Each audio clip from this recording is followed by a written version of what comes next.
Okay, hello everyone. Are we live? I'm just gonna go and try and get up the chat feed on my phone.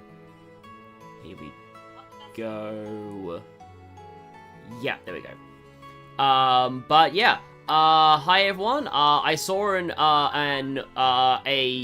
Olivier, Olivier person in the chat, so that's kind of cool. But yeah. So, last time we got halfway into the final dungeon. I want to say it's halfway. And, oh yeah, Agate's still... I was like, wait, Agate's at 1 HP! Oh, Agate's at 1 HP. Unfortunately, I think we're going to be dropping the Agate goes bananas setup. Hi, Lenny. Hi, Nacho Hangover. Hi, everyone. And, yeah. So... Okay, yeah, Oh, I was actually pressing the right button. I was just, yes, prepare to face the Colonel at any time. So, I want to switch my party. What do you need? Yeah, here we go. Change party formation. You do it via, okay. Hang on. Okay, so, change party formation. Right, so, who do we bring this time? We've used Zin for a lot of this chapter is the thing. We've used Olivier. I mean, but technically we've used everyone here quite a bit. It was really Agate and Tito who needed more screen time, so I kind of feel like going with... You know what, we haven't had a chance to use Shera and Olivier in a while, so sorry, Zin. Also, Amalfi is just lying there. I didn't even notice, but yeah. But yeah. Hi, everyone. And, oh, we are actually quite badly hurt. Can we heal? Be careful out there. Oh, no, there is a heal point. Okay, good to know. So, did I... Yes, I cannibalized their inventories, didn't I? Also, we now have some better things for them. Did I cannibalize their ornaments as well? Yeah, I definitely cannibalized yours, so... let's put some stuff back. And Hidden Leaf is actually kind of cool, but, also as is Heat Haze. I mean, I suppose Chloe's not in the party right now. I do like having Titanic Roar. So yeah, I apologize for coming in here and being like, oh yeah, I'm gonna totally, we're going to the final battle, and then I just do Ornament setup. But that's just kind of how it goes with these games. I really like having Mine 3, but also it kind of makes Olivier a one-trick thing by having Diamond Dust and Titanic Roar and really not much else, but I do quite like Mine 3. It's like, what can I get out of some other things? Who has Ingenuity? Okay, Joshua has Ingenuity.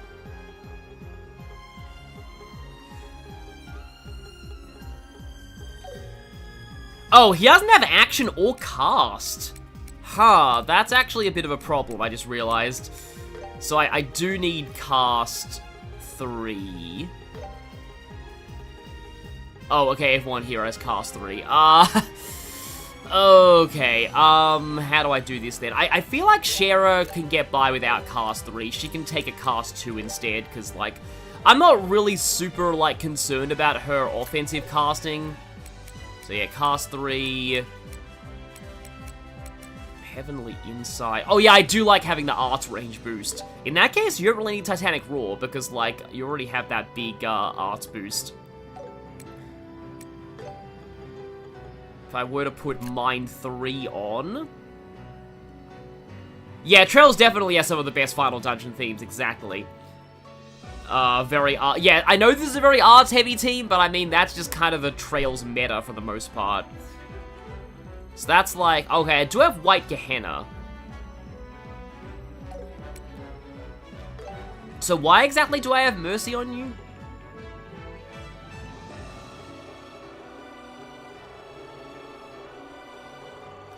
If I were to go Action 3 instead, I lose those.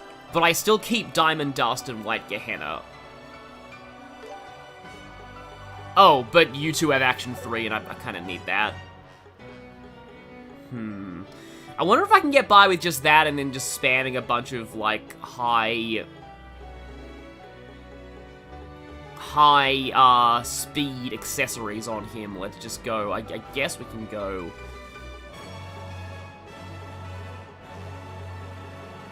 Well, I mean, at least we get to hear this music.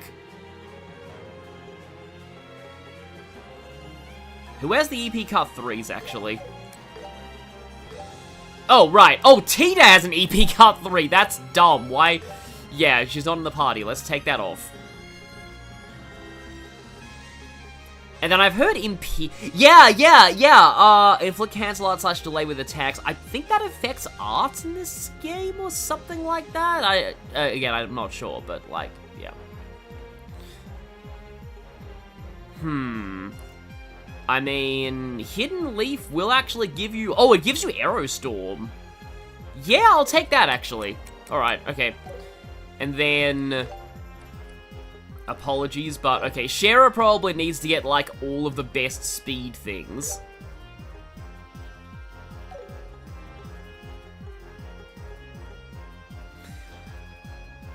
Domination Vermilion, my beloved, yes. Yeah, so yeah, I feel bad that I'm kind of doing this, but, alright, okay, yeah, Gladiator Belt plus, Joshua doesn't need that anymore. I guess Joshua could take the Grail Locket off of Zin.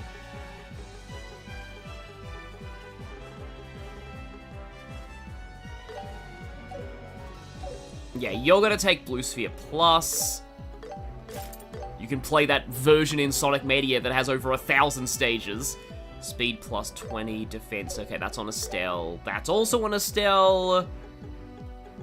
Who has the T Anklet plus? Chloe.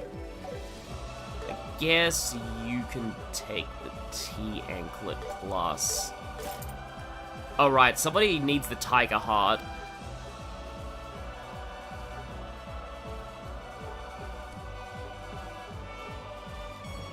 Crit evade, and that's defenses up. Yeah, Tiger Heart plus, here we go. Oh boy, that's a lot of speed. But I mean, kinda don't like Estelle being faster than, my Heaven's Kiss user, but oh well. I mean, 99 speed's not terrible, okay. Yeah, so about the equipment juggling and orbments getting particularly, bad in Reverie, thankfully Reverie has, like, an auto-equip function, which I'm barely even that far into, like, the Reverie corridor stuff, and already... like, I am making use of, like, the auto-equip function. So, like, in that game, you can, like, there are features that let you, like, automatically, like, equip accessories on characters, and it's like, prioritize speed, prioritize arts, prioritize strength. And it will just give you, like, it'll take the accessories off people who aren't in the party and just give them to you based on what you say. And that's very convenient. I also really appreciate the convenience in Reverie of the fact that, like, essentially, right, this is where we came from, I think. I think it's where we came from? Yeah. I appreciate the convenience in Reverie of, like, in the Reverie corridor, you get, like, exclusive armor for each character, and that just takes a lot of the hassle off of equipping specific armor, because it's just like, okay, yeah, let's just equip the Risha armor on Risha, and, like, that's just, like, I don't need to think, it's just Risha armor. Unfortunately, the Reverie auto-equip sucks. I mean, yeah, but, like, if you just need to switch your brain off, which is kind of, you know, you don't really need to be super in-depth on the lower difficulties. I'm kind of saving the, like, the, you know, the higher difficulties for when I'm more experienced with the game, basically. Because, like, my first run, I'm more concerned with just getting, like, just finding out what well, I mean, I know a lot of the story already, but, like, anyway, you get the idea. It's mostly because I tried to start on Nightmare, and then I kind of, found out the hard way that Nightmare on a first run is especially when I'm just getting back into the Cold Steel battle system, is like, I am actually on Nightmare in, still on Nightmare in this game, though, by the way, so that's important to know. Speaking of Risha, is she killing everything now? Yes, I've taken your advice and I've done the stealth S-Craft setup, and, it hasn't quite been, like, broken yet, but it's been very, very good. And it's helped me against a certain boss fight that happened in Lloyd's Route that was kind of interesting. Basically, let's just say I'm kind of glad that we're getting to fight a certain character for this time. Also, holy crap, my muscle memory is absolutely messed up on X versus Circle to do like a normal attack after an unbalance. Because in Reverie, it's X. Yeah, so here we go, yeah. I had to press circle here for the follow-up. In Reverie, that's X. And I keep getting messed up. Sometimes in Reverie, I'll be pressing circle there, and I'll be like, why am I not doing anything? It's like, oh, right, X. Yeah. I mean, between, like, this and Metaphor getting my muscle memory mixed up, that makes sense because those are totally different games. But, like, when they're switching up the controls so heavily between two games in the same series, that gets a little confusing at times. Anyway. Sorry, I'm just looking. Kling, do you ever want to play on high difficulties for Reverie? I'll just give you my New Game Plus file there. Oh, yeah, actually, I have the PC version, so I can do that. So, yeah, thank you for the offer. Maybe I'll do that one day, because I've heard that, like, Abyss level plus 200 is, like... I mean, I'm not sure how fun it sounds, because you're kind of, like... Oh, yeah, by the way, these are regular enemies now. You're kind of, like, forced to use all of the most broken builds. I've actually heard that in the higher difficulties of Reverie, like, the game actually doesn't give, like, the early bosses where you have fixed teams and no really good accessories. The game doesn't actually give those bosses increased speed, because it knows that would be ridiculous. So I think, so that's kind of cool. Anyway, Nutchango, you don't need to S-Craft with Risha, just use Dragon Claws enough, especially you should get a crazy speed and delay quartz soon if you don't already have it. I don't think I've got that yet. A ranged attack, how interesting. I wouldn't be surprised if Olivier was like, does that mean they're playing hard to get? Olivier would hit on these things somehow. He'd find a way to. Doom type D. Okay. Here we go. Non-New Game Plus Abyss is probably some of the most fun challenge out. Yeah, I do probably want to try it one day. But, like, I get the sense Reverie is going to be a very, very long commitment regardless, because, like, yeah, you've already got both, like, all of the main story, plus also, oh, I didn't even show that animation before, I think, plus also, the Reverie corridor and stuff, which I haven't even been to since the Force visit. And then all of, like, the doors and stuff, because it's essentially Sky the Third, so there's a lot to cover in Reverie. I will say, though, in terms of my, like, I was planning on talking about Reverie progress, because a lot of people might ask me, about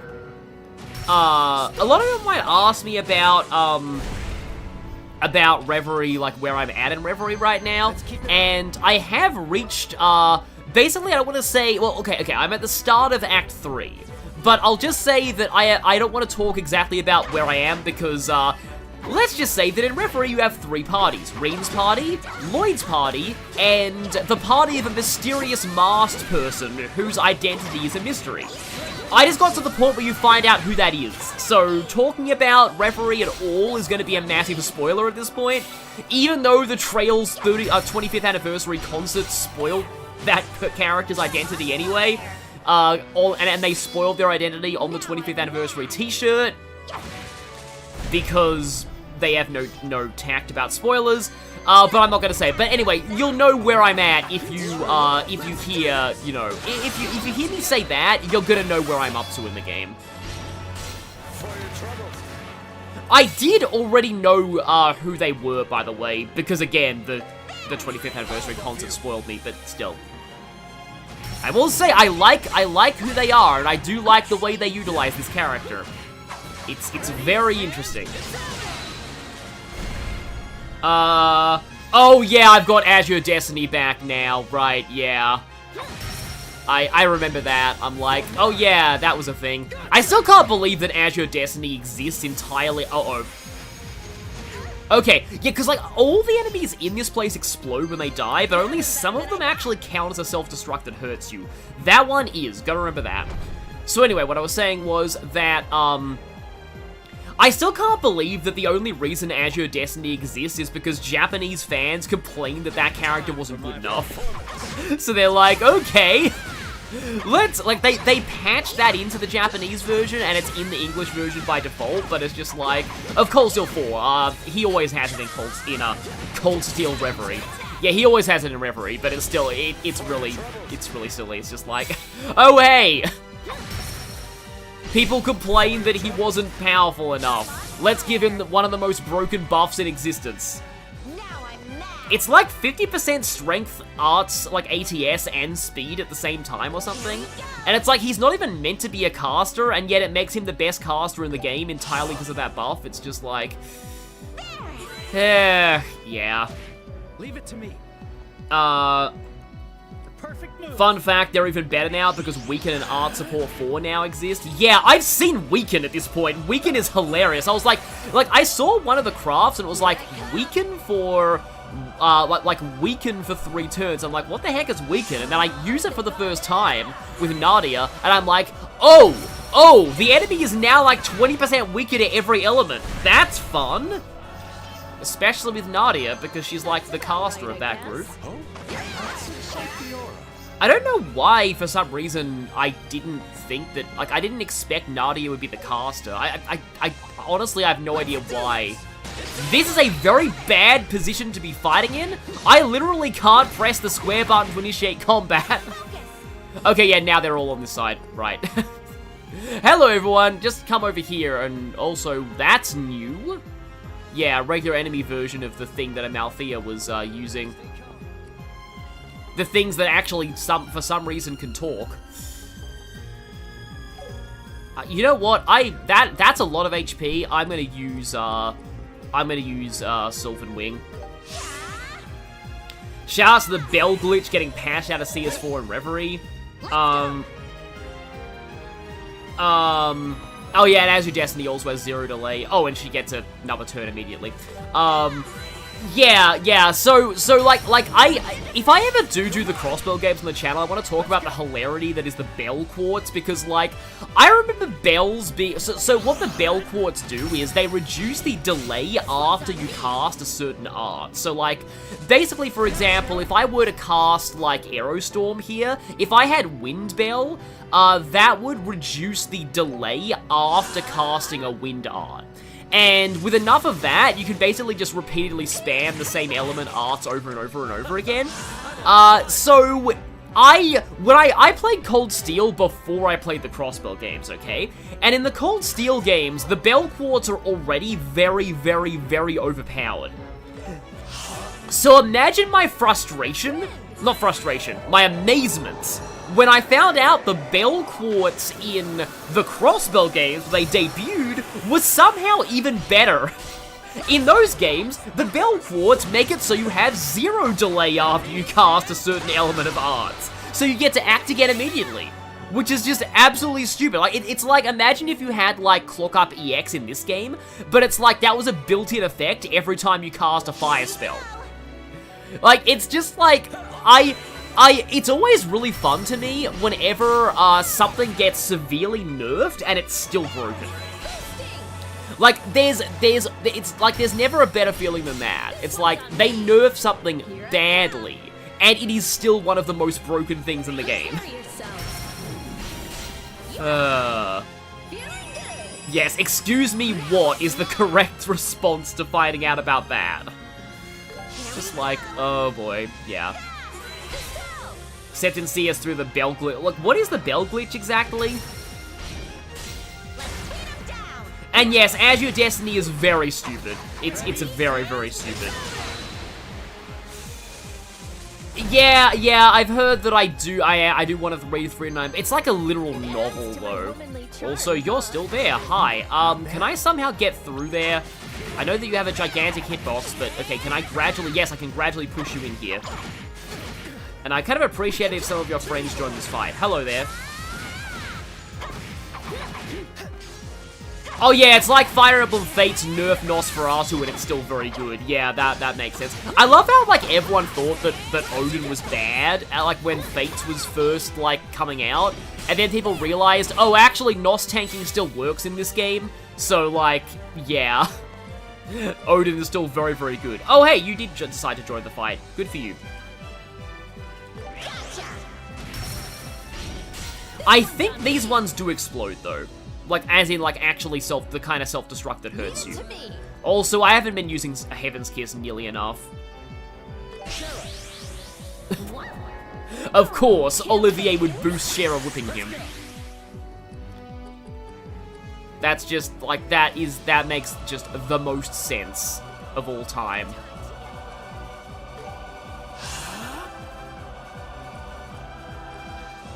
Something here doesn't like Diamond Dust.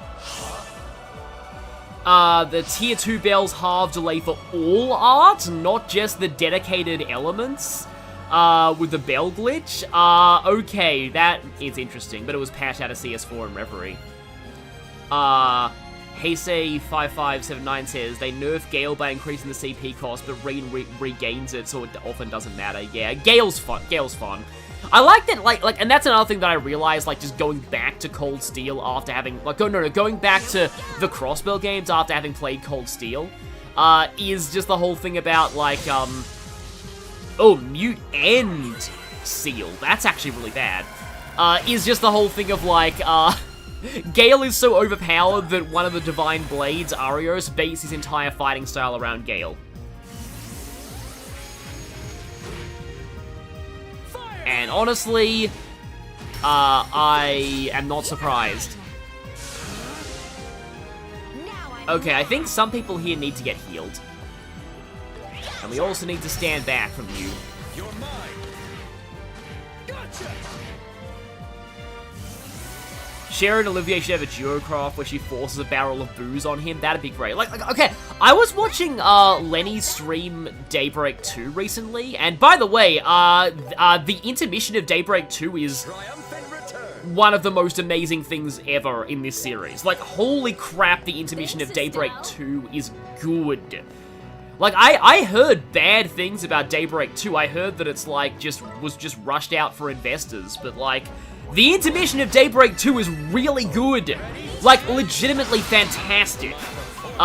It doesn't really hit hard unless you've played Sky the Third and Sky Second Chapter and the Crossbell games. Especially the Crossbell games. Like, you need to have played a lot of the games to really get it, but, like, holy crap is the intermission of Daybreak 2 incredible. But anyway, there's a duo boss fight in that game where they have a joint S-Craft. And I'm just like, why the heck has there not been a joint S-Craft before this point in the series? Like, I'm incredibly shocked. Like, I know that Estelle and Joshua have, like, a team-up, like attack here. Oh, ranged counterattacks, interesting. But that was added in this remake, and it's not even an S-Craft. Like, I am so surprised the concept of, like, dual S-Craft is not really a thing. I think, like, some of the Divine Knights have it in Cold Steel, but that's, like, the closest you get to it. And I'm really shocked there, like, aren't any of those, like, in this series. Like, you'd think they'd give, like, Olivier and Shara one, or, like, Estelle and Joshua one, Kevin and Reese should get one. Like, there's a lot of pairs that you'd think logically, even some pairs of bosses. Like seriously, like, there's a certain duo boss fight in Cold Steel 4 where they really should have had a joint S-Craft. And, like, imagine all three of the people, I'm not really considering this like a super spoiler, given that, okay, where the heck do I actually go? I'm a little confused at this point. But, like, this isn't really a spoiler out of context, but, like, imagine if the Stahl Ritter had a triple S-Craft. Like, all three of the Stahl Ritter could use a super team-up attack against you. Like, that would be really cool. Okay, I see where we're going. We've got some enemies off map. They made, rip AT delay Reed, now we use Duvalie and Rishred. They made impede quartz space instead of time just to kill delay Reen. Yeah, that's true. I'm glad they sometimes change up the elements of some of the quartz. Like how I think the Crossbell games make Mind, a wind quartz instead of a water one. Like, no, it's a Mirage, isn't it? I think it's a Mirage, actually. Like, I like how they change up some of the elements, because, like, I like that, like, different elements get a chance to shine, and having all the best quartz be on Time was always just dumb, because Time already has action and cast, which are just some of the best effects in the game. So, like, just let other elements have some of the better stuff. Like, I'm glad they changed Delay to being on a different element instead of just also Time. It's treasure. Because Time getting all the best stuff, also Atlas Gear. I seem to remember this. I think that's Mans only. No, it's not Mans only. Oh, wait, is it? Hang on. Oh, no, it is. It just says at the start. Only for Mans. The problem is it's like a strength buff. It does increase Olivier's speed a little more, though, so yeah, may as well take that. Just thinking, we have Chaincraft. Yeah, I guess they think that we have Chaincrafts, it's fine. Chaincrafts aren't really that flashy, though, and they're generic. I'm talking about specific, like, teams of characters getting specific joint attacks. Like, that would be cool. And of all series, this is like the perfect series to do something like that. So I'm really surprised they haven't done that until, like, Daybreak 2 is just like, oh hey, let's give these setup of bosses a duo S-craft. You're mine. Combo. Oh yeah, there were combo crafts, yeah. Let's begin. Burning Heart into Burning Rage, enjoy physical AoE Crimson Raid that can crit, yep. Burning Heart is definitely a fun thing. Oh. Critical reinforcements! Aha, I see. Unfortunately, Time is back to being the AT delay element, despite Impede being Space and Reverie, because Time is a bunch of quartz that give tons of speed, and yeah.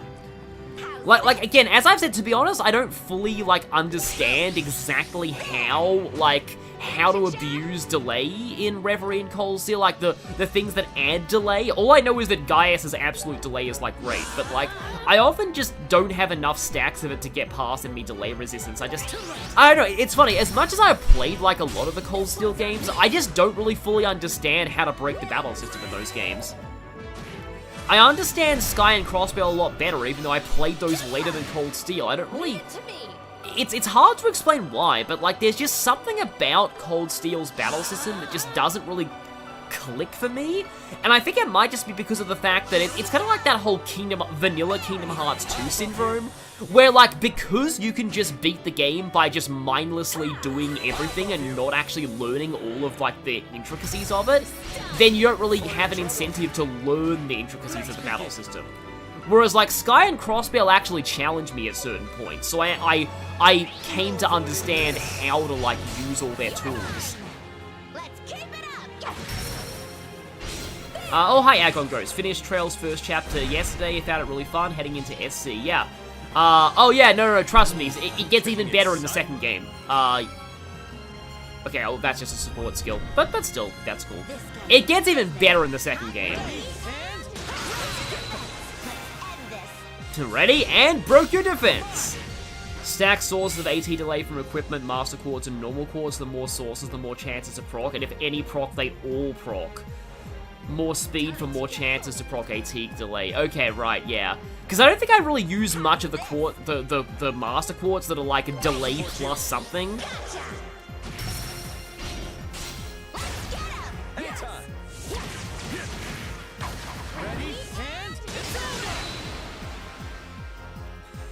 how do I feel about the Persona 4 Revival trailer? Has there been a new one? If not, then it's literally just a bunch of walk cycles and we don't really know anything yet.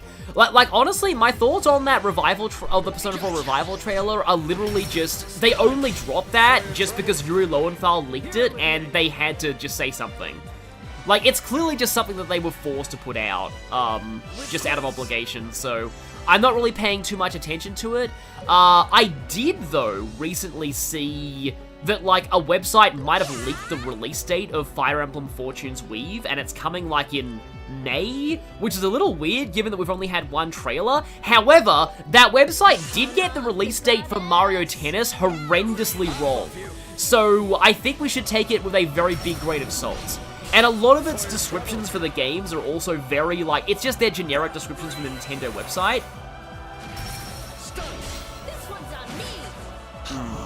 it is actually kind of funny to me because, like, I hadn't read that the description of, Fortune's Weave says, like, has all of the Fire Emblem features you love, but also features larger and more detailed maps.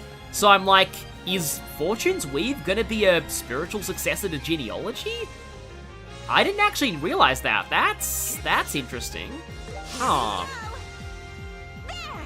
I mean, that could just be them talking and saying, oh, you know, we're doing, you know, stuff, but, like, we'll have to see, though, because, like, honestly, I like Engage having smaller maps. I honestly think that the smaller maps of Engage early game are just, like, they're very tightly designed, and I feel like it's harder to get that when it comes to, like, bigger maps. Yeah, Revival's trailer is a nothing burger. Also, here's White Gehenna. I keep skipping the animation. Oh no, I think I've actually shown this before. I'm feeling sharp. Check the quote you were talking about earlier. You should have got Chrono Burst UR in Lloyd Chapter 3. Oh, I think I did get that. And again, Chrono Burst is just something I just don't understand how to really use to its fullest in Cold Steel, so I haven't actually used it yet. Like, I've never done Chrono Burst shenanigans, because every time I've tried, it just hasn't worked for me, so... Again, it's just more of that weird thing with me of just like, I don't know, for some reason I just don't get the Cold Steel battle system that well. But I've also heard that if you do break the game with Chrono Burst, like, everything is just, like, disgustingly, like, easy, so... Like, I don't know.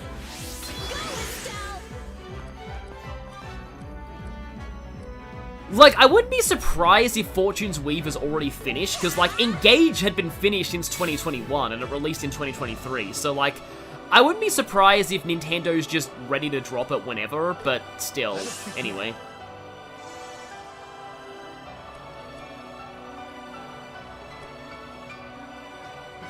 With grace.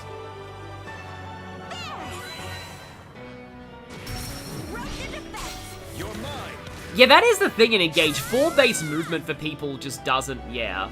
Not Burst Break. The UR version gives plus 12 speed and plus 8 AT delay. Okay, right, yeah. Sorry, I always mix up Chrono Burst and Chrono Break. Like, to me, those two just sound very similar. Wonder if they'll ever port Cold Steel 1 and 2 to Switch? I guess we'll see. Oh yeah, I just realized, with Estelle hitting level, 48, I believe that in the original game, the level cap was actually 49. So yeah, like, they actually cap your level at where you are likely to reasonably be by the time of the final boss. Which is kind of cool. I sort of wish more RPGs would do that, because, like, you know, Mario and Luigi especially, like in the Mario and Luigi series, you're gonna be like about level 20 by the final boss, and the level cap is 100 in those games. Like, I tried to grind to the level cap in Partners in Time, and eventually only the gold chameleons in the volcano give you experience, and it's incredibly tedious, and I just gave up. Yeah, not exactly a fun time, I feel. And it's totally unnecessary, too. You can run on Rain or Risha for crazy results? Yeah. Your hopes for P4 Revival are just diverge from the OG to have a reason to exist. Yeah, here's the thing. Like, unlike the original Persona 3, which legitimately had a lot of issues with its, like, social system that made it very inaccessible to newcomers, Persona 4 Golden has still aged quite well, I feel, in terms of mechanics, and so, yeah, I do honestly feel like, it's gonna have to do a lot to justify existing. I do feel like I would have much rather had them remake Persona 1 or 2. Like, seriously. But, I guess, you know, they're gonna do Persona 4 because, like, it's just... Yeah, I can't believe that this year it'll be 10 years since Persona 5 came out. I'm actually vaguely considering doing, like, a celebration stream for that, maybe, but yeah, somehow, again, 10 years since Persona 5. In Japan, it came out in English in 2017. Why is Lilith's level cap 99 in Fate's My Castle? Exactly. Sorry that I'm going between a whole lot of different topics, and, like, that's why the chat might be a little unfocused right now, but, like, but yeah. Going back to Azure Destiny, want to know what's stupid about him and Cold Hearted? Yeah, I haven't even got Cold Hearted Frappe yet, and I've heard that it's crazy.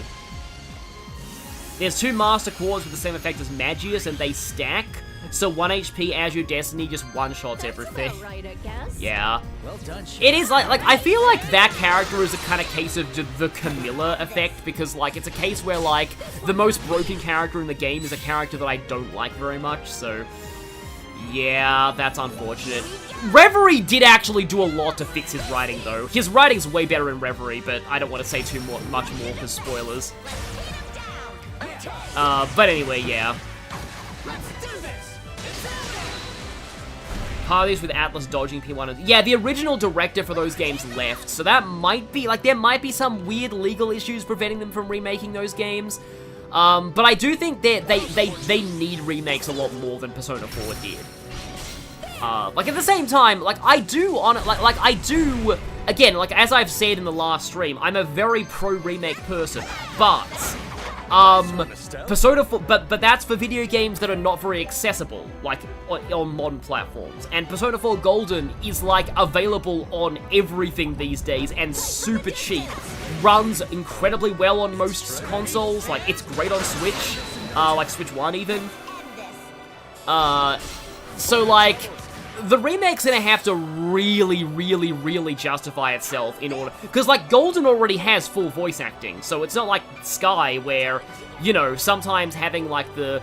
Because, like, honestly, like, at the very least, like, Yakuza... Like, I'm okay with Yakuza 0 Director's Cut because it has a full English dub. The original didn't have that.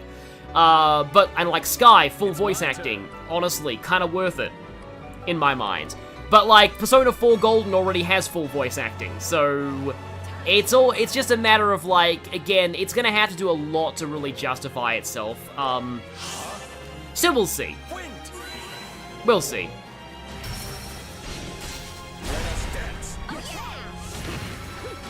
Yeah, honestly, yeah, we got the Resident Evil 4 remake that turned out to justify its own existence, compared to the OG. Yeah, I've heard good things. Silent Hill 2 remake was really good as well. Apparently. So, like, so yeah, definitely can work. The thing is, like, the Resident Evil remakes in general, I think were always quite good. Like, Resident Evil always had a very good track record with their remakes, so I feel like it was a little bit more, like, understandable.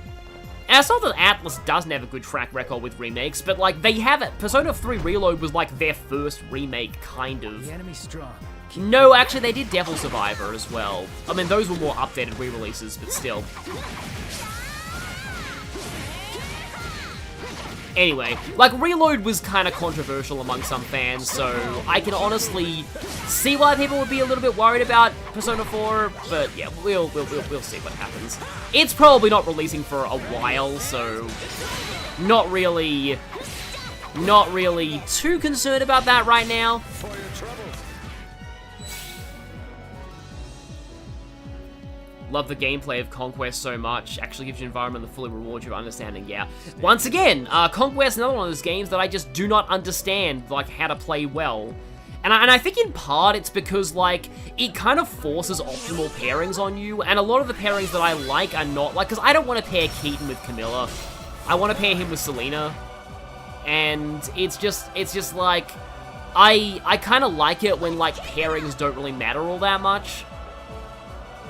But like, I mean, granted, anybody with Camilla is good, but like, but still, it's just like, a lot of the, like, again, shelter chaining, I just don't understand how to really fully use that. Meanwhile, a lot of people don't understand how to play Engage well, and I immediately pick that up, so it's really just a matter of, like, different things, like, different kinds of games appeal to, not appeal to different people, but like, it's like, I don't know, like, some things I click with and some things I don't. I think it's like kind of, I mean, I would say it's an autism thing. Like, I would probably be able to learn Conquest if I could. It's just like, I kind of don't like the fact that, like, Hard and Lunatic are about the same in Conquest.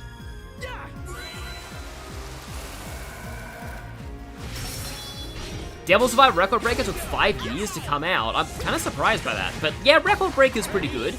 The main thing that I love about Record Breaker is the fact that, like, what's his name again? The bro character of that game? Daisuke, that's it. Like, a lot of people hated Daisuke in the original. And in the remake, he's actually, like, a much more well-received character, entirely because they gave him voice acting and Ben Diskin knocked it out of the park. Like, that's kind of the thing with comedy characters. Like, you kind of have to, like, voice acting makes comedy characters. Like, you need good voice acting for them to kind of work. Like, a lot of times, jokes that don't work in, like, pure text can work, when, like, spoken. That reminds me that I recently was looking at a podcast about the Sonic Movie 3 novelization. They talked about all of the different, like, things that, like, the writer had to do because certain jokes only work, like, visually, and some jokes just work. And the point that I'm getting at here is that, like, the podcast mentioned how there are quite a few jokes in those movies that only work because of Ben Schwartz's delivery, and without Ben Schwartz, like, if you're just reading the joke in pure text, it's just not funny. So they kind of had to change a few of those.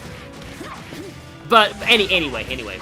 Also, Digital Devil Saga, I'm not sure that I want a remake of that. I think those games could just use an HD port, like Nocturne, because, like, there is literally nothing I would change about Digital Devil Saga at all. Digital Devil Saga is basically perfect in almost every single way. So, like, I would not change a thing about that game. I don't think it needs any changes. Okay, you already have the Sylvan Boots.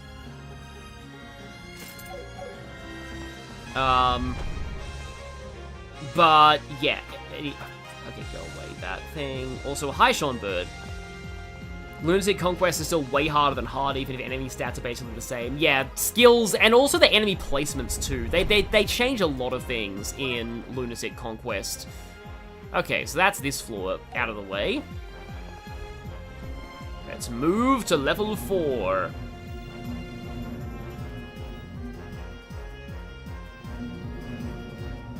Yeah, I think Junpei's another example of a character who only... Golem seems even tougher than before. Stay on guard. Wait, Look at you being so dependable. what Golem? Let us bring forth a glorious finale with our very own. I'll be your opponent. One of these days I'm probably gonna have to record all of the Final Dungeon quotes for every character. Oh, what about the Karma Temple? I mean, okay, yeah, that dungeon is annoying, but, like, That went better than I thought. I did need to use a guide to get through there on my first playthrough, but, like, I don't want to, like, risk, because, like, at the moment I'm kind of worried about, like, you know, what I'm going to call Persona Q2 syndrome, because one of the things I realized about Persona Q2 when Let's Playing it is that, like, you were so close to being stunned, wow. Is that, like, they really overcompensated for the dungeon design in the first game. I think that a lot of people found the dungeons in Q1 too hard, but the dungeons in Q2 just, like, the battle system of Q2 is better, the party members are better, but the dungeons are just so kind of boring in Q2. There's, like, barely any gimmicks, the FOEs are all easy to avoid. It feels like it's just, like, the dungeons are, like, a big part of that, like, game's design, and I just feel like just toning them down entirely just kind of missed the point of that kind of series. Anyway, yeah, hi, Reflay2210, hi, Trey Figueroa, good luck in this game, yeah, thank you. Oh, that's what you meant, Jared. I was wondering about what you were saying earlier, but about the VAs, yeah, that made things enjoyable in Engage, yeah. Yeah, I do feel like Aaliyah is just not a character that I would have liked if it weren't for their voice acting. I feel like there's another character like that as well, but like, oh, Reen, that's it, Reen. If it weren't for Reen's voice acting, I don't think I would have liked Reen's character at all. But like, Sean Chiplock does an incredible job with Reen. So, I just, like, he ended up being better than he had any right to be for me. Though I will say in Reverie, I'm not liking him as much just because he has to compete with Lloyd and, a lot of people don't like Lloyd's character, but I think it's subtly pretty good. He has to compete with Lloyd and the other protagonist, whose name I will not mention because spoilers, but the other protagonist is like... To be fair, the other protagonist is kind of a hard one to beat, let's just say. They are very... I had a feeling that might happen. But yeah, they're like, Also, this thing about, like, if there's nothing in the AoE, the art just goes off without any, like, fanfare. And I don't think it even costs anything. That was added in the Daybreak games. Like, there are a lot of mechanics here that were added in Daybreak, like the ability to choose your S-craft when S-breaking.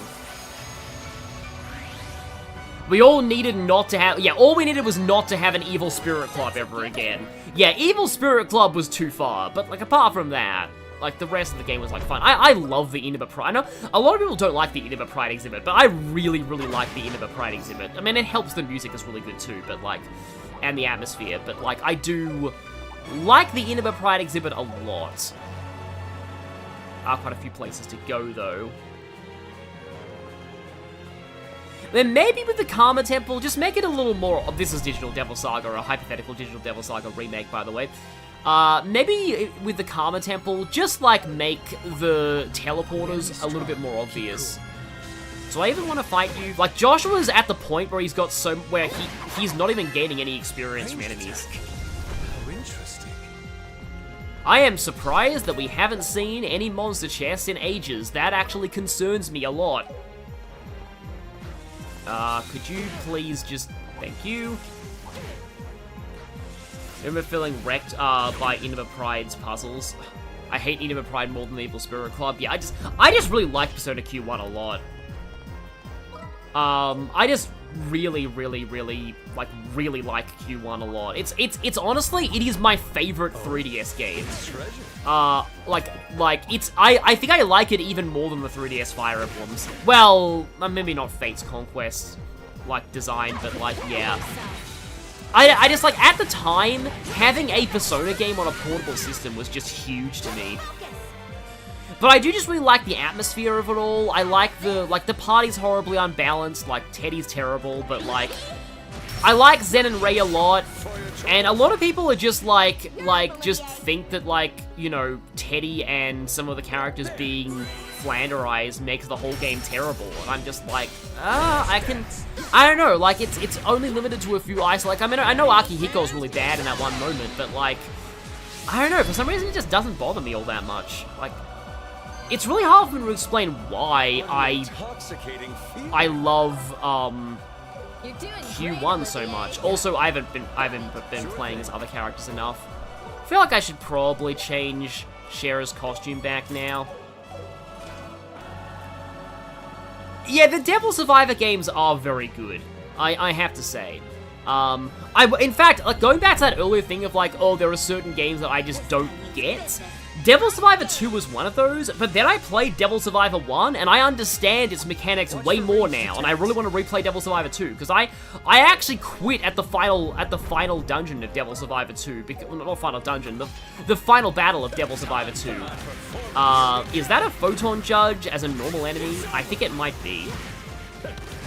But, like, yeah, I actually quit at the final battle of Devil Survivor 2, because I just didn't have enough MP recovery. Like, it's 3 battles, and you don't get your MP heal between them, and I just didn't have enough. Honestly, I'm just gonna go for this. Yep, it's a Photon Judge. It's not weak to anything, though. With grace. There. Yeah, I guess a Devil Survivor 3 with, like, modern graphics would be really interesting. But yeah, I did not have enough MP recovery at all. I just wasn't, like, in my first run of Devil Survivor 2, I was just being like, okay, well, movement's good in turn-based strategy, so I just filled my whole team with, and, like, And I really liked the, like, ranged attacks of like, dragons and vials. So I just filled my entire team with dragons, vials, and wilders. I never really used any other demons. And that came back to bite me horrendously in the endgame. And it wasn't until I played Devil Survivor 1 that I'm like, oh yeah, Kishians are really good. Beasts are really good because they give you essentially Super Kanto. Like, imagine Kanto from Fire Emblem, but you can attack after Kantoing. In other words, it's just Gale Force, but, like, yeah. And, like, the MP management ones, like Tyrants and Angels, are really good. So, yeah, it was just, I don't know, it was weird. I was just applying too much Fire Emblem logic to Devil Survivor 2, being like, oh yeah, high movement good, and not realizing that managing MP is actually important. Oh yeah, avians are fun too. I'll never forgive Tokyo Mirage Sessions for getting my hopes up and then crushing them. Yeah, like, it's funny, for the longest time, I did consider doing a full Let's Play of TMS on the channel, and I'm really not sure if I'll ever do that now. The game is just not really, like, it's kind of unmemorable, ultimately. I don't know if it's really, like, I don't know if it really has, like, I like it more than most people do, but I'm not really sure the game has enough of, like, a cultural presence to justify me Let's Playing it, if that makes sense. I know that sounds kind of harsh, but, like, honestly, the entire, Gary Stu saga was just to set up me doing Tokyo Mirage Sessions. Because that was my way of linking the worlds of Fire Emblem and Persona. That was going to be my headcanon. It was going to be that Gary Stu becoming the Great Seal caused the worlds of Fire Emblem and Persona to merge, and that's what created Tokyo Mirage Sessions. Like, it was an entire headcanon story that I'd written. Like, this is, like, big, clingy, like, lore. But, like, that was going to be the plan, for a while. And, like, I just, like, again, like, I don't hate Tokyo Mirage Sessions. Oh, finally, you're using AA Canceller.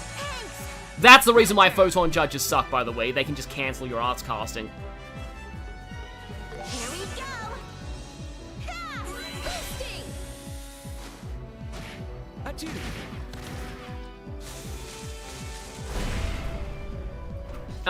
But yeah, Quanko, yes, basically it's FE12, FE13, Persona 3 FES, and then Tokyo Mirage Sessions. Tokyo Mirage Sessions would have been, like, the grand finale of the Su saga. It would have been the point where the worlds become fixed, and, like, the proper timeline is restored. It's also weird because, like, I don't know if I would do this now, because it feels awkward for, like, potentially, well, not potentially, for, like, implying teen pregnancy. But, like, I was originally gonna have Itsuki be, like, the son of Gary Stu and somebody from Persona 3, and you would never know who it was, because of all of the people he was dating at the same time. Like, basically, it was that, like, nobody knows who his mother was, but he is the son of Gary Stu somehow, and that's why Chrom becomes his Mirage, but, like, yeah, maybe iffy for making teen pregnancy a plot point, so yeah, I'm kind of glad I didn't end up doing that. But, like, yeah, it was just, like, that was the whole thing, but, like, I don't know if I ever, like, at the time, I kind of chickened out of playing it on the channel because of the censorship controversy. Like, back then, I just hated how much people were screaming about the censorship, like, that honestly really wasn't that extreme at all. At least compared to what the internet would later do about, yeah. I didn't really foresee just how bad localization discourse would end up getting, like, how much worse it would end up getting. Cause, yeah, like, on the one hand, yeah, I do get that sometimes, for example, this game does have some weird terminology translations, but, like, I don't want to get, this gets into, like, politics too much, but, like, the majority of the anti-localization people these days are violently, viciously anti-woke, so, like, yeah, it's become a whole thing. I mean, it was like that in the Fates days as well, not that there aren't legitimate things to criticize in Fates' localization, but, like, yeah.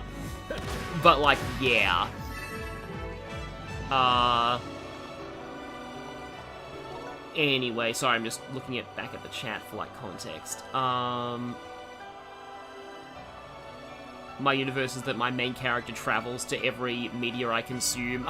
I think I did that when I was, like, a kid. Like a very, young kid. I had a Pokemon OC who was disgustingly overpowered. I've already told the story of my Pokemon Gary Stu from when I was, like, 6 years old. That he became a trainer at below 10 years of age because he was just that good. And then he, burned down, like, his Charmander burned all of Viridian Forest and knocked out every single Pokemon in there and immediately evolved into Charizard. And then I became a gym leader and had a Mewtwo. Yeah. This is why, like, I don't want to mock, like, Mary Sue's and Gary Stu's anymore, because, like, I was very guilty of that when I was younger, too. Just easy to make self-inserts, like a ridiculously glorified version of yourself, and, well, I might end up talking about that in a certain game I'm playing on my channel, let's just say. But anyway. Tim is enjoyable's funny, yeah. I like Kiria as a character. Mamori's great. In fact, I've talked about this before, because I remember saying about how much, Barry is a horrible character, but, like, everyone else is okay. Subasa's kind of interesting just because she's, like, very goofy. Subasa was a lot more goofy than I expected that she'd be, and it worked for the tone of the game. Like, honestly. Like, to me, Subasa felt like an Ace Attorney character with how goofy she was. Shara, can you even do anything? How do I actually pass my turn and do nothing? I guess I just do that. Anyway, sorry I've been tangenting for a little bit.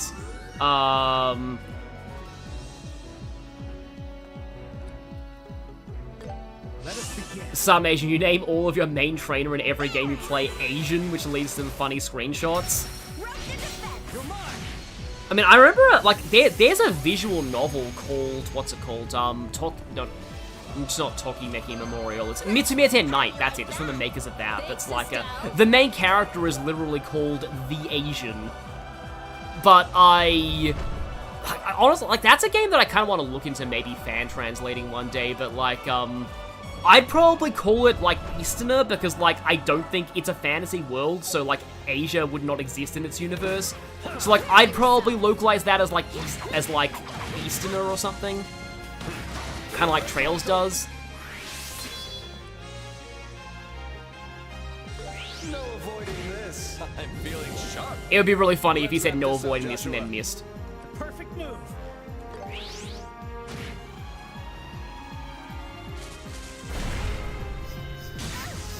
But anyway. Here I come.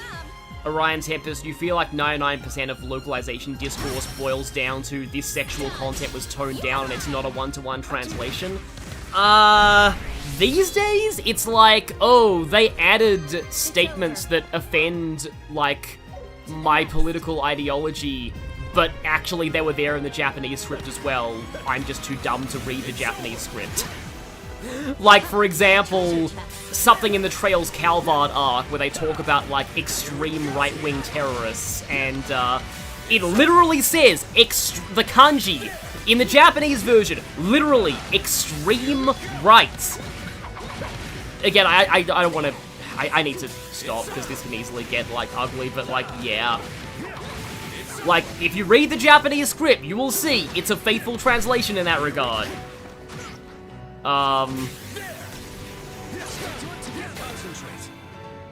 But anyway, yeah, let's just not go into that. Because, like, the whole thing about sexual content being, like, changed is, like, that often also gets into the whole thing of, like, oh, they're making women ugly in media, and, like, that can easily get very, very... That can approach some iffy territories as well when it comes to Twitter discourse, so anyway, yeah. Okay. Yeah, I don't, this is like the finale stream of this game. I really don't want to, like, drag things down with, like, you know, Twitter discourse. There's a reason I never had a Twitter account. Remember back when people thought Erica and Ephraim and Alira and Vale were romantic supports? Yep, that was a time. That was certainly a time. Just as I intended. Oh, look, that's a weapon for Joshua that he doesn't need because I got his ultimate weapon. That was a little more necessary in the original because, like, in the original you could potentially get, like, you could only get one ultimate weapon in the original, so, like, you might not necessarily have Joshua's. What a suspicious chest. Oh, finally we have a monster chest, okay.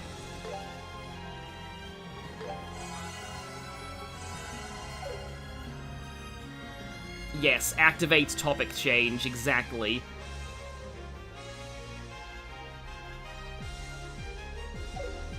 Careful. So is this gonna be Photon Judges Brace again? yourselves. No, it is Gargantuan generic robots. Okay. This is a crit turn. I should probably use something. Something's coming. Be careful. I'll support you. Prepare yourself. Too slow. You're up, Joshua. But anyway, yeah.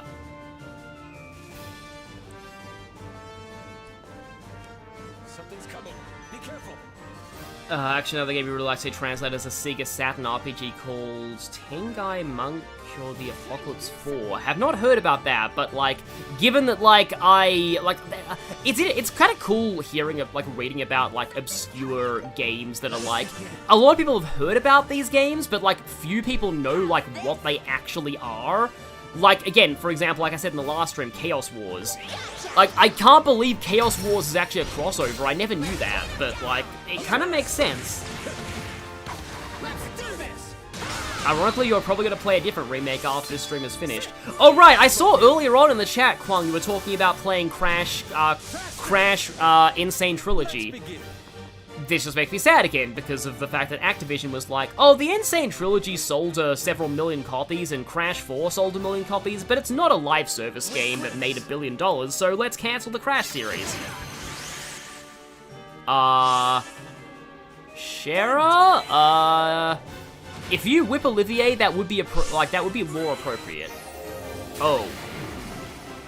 Oh, two of us are confused. Oh. Ready at any time. Slight problem here. Hang on. Coming. Be careful. La Curia. I can La Curia.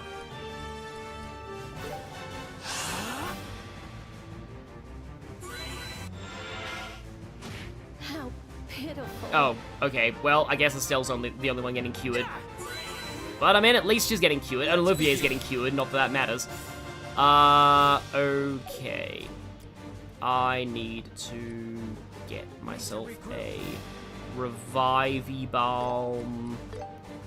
I was looking at those, and I'm used to Reverie HP numbers, so I'm like, 1,200 HP revival? That is like the most pathetic thing ever. Oh, right, this isn't Reverie. Because, like, in Reverie, having you have 10,000 HP at, like, base, so, yeah. Oh, it's one of those. That's fine-ish, I think. Let's finish with a flourish. I really need to clear my backlog. It's filled with a lot of games I paused for some reason. Yeah, I've got, like, kind of like that too, but, I am at least playing Reverie, and then also, I need to get back to, like, Sonic Racing Cross Worlds. I've kind of fallen out of festivals, as I said. I'm kind of reiterating a lot of topics I said in the last stream, though. But I mean, it is the same dungeon. Wind. But yeah, I also want to play the Morrow's Golden Country. That's a Fire Emblem, like, ROM hack that I've heard is really good. Too late. Here I come. I mean, granted, I'm a little concerned that it might be falling into that design philosophy of, like, just making everybody completely stupid, like, all the characters ridiculously gimmicky, but, like, I've heard that it's good. Like, there's apparently a character in that game who starts with, like, literally 0 skill, but they have a personal skill that lowers the damage they take on enemy phase by 1 for every point of skill they have, and the gimmick is you're meant to give them, secret books. Ready and...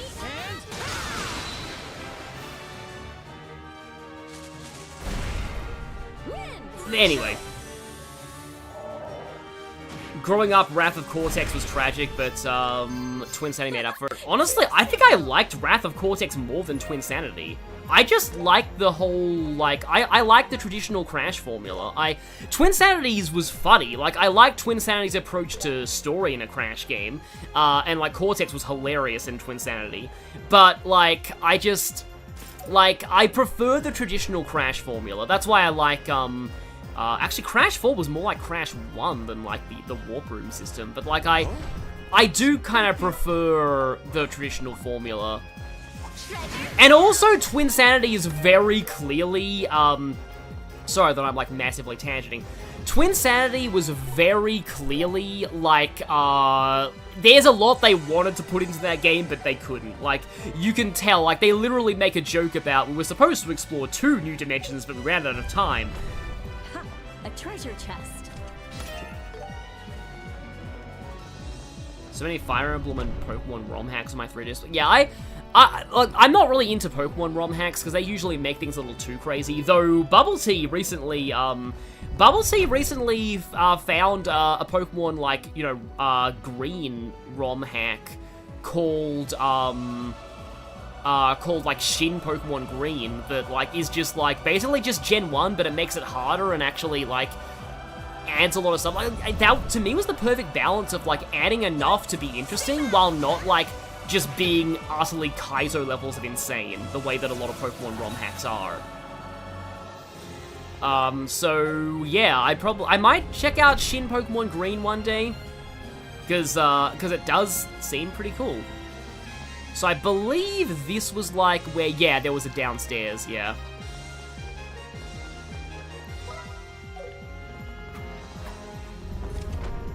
That chest has a foreboding air.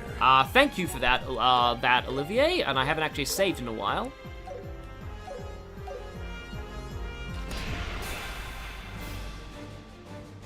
Twinsanity was majorly unfinished, yeah,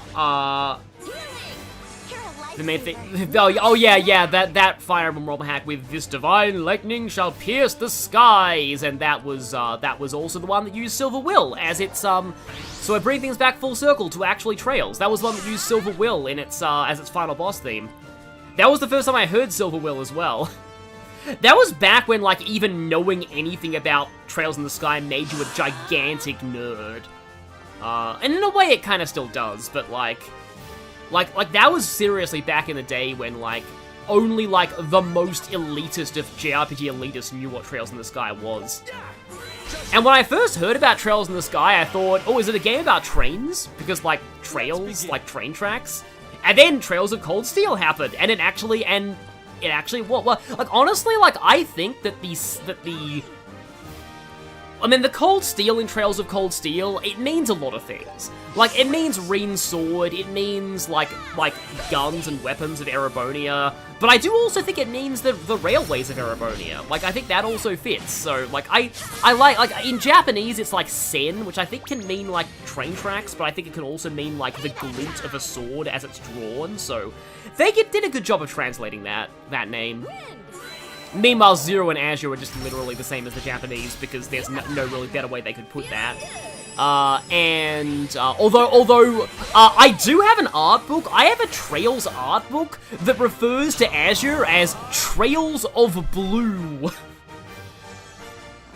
And that's, like, not exactly the most dramatic of names. It's pretty funny, though. That was more those games got localized.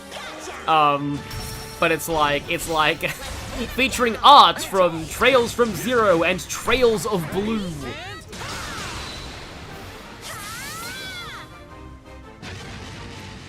But anyway. Yeah, so, and then Daybreak, because it was Kuro no Kiseki, and I forget what the Kuro means. It's definitely not the kanji for black. It's other, I forget exactly what the Kuro and Kuro no Kiseki means. And then, like Hajimari to Reverie is interesting, because, like, Hajimari is, like, Trails at the beginning, instead of, like, Trails into Reverie. I do kind of like what Reverie, like the theme of the thematicness of Trails into Reverie. And then Horizon is, I've completely forgotten what Horizon was in Japanese. What is Horizon in Japanese? I'll handle the lot of you. Stay calm. Yeah, Trails of Blue was comically too literal, yeah. Oh, the kanji they use from Kuro is taken from the word dawn. Okay, yeah. Oh yeah, I think I heard it being called Trails to Dawn, or Trails Before Dusk, or something like that, or like in fan translated names, but yeah, Daybreak is cool, You're mine. Gotcha. Oh yeah, it's Kai no Kiseki, right, there we go, yeah, Kai. That's Horizon. Kai means world, okay, yeah. The defense is down. Too slow. So yeah, it's interesting that, like, oh yeah, by the way, Horizon's out now, everyone. So yeah, Trails Beyond the Horizon. It's officially out as of January 15th, 2026. Don't play it if you haven't played the rest of the entire series. Seriously, I'm warning you, don't play it. Here we go. Okay. Ready? And But if you have played all the other games, then by all means do play it, because yeah, it's oh, I think no, Olivier died to that. Okay. Sometimes I forget this is Nightmare, which is kind of not a good sign of Nightmare's difficulty being high enough, but oh well. Gotcha. Yeah, Trails to Dawn does go pretty hard. Exactly. Google Translate gives me Boundary, Trails of Boundaries. Yeah, that. Oh, I guess that's where Horizon comes from. Because Horizon is like it means knowing what I know about Horizon, there's a reason it's called that, and there's multiple reasons it's called that. But let's not talk about that because, you know, again, spoilers. Still haven't started the Calvard arc. Yeah, I get the feeling I'm not going to play the Calvard arc for a while, because, like, it's easy to get burnt out with Trails, but, like, I did really like Zero and Azure, and like Lenny was telling me in his last stream, which was really fun, by the way, yesterday, even though it did go on for, like, 8 hours, Lenny was telling me that, like, not Horizon, not Daybreak, I keep getting the wrong names in my head, that Reverie is just a really good game, Trails game, to just get back into the series. Because it features, like, so many characters from all across the franchise, and, like, it's got multiple different stories, and it's good. It's like the first well-written Trails game since the Crossbell games, I guess. I mean, like, as I've said before, Cold Steel 3 and 4 aren't, like, bad. It's just that with the standards we were used to, they definitely dropped the ball quite a bit. So, I'm glad that, that Reverie is significantly better in the writing department. prioritizing system preservation. Yeah, again, suddenly it's, I have a feeling I know where that voice might be, but we'll see if, my theory comes true later on in this dungeon. Yeah, there's an Olivier in the chat, exactly. Hi, Olivier. I remember when, like... Does anybody here... That's why I'm playing the Calvard games for you, exactly. Does anybody here remember when YouTube comment sections were full of role players? Like, there used to be role players everywhere. I once saw a comment thread on an OST upload, where, like, somebody was like... There was a Malik Ishtar role player who was talking about something like... Too simple. I kind of don't want to say because I feel like it sounds kind of homophobic, I guess. You probably can trust that I don't mean it this way, but like he was saying something about... It was weirdly for, like, Pokemon Black and White 2 and saying that, like, something along the lines of, like, so-and-so is, like, better than... quote, that gay fish, and they were talking about, Marlon, the new gym leader in Black and White 2. And then there was a Kanji Tatsumi role player who replied, you'd know all about gay fish, just look at Bakura. But, like, anyway, again, I hope that wasn't, like, offensive or anything, but, like, I mean, you know, thanks to Yu-Gi-Oh! Abridged, almost everyone. I've heard that, like, Marek and Bakura is pretty much canon in the Yu-Gi-Oh! Mobile game, so...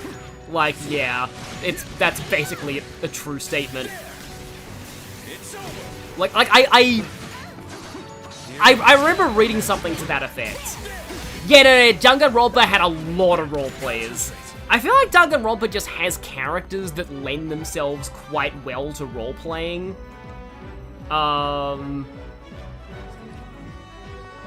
People used to ask me, why are you speaking in third person, Shadow?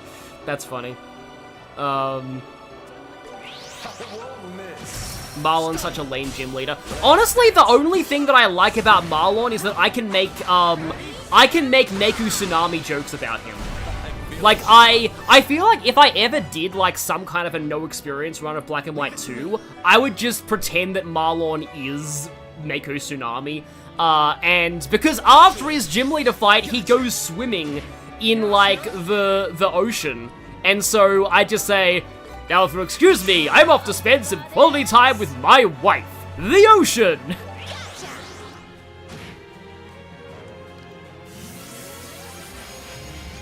Speaking of the Yu-Gi-Oh! I'm sorry, I'm just tangenting all over the place for a bit, but like, speaking of the Yu-Gi-Oh! Mobile game and Meku Tsunami, segue, holy crap, Meku Tsunami's theme in the mobile game is phenomenal.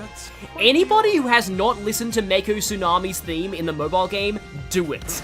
In fact, listen to that game's whole OST. Like, the character themes are amazing. But in particular, like, Meku Tsunami has, like, the greatest theme in that game. Which is funny for, like, such a weird minor character, but, like, his theme is insanely good.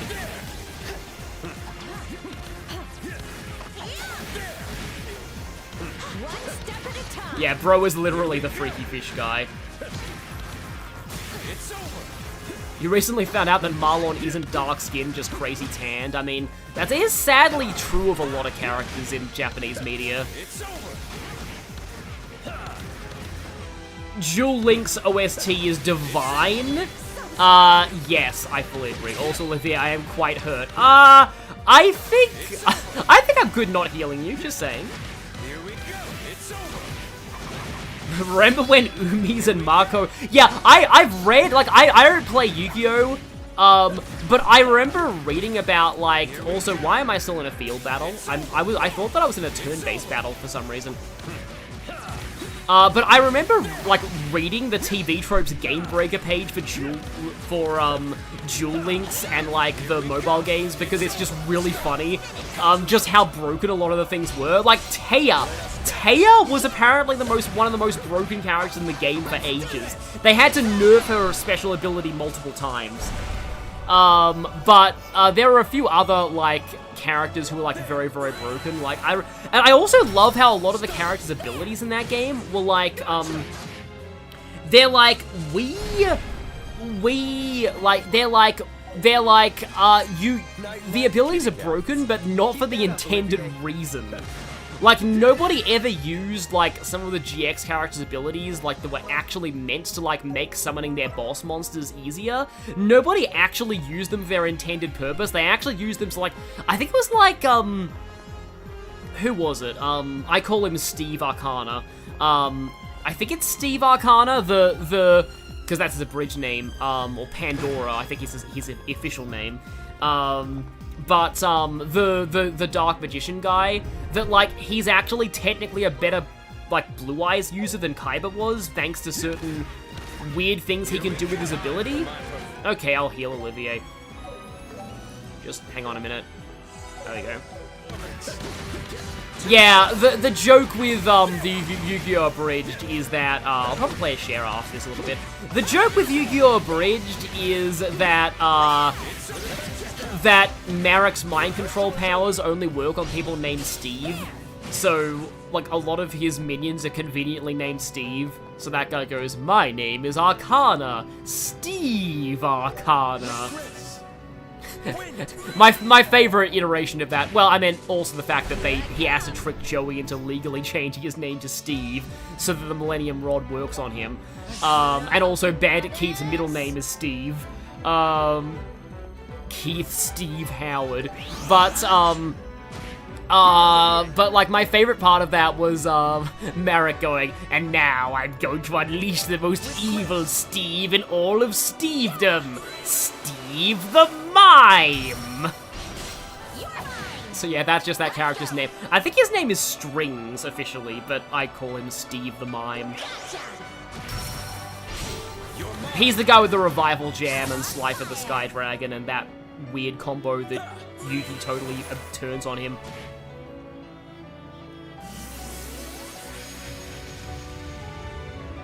I can't tell what you're talking about right now. Yeah, I'm sorry. I'm kind of just sort of. I mean, we're just fighting enemies and exploring this dungeon. I'll talk more about like this game itself, but yeah. I should dump my items. I mean, honestly, I'm tempted to. There are definitely worse people to dump all your items on than Olivier. This dungeon's a little winding and twisting. But, yeah, speaking of Yu-Gi-Oh!, what do you think of Vantage Masters? Vantage Masters is, it's fun. I remember ranged attackers being completely dominant in, like, I quickly discovered how broken ranged cards were in that game.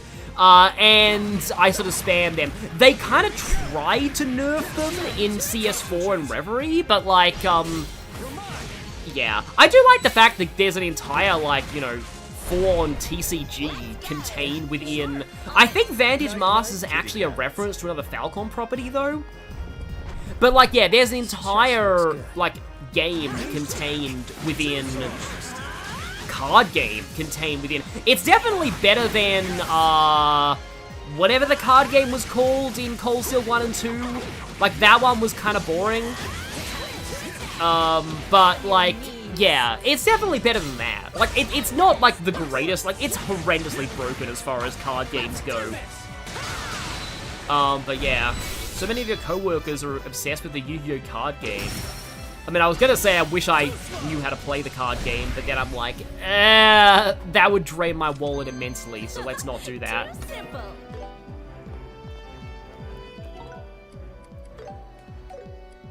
Was that another... I think it was another Royal Guard. Yes, it was. Enjoy Vantage Master while you can. Reverie is the last game with it. Well, I mean, you get to play it against a bajillion characters, so, like, I mean, yeah. I'm going to be playing a lot of Vantage Masters, and also a lot of Pom Party. Which I'm not great at, but, like, yeah, I can do okay at Pom Party. Brace yourself.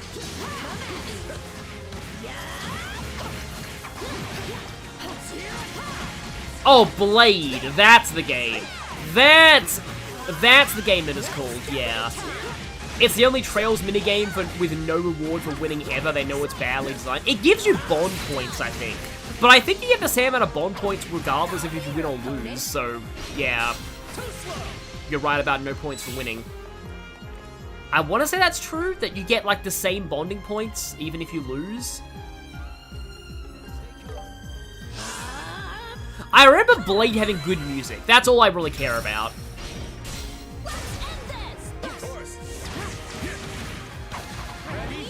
They keep mentioning having to build a new deck again because the meta keeps changing, and that's why I don't play Warhammer 40,000 competitive, because, like, I just want to buy models and paint models that look cool, and, like, by the time, like, I kind of follow that, like, Warhammer logic of, like, just buy the models you think look cool, because by the time, like, you finish painting your army, the meta will have completely changed, and whatever you thought was meta will not be meta anymore. So, like, just, yeah. Just paint whatever you think is cool. Plus, I've noticed that a lot of competitive 40k armies that I see in, like, tournament live streams are just... I just can't, like, they offend me because they're just so basically painted. Like, even though a lot of tournaments do have awards for best painted army nowadays, it's just like, again, to keep up with the meta, you have to be like, base coat everything in one color, and then maybe do one quick all-over shade, and that's it.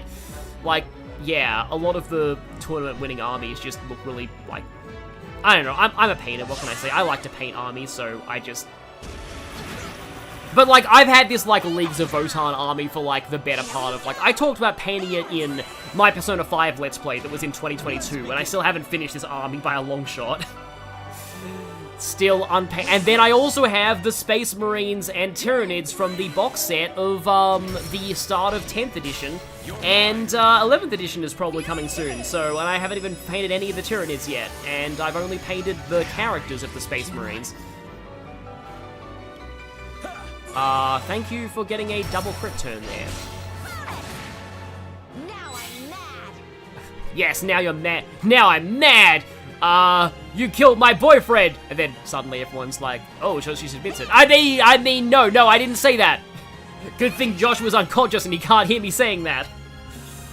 Arcana of the goddess. Master Jewel unfortunately has Max XXC. I'm not sure what that is.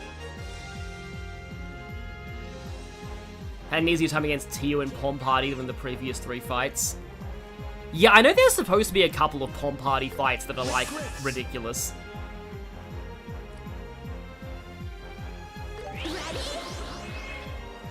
Yes, Akihabara does have a Warhammer Cafe. I somehow didn't go there, even when I was in Akihabara. I think, okay, my logic with not going there, granted I probably should have, because I ended up forgetting to eat lunch that day and getting back to my hotel at 5 PM and then collapsing from hunger, because my whole body was like, I need to see everything in Akihabara. And then I got back to the hotel and I'm like, oh right, I forgot to have lunch. I'm dead now. But like, my logic with not going there was that, like, I can go to Warhammer stores anywhere in the world. So, I wanted to focus on the things that I can only do in Akihabara. But, like, Phew, that was close. I mean, next time, maybe. Wonderful show. Because, like, to be fair, I found a Warhammer store in France that was, like, really cool, like, in Paris. Like, it's interesting to see just, like, the different, like, I guess, painting metas in different countries, because, like, there was some really beautifully painted stuff in that France Warhammer store, including a model that was painted entirely in monochrome that, like, I thought was just so cool. Like, that was really fantastic. So yeah, maybe I should actually check and see what, like, Warhammer models look like in like, Akihabara. Max C's effect is you play it from your hand, and every time your opponent special summons, you draw a card.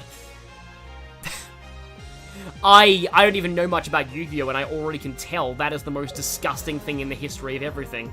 Apart from, like, Pot of Greed that literally just lets you draw 2 cards. But, like, yeah, that sounds really, really funny.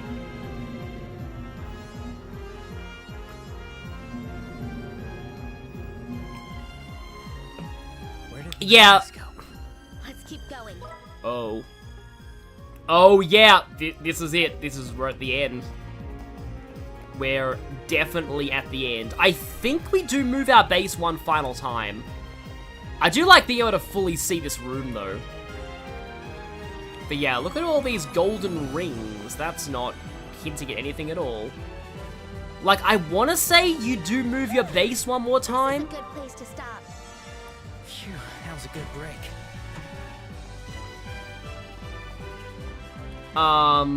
Yeah, no, I've heard about Magic the Gathering's ridiculously, yeah, broken stuff, but yeah. So I'm hopefully gonna be less weird about, like, tangents, but yeah, I didn't think we had that much of the dungeon to go at that point. So, I forget if this is Richard, or if it is, like, the base moves. So I'm just gonna, like, see if anybody in the chat says that this is, last time I remember, you don't move the base anymore. Okay. Max C's Illusion of Choice. Play normal and your opponent draws their entire deck and kills you. Play to special summon less and the card advantage of your opponent probably still kills you.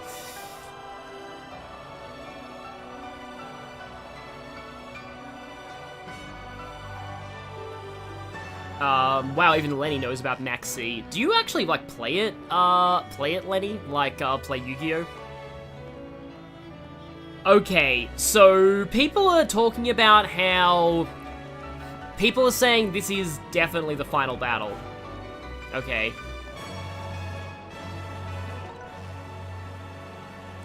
Definitely fight Richard first. Okay.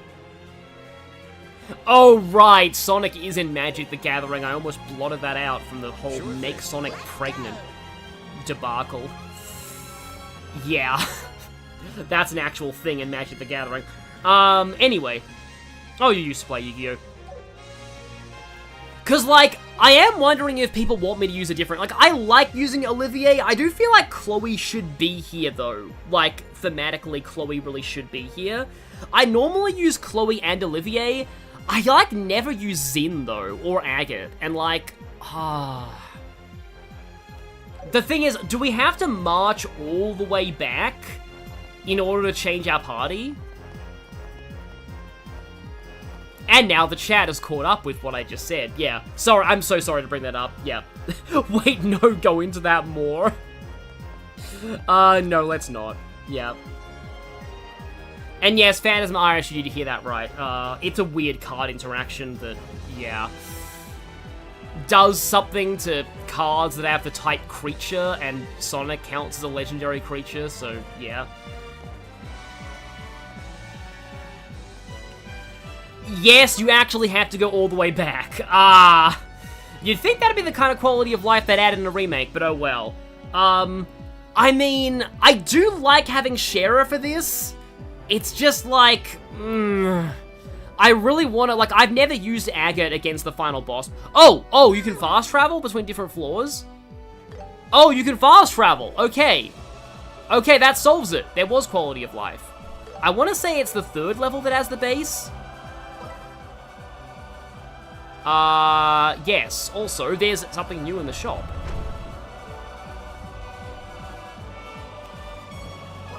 Olivier, yeah, Olivier is, like, permanently in horny jail. That's where he lives at this point. Like, you can't convince me that's not his home now.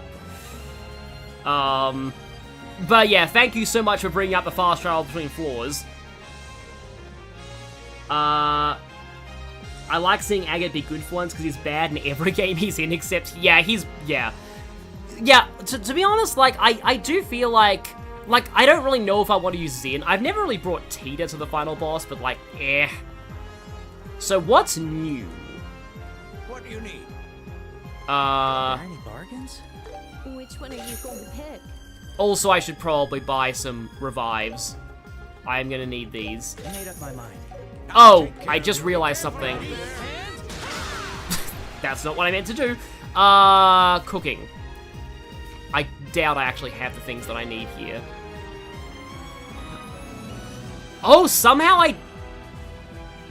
I don't have enough Monster Row to make them both. Why? If I had... Yeah, I don't have enough Monster Row to make them both. That is annoying. Does saving and reloading count for this? I'm gonna try and just, like, make them both and then, like, save and reload. I don't even know how I got that Monster Row.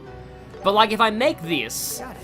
I'll make it right away. I wonder if I guess. achievement progress still counts.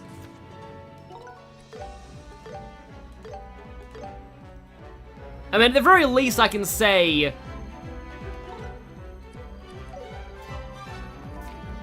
that I've made... Sure, leave it to me. Sure, here you go. Yeah, there you go. So there's that.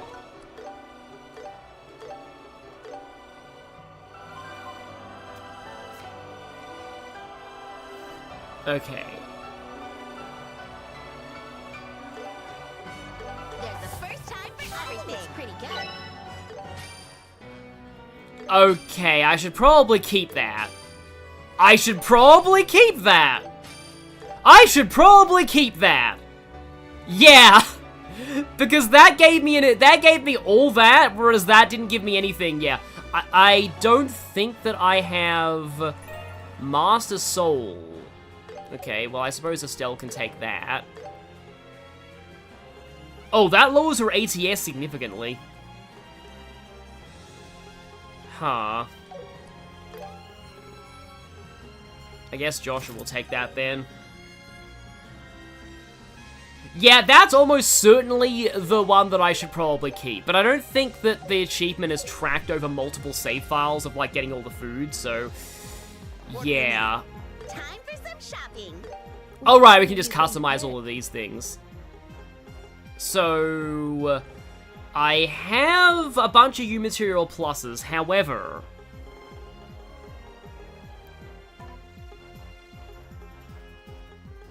I need honestly, I don't think I need these action and cast pluses. Those could be famous last words.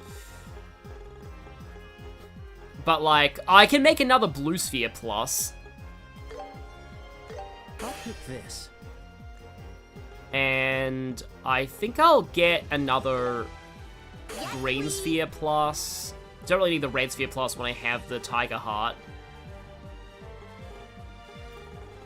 And then... Where is... Oh, I already... Did I already enhance Agate's best weapon? No, I didn't. Okay, Berserker plus. It's decided. So I'm thinking of... It's just a shame because, like, I don't want to... Like, Chloe's a cliche option. But, like, I used Chloe and Olivier in my original playthrough. But, like, I feel like Chloe really needs to be here. Also, holy crap, that's a lot of ATS. Also on Olivier as well. So I feel like the Olivier in the chat is gonna get mad at me. Yes, please. But I might use Chloe just because I like having the people who kind of need, like, you know, who sort of need to be here. But I'm gonna go Agate, and then I think I'm gonna go Chloe. I think probably the, like, weirdest party to do this with would be Zin and Tita. That's, like, objectively maybe the hardest party to beat this fight with, but, like, that's kind of if you want to be really crazy. Okay, and then in terms of equipment, it's, like, Agate needs to take the Tiger Heart plus. And then you need to take the Royal Guard off of you, sadly.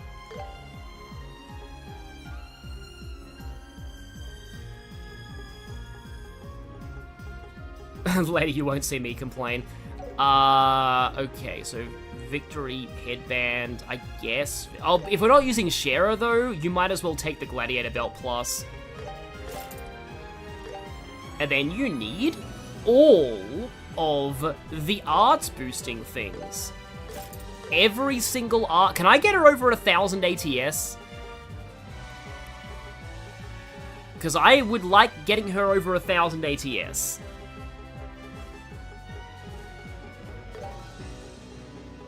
Okay, Joshua has the other Blue Sphere plus. I mean, I will not say no to double Blue Sphere plus. Because, like, I like Joshua having CP.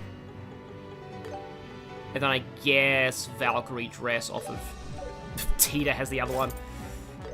Is there any, like, Sylvan boots? Well, yeah, let's take the Sylvan boots off of Shera. Okay, now, yeah, she does have over 1,000 ATS. Good, good. Yeah, Agate is using the Gladiator Belt Plus. I wish I could bring Josette. That would be funny. But, sadly, she's not involved in this. Look, honestly, she has a beef against Richard. She easily could, like, be part of this fight if she wanted to be.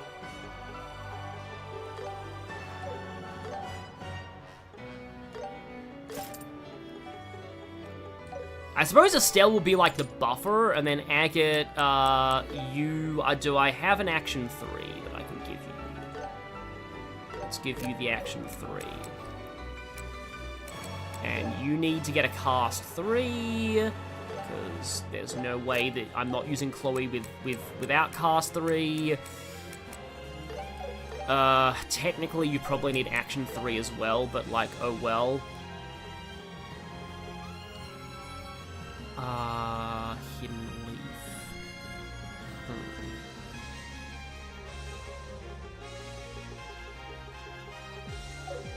Okay, you do have EP Cut 3 already.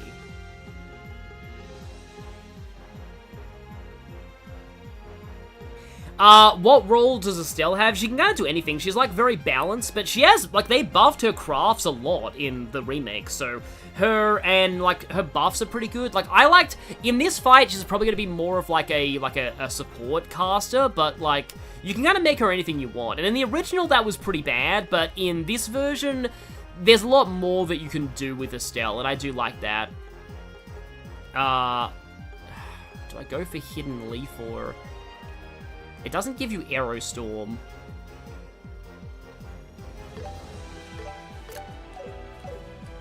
Also, here's the thing. Record all types of enemies in the combat handbook, okay. Cook every type of successful dish. Yep, I am only 2 off of that. Cook 50 peculiar dishes. Collect 10 issues. Register all. Okay, we only have 1 more of those. I think I might have missed 3 chests. That sucks. That sucks a lot. Obtain 70 different types of quartz. Crimson Eye, I think, is supposed to be insane. And then, which is the art that I don't have activated? Hang on. There must be a way that I can do this. Here we go, yeah. Stone Breath, Petrified Breath.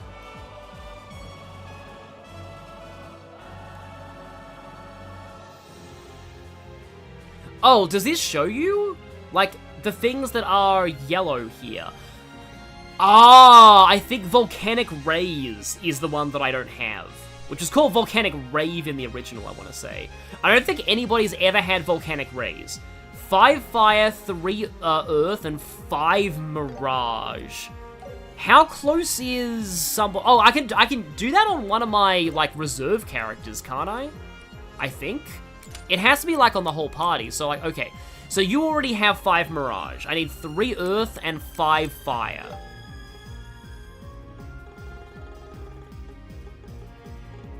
So... that's 2 Earth and 2 Fire.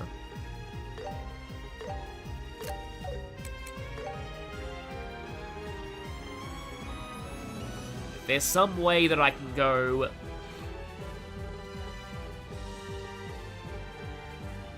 because that's 5 Fire. I don't quite have enough Earth, though. So I can swap out Heavenly Insight for something Earth. Yeah, there we go. There's Volcanic Rays. And there we go! We got Master of Arts. Unlock all arts. And that gives you Fury. Oh! I'm sorry, I went crazy. But this is the art version of Lone Blade. Oh, that's going on Chloe right now. Yeah. No more Hidden Leaf. Let's give you Fury. Let's make you Forful. Weirdly, that gets rid of Aerostorm and Sylvan Wing. But, like... yes. Yes. Yes. And I have the food that lowers your HP, too. Oh, wow. That's gonna be interesting. Yeah, so this is like a quartz version of Magius from the future games. Yeah, this is gonna be very, very, very interesting. Okay. I hate the fact that I've missed, like, 3 chests, it seems. I would really like that Crimson Eye, though. How do I get the Crimson Eye again? Oh, right, Crimson Eye is, obtain 70 different types of quartz. So I need 2 more different types of quartz. So, hi there, Professor Russell. Which one should Can you make me 2 types of quartz I don't have? Oh, yeah, owned. I don't have Mute Blade. I'll pick this. And I don't have Action I'll pick this. 1. Oh, it's different types of quartz, though. Okay. So I definitely didn't have Mute Blade. What do you need? I think I'm 1 off. Yeah, I need 1 more type of quartz for Crimson Eye. Do I need one of the pluses? Time for some shopping. I think I might need one of these pluses in order to actually get that. Oh, that will be... Okay, hang on a minute. How many U-Material pluses can I... Oh! Oh, I have 11 bajillion U-Material normals, so, Right. I'll pick this. Pick you. Yes, I please. made up my mind. Yes, I made up my mind. Okay. Okay, cast 3. Enhance that. Enhance I'll pick this. that. Okay. I might be able to make this... Oh, that gets rid of a lot of my cast 3s and other people.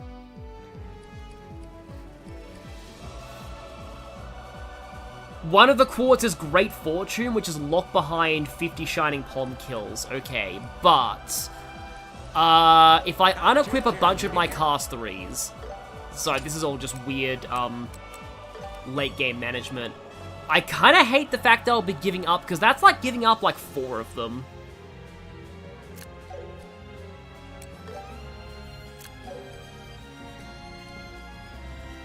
Okay, Shera has a cast 3. At least we're doing it to this music. And then you have another cast 3. Hello there. What do you need? I can't decide. Take your time to choose. Oh, I don't have any... Oh, it required 3. So if I do this, I have 1 cast 3 plus and 2 normal cast 3s. Which should be fine, because Agate doesn't need a cast 3. I pick you. Okay, did that count? That counted! Okay, great. So, you take the normal cast 3. You take the normal cast 3. You take the broken cast 3. Oh, this is going to be very, very funny. And then, Crimson Eye. So, I remember Crimson Eye being like one of the best, ATS Arts Defense plus that, resist Mutant Confuse. It's basically Tiger Heart, but for magic. Can I enhance that to Crimson Eye plus now? Take care of your augment adjustments. I'm waiting. Hurry up and pick. Agate is bored. There's accessories, okay. Crimson Eye plus. Yes, that is completely stupid. Okay. Chloe is no longer playing Blue Spheres. She is now playing with... Oh my holy... Her ATS is No, not ATS, sorry. Her EP is going up from 660 to 960. With just 1 quartz. Not quartz, 1 accessory. Okay. Okay! Chloe is gonna really punish Richard for imprisoning her grandmother and herself. This is gonna be insane. Okay. Are there any, like, can I enhance any of these shoes that I have? Take your time to choose. I cannot, because I am out of new material pluses. Yes, Chloe is turning into a, she's basically, well, I mean, Mael from, you know, Mael from Clair Obscur is not magical for the most part, so I can't really quite say she's turning into Mael from Clair Obscur, but she's getting close. I mean, Mael also uses a rapier, so, like, yeah. I don't think Chloe's gonna be able to do, like, 1,000,000 damage, but, like, I mean, it'd be funny if she did. Can we get Agate's crit rate up? Okay, okay. About that, you have you have strike 2. I'm sure I have a strike 3. There we go. Crit 26%. Lone Blade. Freeze is totally useless here. I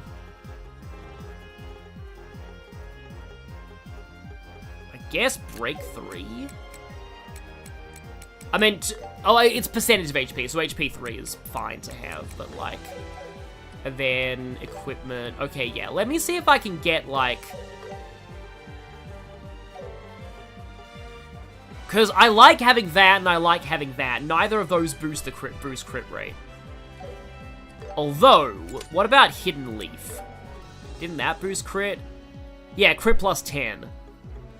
Gonna lower his HP quite a bit, but I mean, Agate doesn't really need survivability with what I'm doing with him, so... And it has more accuracy and crit 39%. Also a lot of evade, which kind of helps if he's on low HP for a lot of the fight.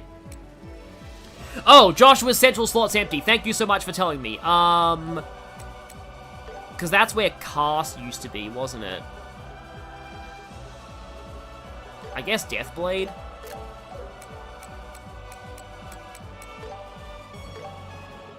Okay, you both got the action 3s. I mean, I don't need Ingenuity on you, but...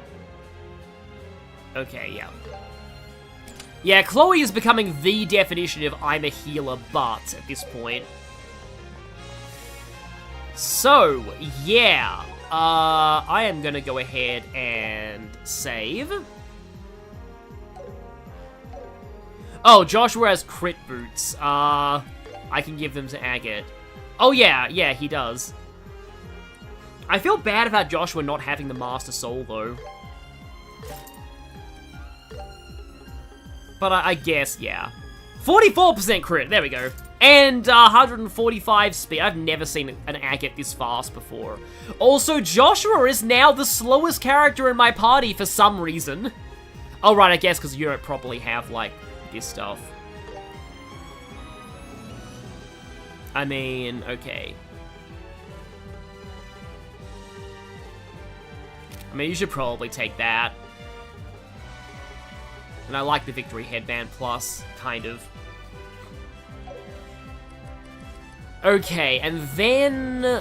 oh, right. So, in terms of, like, food, so I have the Heaven or Hell Stew. Oh, right, droplets. Let's give Chloe even more magic. I think I'm gonna put all of my my HP items into Chloe, because she kind of needs it. And then...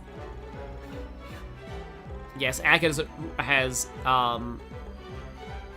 Oh, did I use all of my Heaven and Hell Stew? I think I did.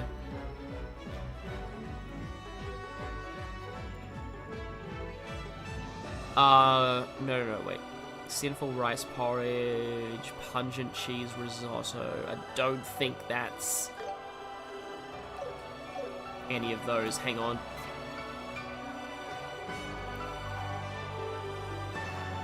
Heaven and Hell Stew, here we go. Sure, leave it to me. Yeah, this went well. Of course Oh, it's a Foggy Hot Pot. Halves HP, halves EP. Yeah, I don't think I had any of those left, unfortunately. So let me just check.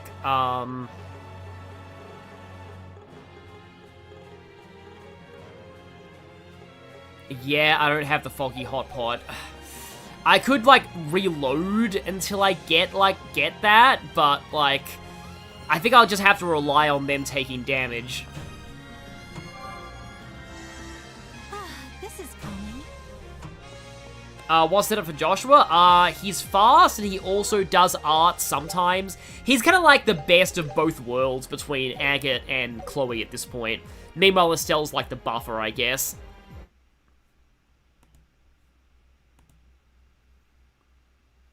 So okay, there's a slight thing. My game might just go quiet for a moment, but, because I wondered if... So I had this plan to maybe have a guest on once I got to the very, very end. But I don't know if, like, the setup will actually, like, work correctly. Because I need to make sure that I'm, like, recording from, like, the right Discord. But,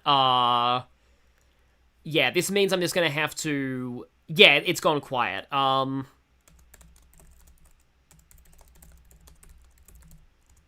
just have to message the intended, The stream did not freeze, by the way. Yeah, I'm just kind of trying to set up something. It's not, don't worry, it's not a thing, thankfully, because my internet's been really bad lately. Yeah. Oh, also, we need to play as Chloe for this, like, because she is the true protagonist, of the game. It's kind of hard with both my phone and, like, I need my phone for chat and the laptop itself for the game, so I can't actually tell, like, when this person's messaging me on Discord or not. I don't know if they're actually, like, online right now, though. Like, I actually do have myself, like, recording from this particular, like, listening to a particular, like, Discord at the moment. But I'm not sure... Oh, no, I am getting... Sorry, it's gonna go quiet for a bit. I am getting message back. Okay. So... Let me see if I can... Hopefully my voice doesn't double if I go onto the general voice chat of this particular Discord. Because I want to say that I am set up to... I need to set the application audio capture, beta to the right Discord. That's the wrong one. Yeah, again, sorry, this is just me finagling with settings in the middle of a stream. Why is it only on that one? Oh, no, that is the right one, okay. Okay, hang on. Because, like, the last time I did this, it also severely lagged my stream, so... I think it is... Okay. Oh, Letty, you've got to get going back home now anyways. Well, it's good that you were able to... That's sad that you might not be able to see, also I have my own icon up on the game screen now, which I really hope is not picking up in the stream itself, because that looks kind of awkward. Yeah, we're at the final boss soon.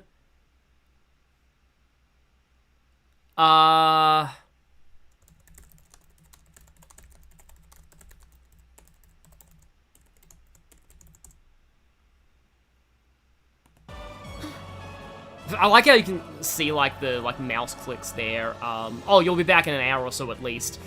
Yeah, we'll probably still be doing stuff by then. Stream looks fine, unchanged, good to know. Yeah, sorry about this. Is just gonna look awkward, especially on a VOD, but I'm just trying to, get everything set up in the middle of a, in the middle of an actual stream. And they're probably going to be behind as well. Like, their feed of the game is going to be behind. So they'll more be reacting to things I say than commenting on what's directly happening.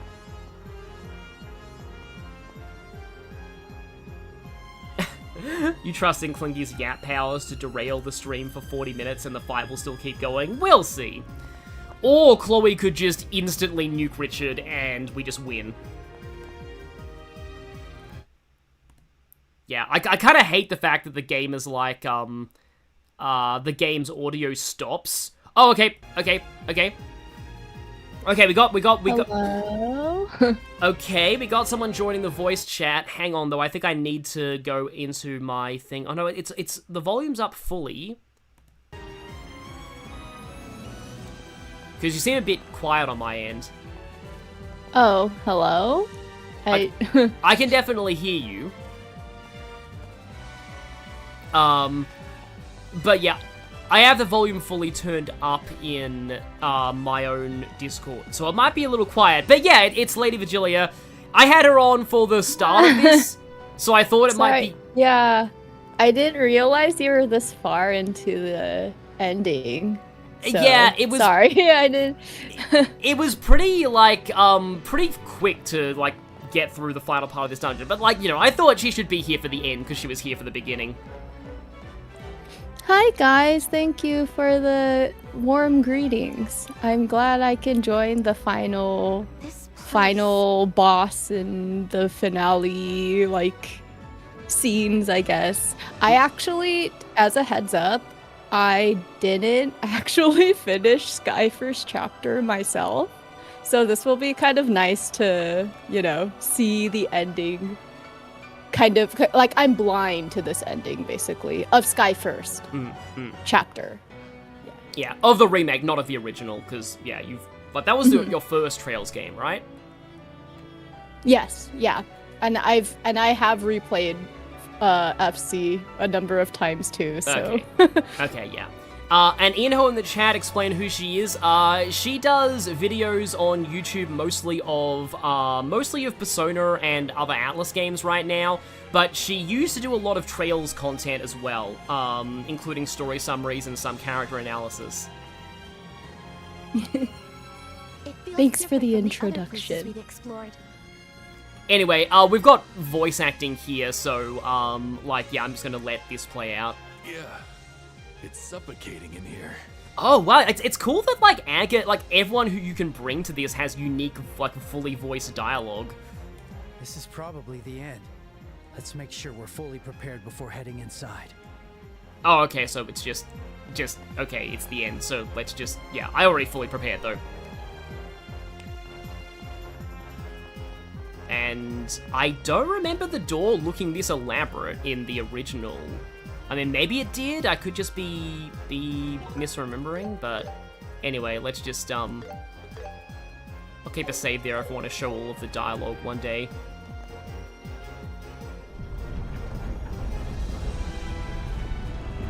I still really like the remix of the final dungeon theme they did for this one. I mean, it's hard to improve on, like, perfection, but it's good.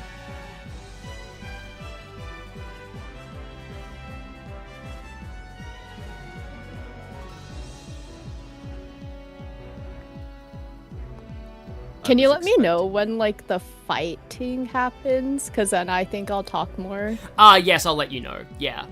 Okay. But we've got the Richard cutscene right now. I still can't believe that George Peters was in my chat in, like, an earlier stream of this. Like, I kind of wish he could be here for this fight, but still, yeah, shout-outs to him. I had a feeling you'd somehow make it here eventually.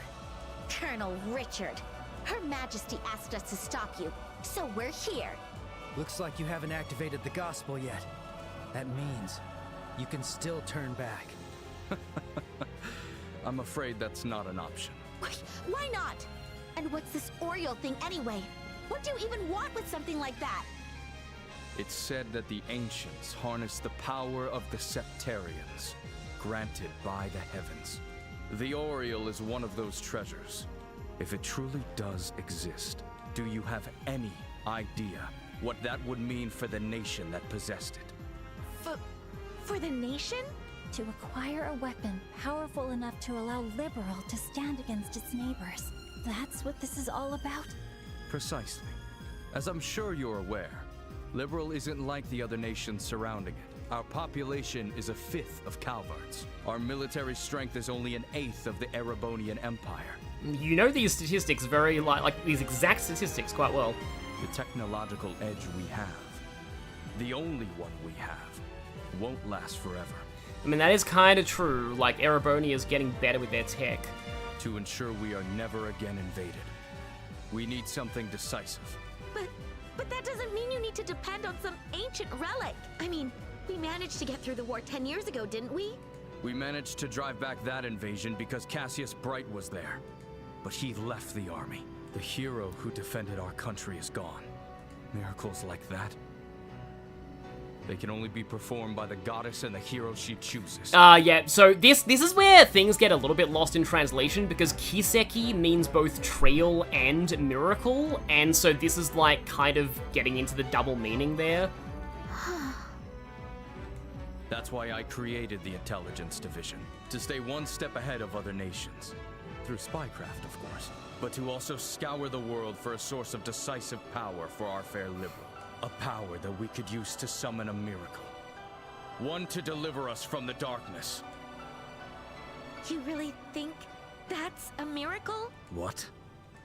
So, we're bracers, and we're here to protect the things people hold dear. But it's not like we're the only ones protecting them. If anything, we're just supporting people, helping them protect the people and places they love. And how is that relevant? My dad didn't defeat the Empire all by himself. He worked with so many people to defend this country, right? The war ended because people helped and supported each other. You were one of them, right?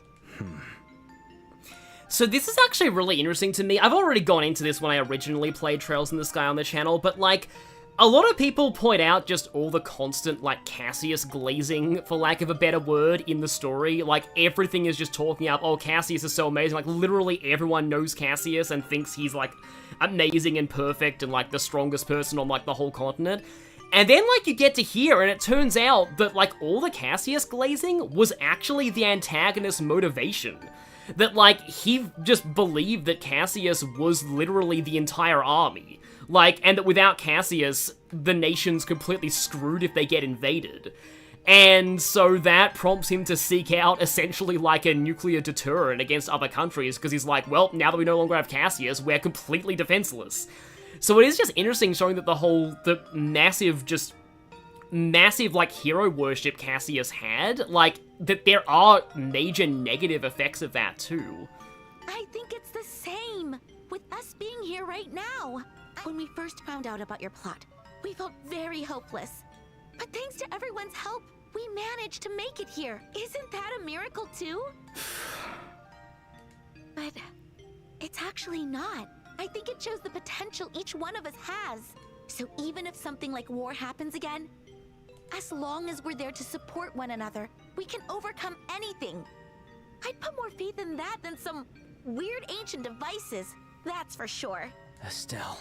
Because, like, we have no idea what the Aureole actually is or what it will do if Richard activates it, so, like, that could easily be a problem. That's some big talk. Estelle. Yes, that's exactly right. I'll admit, you are strong, but not everyone can be as strong as you. When you are so close to great power, few can resist the temptation. I've carefully prepared everything for this exact moment. How could I possibly turn back now? Let me ask you something. How did you find out about this place, Colonel? Here's the really important part too. What? Ancient ruins that hold a forbidden power. Its existence unknown even to Her Majesty the Queen. And yet, you knew to construct an elevator directly below the treasury so you could get here, no matter how extensive your intelligence network is. You couldn't have found this alone. That... And there's the Gospel, an orbment crafted with technology even more advanced than that of the Central Factory. How exactly did you get your hands on that? I don't have to answer to you. No, you're not answering because you can't. What do you mean? You were convinced that this powerful artifact called the Aureole was here, and you thought you could obtain it by using that black orbment. But you can't remember what led you to believe that. Isn't that right? So, yeah, here's the other very interesting thing. Everything Richard's been doing with the intelligence division and his patriotism towards Liberl, that's all genuine. That's all completely genuine. But he somehow found out... Okay, sorry, I just have to BRB for like a while. Okay, that's... I'll be back, yeah. That's completely fine, yeah. So basically, to just have me just keeping you guys entertained for a moment. So, he found out about the Aureole and the ruins under the castle. How did he find out about that? Not even he remembers. So, there's definitely something weird going on here. Yes, this is Johnny Young Bosch, by the way. You mean... So maybe someone did something to his memory, like they did to Mayor Dalmor, huh? And just like Mayor Dalmor, like how Mayor Dalmor's plot of, like, burning down the orphanage, that was all him. He wasn't, like, brainwashed into being a villain or anything, and Richard wasn't either. It's just that how, like, all of Richard's actions are driven by the fact that somebody told him what the Aureole was and where he could find it. But he doesn't remember how he found out that information. And what of it? The existence of such power is proven by these ruins beneath us and those weapons. The Orbal Golems. They are far beyond anything we could possibly create on our own. Therefore, I will follow the path I have chosen! Oh, I completely forgot that he summoned photon judges.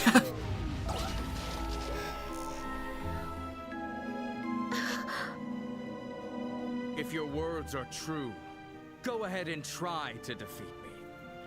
But if you cannot, it will prove your beliefs are nothing more than naive fantasies.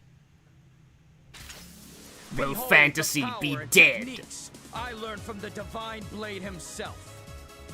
Bold words. We won't hold back either. So I do think Silver will fit this fight. Let me show you the truth. Also, holy crap, that pose on Richard was great. We're not powerless, and we'll prove it here and right now. Well said, Estelle. Let's end this thing. As a member of the royal family, I will not back down. And their photon judge Stella's right. pluses too. We can overcome this together. So yeah, we have Colonel Richard himself here. That's way more HP than he had in the original, but we have way better tools. So yes, Yes, Richard is like, I will now show you the power that I learned from the Divine Blade. The power of spam! So yeah, Chloe doesn't really have... Oh, wait, she does have Diamond Dust. It's not a very good AoE on Diamond Dust, but it is Diamond Dust nonetheless. Okay, let's put that, like, there? Why does Agate have a Zero Arts turn? I mean, do I have any buffs I can... Agate has Sylvan Wing for some reason. I mean, I may as well do it.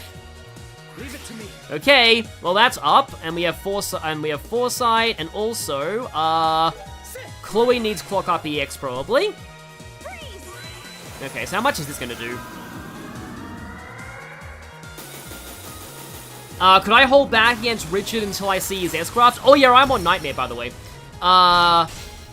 Just reminding people of that.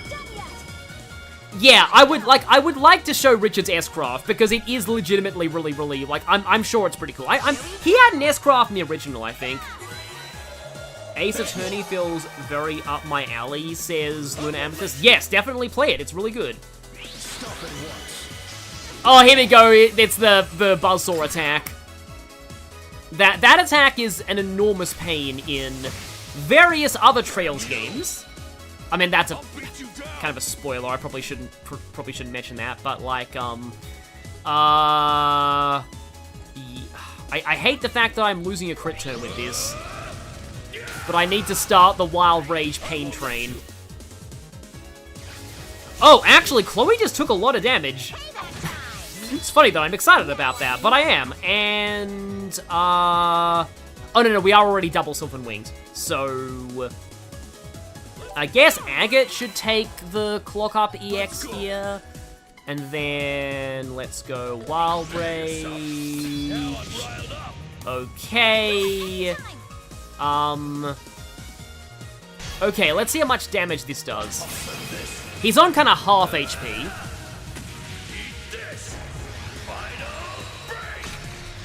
Yes, Richard is basically Virgil. Hidden Leaf has enough wind and mirage for Sylvan Wing. Yeah, that's understandable. And you weren't before. It's funny how Princess isn't a nickname. You'd think that it would be just a nickname, but no. She is literally a princess. Diamond Dust. That just reminds me of the... I think it was, yeah, it's a My Little Pony quote. You look just like a princess. That's because she is a princess. Then the entire fan base lost their minds because they thought that Twilight Sparkle becoming an alicorn was the death of the show. But Chloe shows that you can be a princess and still be awesome. Like this. Oh, you missed it on your playthrough because, Cyberspace, because Agate killed before. Also, that is very, very high damage. Yeah, because Agate killed him before he could do the S-Craft. So we'll hopefully get the S-Craft going. Let's actually... So morale is also defense and also CP regen. So let's set that up. I wish I could have made that the thumbnail. Because, like, Luminous Ogre Slash is like, the classic, classic Richard right there. I want to say his delay is, like, not, like, anywhere near as, like, ridiculous with that as it is, like, supposed to be, but still. Brony Clingy peeks out for a second. I'm kind of tempted to make a video on my Sonic channel about, like... I see. It seems you're more than words. But my sword is one forged to protect. Do not underestimate its might. Ranking all the My Little Pony episodes, basically. You really saying that after all the crap you've done? But he only has one sword now, right? In that case, we can break it in half. Oh, that's an awesome line. No foe could stand against a united force. Enough talk. However, I mean... actually, I can just, like... Earth Wall. The question is if Richard or Lawrence is the bigger or... Yeah, like holy crap, the remake version of that attack is, like, insane. Zero Arts Plus. Maybe I guess I can Sylvan Wing again to reset up the insight. Well, there's AA Canceller, but I don't really care. Yeah, having an Earth Guard up against AA Canceller can help, you know, make your arts cancelling... like, block enemies from cancelling you, basically. Okay, so, again, I'm just spamming Diamond Dust, because holy crap, Chloe is broken with this setup. Photon Judges are almost dead. Well, that one's definitely dead, and this one should be, like, down. Let's try an Evil Eye. I wish you had these animations for your Jetstream Witched video. Exactly. Here was no coincidence. Now it's your turn. Okay, so he's almost well, I'm hoping that he's gonna S-Craft. Like, I do like the later Trails games, like the Cold Steel 3, 4, and Reverie, for basically directly, oh my, I have a crit turn with this. Oh no, this is gonna be terrifying.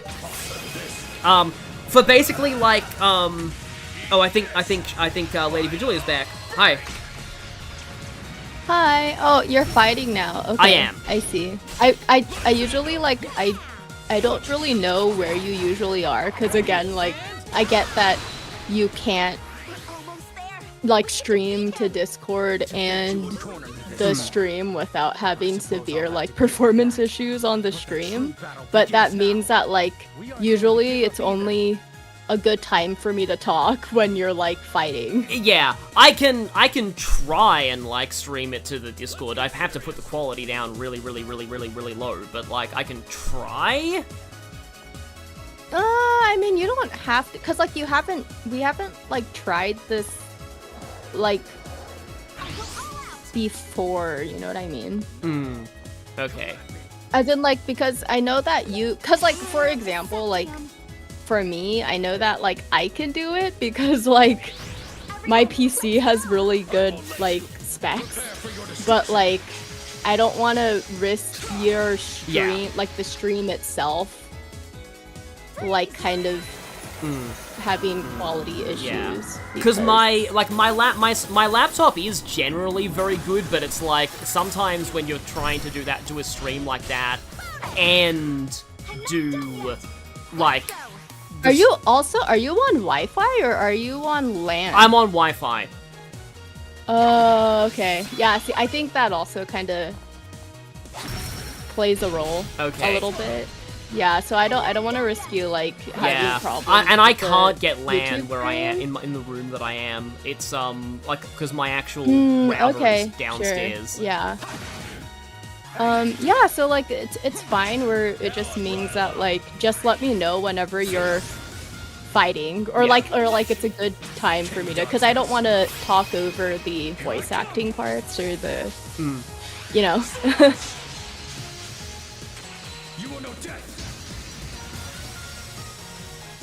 So there's the S-Craft that everyone wanted to show me.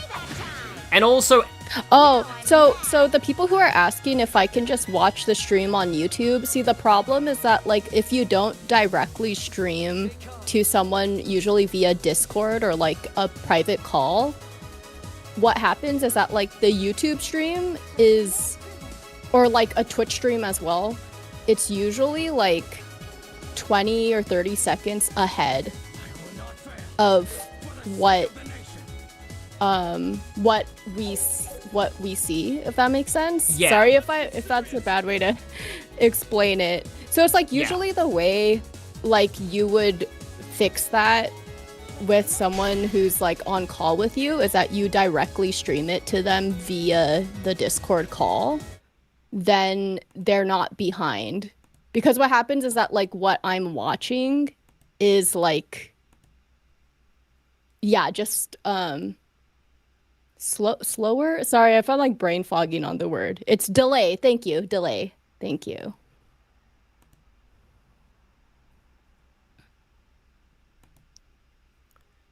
Yeah, I'm gonna try and, like, do the stream in, like, the Discord and see if, like, that works, but, like... So that's why the everything paused for a moment. Oh, I see. Yeah, sorry about that. I think he had to alt-tab out of the... I did, yes. Yeah. Out of the screen. Yeah. Or the stream. So can you see it, like, on the Discord now? And I put the quality down. So...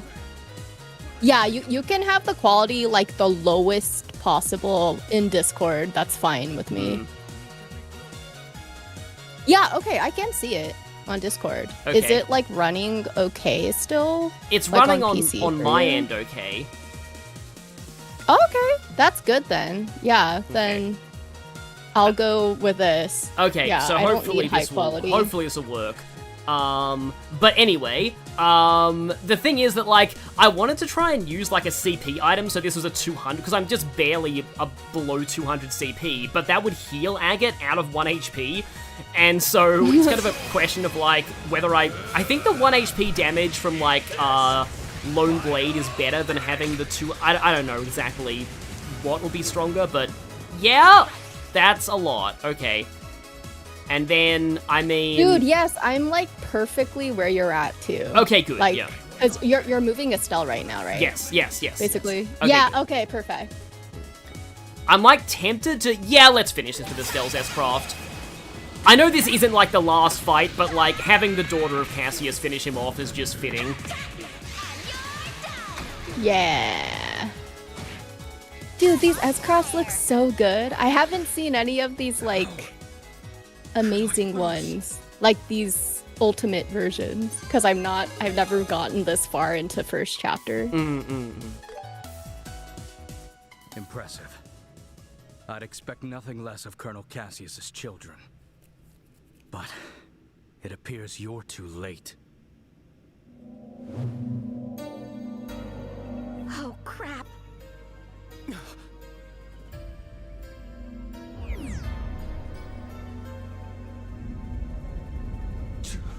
This is...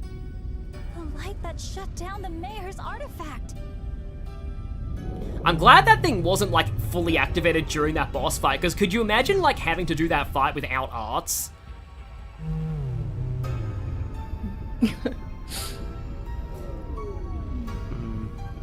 Also in the dark. Yeah. No! The orb will shut down! I forgot if Russell even talked in that scene in the original. I forget that he's down here, I'm gonna be honest. Yeah, Russell's just here. He's there so that you can actually, like, buy quartz and open orbment slots while you're in here. It must have Amazing. been an orbital shutdown, but it didn't feel like the ones we've experienced before. So, I know this is a weird time to mention this. So basically, lady, I'm using like a build where Agate has the quartz that like increases physical damage on low HP, and Chloe has a quartz that does the same for magic. Oh, so they have to be like at like 100. And that's or why somebody in the something. chat said, "Oh no, Agate leveled up," because like that it fully heals him. Oh no. It felt like something was released.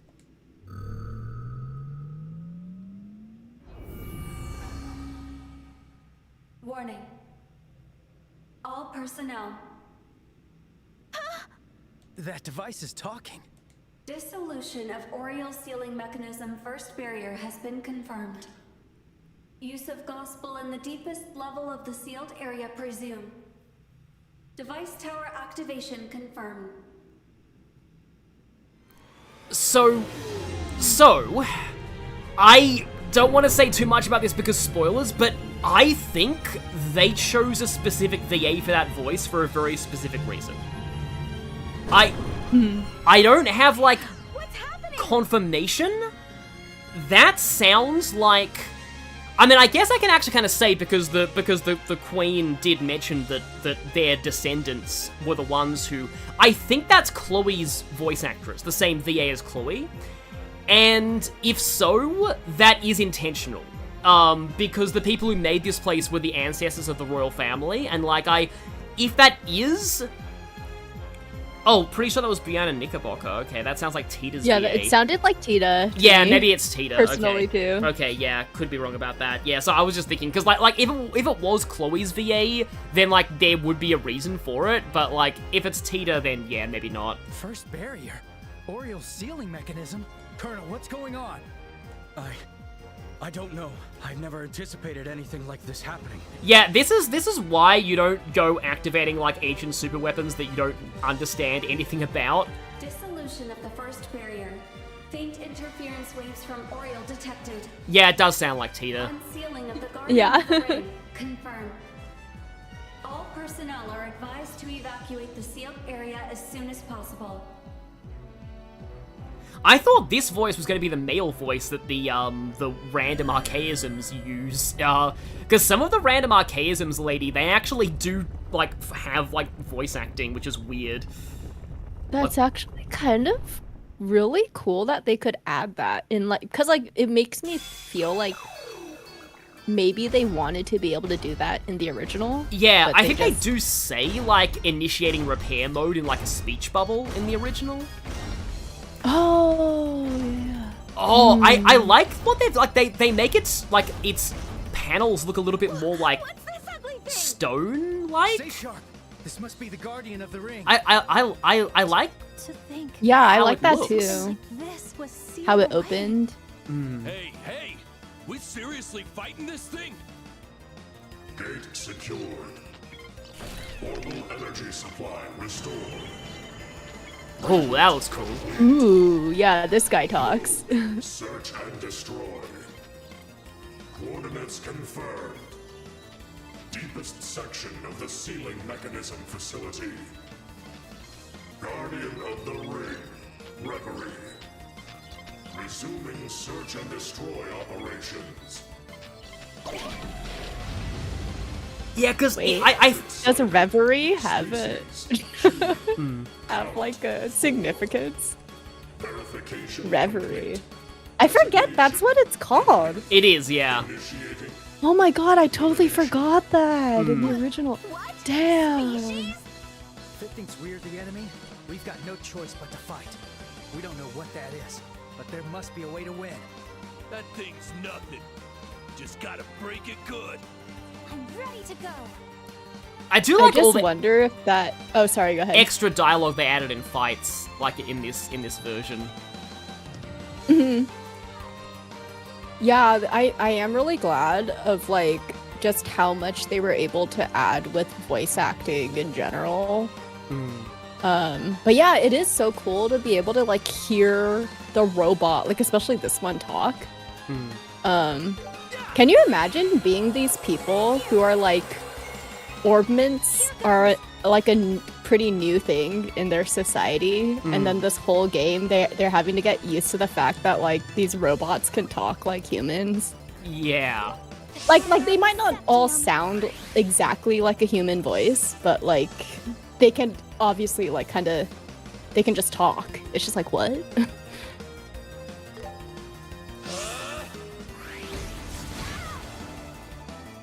Oh, that's a delay. I think it's because I'm still in like the like brain for me personally, because I only finished first chapter up to like the end of Bose. So I'm still like very early on with where the machines are. Oh, okay. Yeah. And I'm kind of like still in like the early like still not understanding, barely understanding what orbments are. Like pilled brain. So yeah, anyway, it's so cool to see like these guys in their like first chapter form. Someone in the chat says even though one of them is resistant to physical, agate can still destroy it. Probably makes sense. Gotta love agate. And I'm doing this because like people in the chat were also saying that okay, I am double buffed on arts. I guess I can go for no, I do think I need to actually just heal Estelle right now. Someone in the chat was saying that like bringing agate like with this build is actually kind of nice because like this is one of the rare games where agate is actually good. Oh. Because like in Sky the Third, he's pretty good as well, but like in most like in the original like Sky FC and SC, agate was not great. This is going to hurt. Oh yeah, by I the did way, feel like he was your best physical though. he is, but Basically, like though, physical right? just kind of sucks because enemies, the way Yeah, the okay, I defense see what you formulas mean. go, like enemies just have so much defense compared to like their arts defense. Like comparatively to like maybe the other Trails games. Yeah. I see. Yeah. Okay. One thing that I actually have really liked about this game so far is, wow, 21k repair. Yeah, you're clearly meant to destroy this thing before you kill the main body. But like, one of the things that I am like really liking about this game is when you look at an enemy here, it tells you how much defense and arts defense they have. Like, look, this thing has like 3,000 defense, but like very low arts defense, and this thing I want to say is the reverse. Yeah, really, really massive arts defense, but low Yeah, physical that is defense. a nice quality of life. Which, like, the basically. original game didn't really tell you about, like whether physical or art are actually better against, like, certain enemies. Actually, like I would say most games are still like that, you know? Like, it's not... Like, as in, like, they usually won't tell you, like, on the UI or the HUD. Yeah.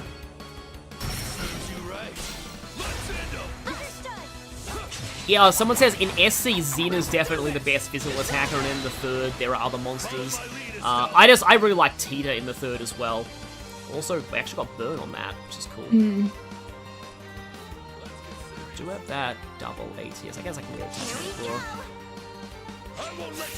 I am on Nightmare, by the way, so I have to remember that. I mean, it's nice when they keep missing. Yeah, that's because I've got... I think that's because I've got, like, the Insight buff up with Sylphan Wing, because when you get back to playing this game, Sylphan Wing is really, really busted. It gives, like, ATS, like basically magic buff, and also Insight, so that's, like... I think it's, like, plus 40% evasion with Insight. Oh, okay. Wow. Oh, I froze. They added a lot of things.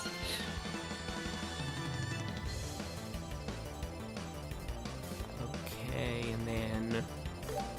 Yeah, basically just spam arts on the... Also, like, Estelle's Comet is actually arts-based now, which is actually pretty cool. Oh. So characters actually have, like, some of their crafts are arts-based instead of, like, everything just being physical. That's nice, yeah. Which is That's a really very good for nice Chloe and Olivier addition. especially. Olivier, because his S-craft is actually magic damage now. Oh, thank good, dude, but he is already so cracked, like, Yeah. in the second game that I can't wait for the second Yeah. game. Yeah. He's gonna be even more cracked. Yeah, see how the one that has the massive physical defense is taking, like, 0 from this? I mean, I can't wait for the second game as well, but that's just because Kevin. Yes, that's actually maybe one of my biggest.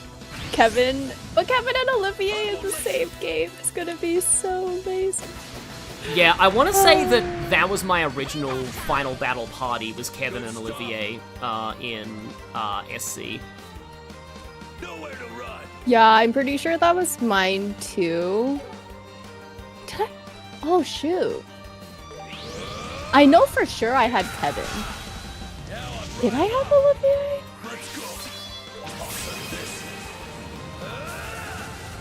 I'm pretty sure I did. Oh, inside is 50%. Okay. Oh, somebody says there might have been a frame drop somewhere.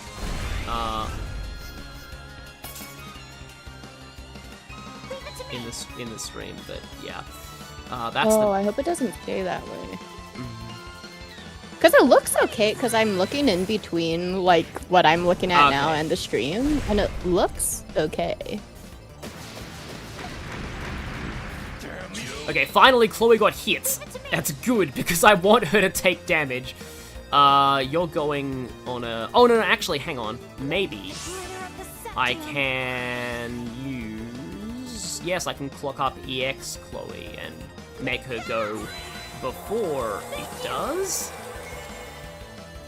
Oh, I see. Wait, apparently it was, Diamond Dust. Wait, are you talking about, Klingy's playthrough was Chloe and Kevin? I don't know. I want to say I used Chloe for the original, for FC, and I think it was Kevin and Olivier for SC. I think it was Olivier and Chloe for FC that I used. I see. Oh wait, but it's interesting. Some people are saying, oh wait, never mind. I'll let the voice acting happen. Yep, those were its arms the whole time. And that part was its actual head. Mode. Genocide. Oh my god. Reverie. Genocide Yeah, mode. so This is I want to say the fucking original localization downplayed that bad. to Annihilation. I see. But I Well, I'm but I glad they're know not was that shying in away from it Japanese. now. I know it was that in Japanese because I've heard the Japanese voice acting from Evo and it definitely said that in Japanese. I see. Also, I like how because we have these sorts of graphics now, you can tell, like, in the original, I couldn't tell that that was like a face. You know what I mean? Like, it looks like an animal's face. Yeah, Right? yeah. And mouth. I couldn't tell that from the original FC personally. So I just like how, like, these new graphics, they can show that. Like, Yeah. probably everything they wanted to show in the original. I also didn't realize this was like a centaur because, like, I didn't realize in the original it had another set of legs. I didn't realize that either. That is so cool. Until you pointed that out. Yeah, it has like... It is like a centaur. Wow. Yeah. Let's go, Estelle. That is so cool looking. But yeah, it is interesting. People... Okay, your chat is saying that, like, you asked in SC who you should bring, and you almost brought Olivier, but you swapped to Chloe Oh. for SC too. Okay, yeah, it's been a while. Isn't that probably like almost 10 years ago now? It was That you did that LP? 2021, I think. Oh wait, it was that. Like it was that recent? I thought your Sky stuff was even older than that. No, Sky first chapter was 2019. No, yeah, it was 2020 because Sky first chapter was 2019 because I did that at the same time as Fire Emblem Three Houses. Sky second chapter was right after, was like 2020, and then the third was 2021, like end of 2021, start of 2022. So it was fairly recent, yeah. I see. At least, well, I mean, you know, recent by, you know, Yeah, it's more recent than like I thought. Yeah. Because I first played the Sky games in 2017. Okay. Also, because, like, you don't know this, lady, the reason why Agate's, like, low HP build is so busted is because in this game, Wild Rage can't kill Agate. It only drops into 1 HP. So when he's on... that is nice. So when he's on 1 HP, he can just spam Wild Rage and just get infinite CP and not die. And have his, like, you know, low HP buff. So it seems pretty, like, kind of, like, obvious that they wanted this build to be, like, an option, if not the one people sort of went for. Yeah, because they're like, hey, guys, it can't kill him, by the way. It just drops it to 1.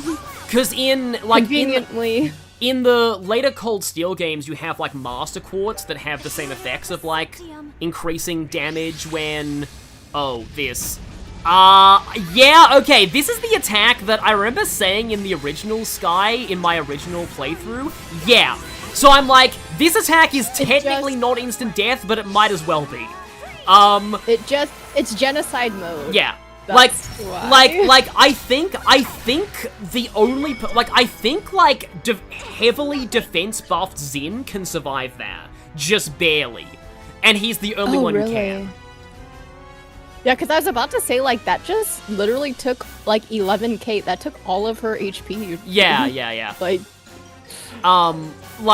Yeah. As I said, I'm pretty sure that it is technically possible to survive that in the original, but, like, you need Xin with, like, all of the defense stacking possible. That makes sense. Meanwhile, I feel like Tita can probably never survive that. No. Follow my lead, Joshua. The command grab, yeah, I guess that is what that is. This song is actually kind of cool because, like, a lot of the motifs in this song aren't actually, like, it isn't obvious why they're there until you play SC. Because there is a certain motif I can definitely pick up in this. There's obviously this is, like, the sky motif, and, like, there are motifs from the final dungeon of this game, but there's one in particular that, it's a song that it'll become more significant if you play further into this arc, I think. It's definitely a motif that I recognize, but, Yeah, I do think Falcom is very, like, it's very cool, but a lot of their music or songs end up being that way. Where it's like, it's only in hindsight it really doesn't like that you're Estelle like, right now. oh, yeah, that was twice, man. I ain't losing. Yeah, Picked Estelle twice. clearly not clearly it is like, it must detect, like, the Cassius genes in her, and it, like, immediately targets her for, like, destruction, because it's like... Right arm, significant damage. Double layer canceller inoperable. All right, we're doing it. I think it... Strange. I feel like we're unbeatable now. Yeah, we can. I think it only actually used that attack once, but, like, because in the original, that was one of its most dangerous things, because, like, it's an AoE arts-canceling attack, and obviously, because arts are so powerful, you don't want to get your arts cancelled. And, like, yeah, I remember that being pretty tough to deal with in the original. Sometimes, like, I like to, like, for example, have somebody, like, run all the way over here and cast, like, an art that I don't care about, just to bait it into using the canceller away from the people that I actually want to get the arts off on. Yeah, I forget, like, that's kind of the fun gameplay thing of a lot of Trails games, is, like, the movement Yeah. on the map. And that's why I really like the fact that you're allowed to, and I really miss this going back to Reverie and other Trails games, the fact that you're in this game, you can move and do an action in the same turn. Yes, yeah, for sure. Yeah, that's a very nice quality of life for people. Okay, is this gonna be Estelle again? It's Estelle! 3 times in a row. I mean, to be honest, she's actually the one that I, like, am the most okay with getting hit with that on. Because, like, I don't want it to be Agate or Chloe. Here goes.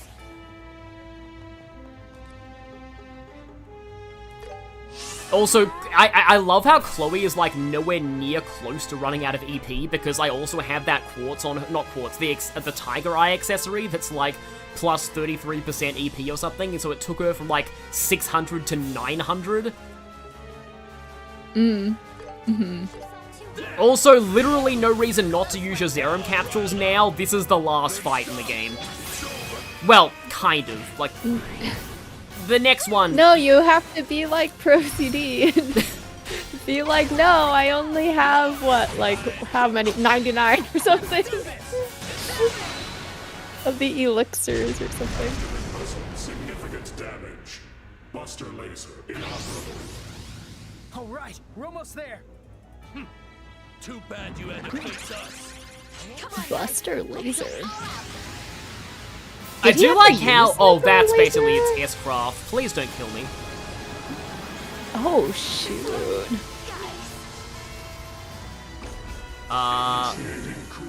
Oh, right, Whoa, that's the attack. Insane. That's the attack that debuffs its defense. Okay, right, that makes sense, okay.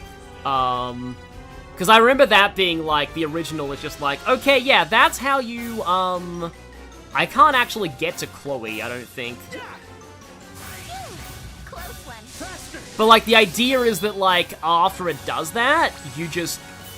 Oh, it summons things now. Oh, right, and it... Yeah, it... Oh, there's the laser. See, I was like, what? Did it actually use a laser at some point? Yeah, if you I don't see get what it to summon these, you can't get these in the enemy logbook, so yeah, you kind of want to make sure that it does that. Have them, yeah, sure. So I was gonna say, I want to, like, Zerum capsule Chloe so she can S-craft and, like, do the healing S-craft, but that would heal Agate, so that's actually bad.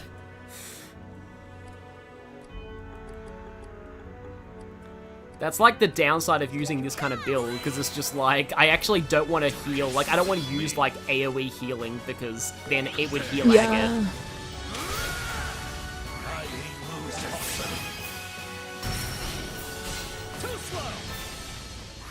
Joshua. Oh, right, it does have massive, massive buffs. Does Anti-Sept even work on those buffs? I guess I can try. It looks like it does. Okay. Resist? Oh. Or the other thing resisted. Okay.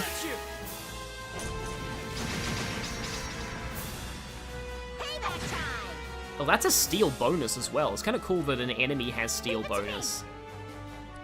Yeah, it's got Awakening for 94 turns. But, yeah, we did end up... Yeah, the Canceller does work. So, Beta is... Okay, they do still have... They don't have, like, massive... like, arts defense and stuff on them.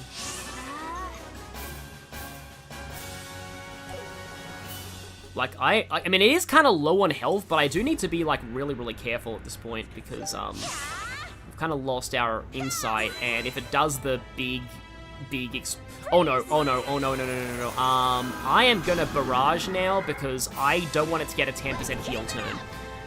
Yeah, that's, extreme. Yeah, take that. Sure, yeah. Yeah. Oh, we got a crit too, though. That's nice. I won't let you. Lapras Ray.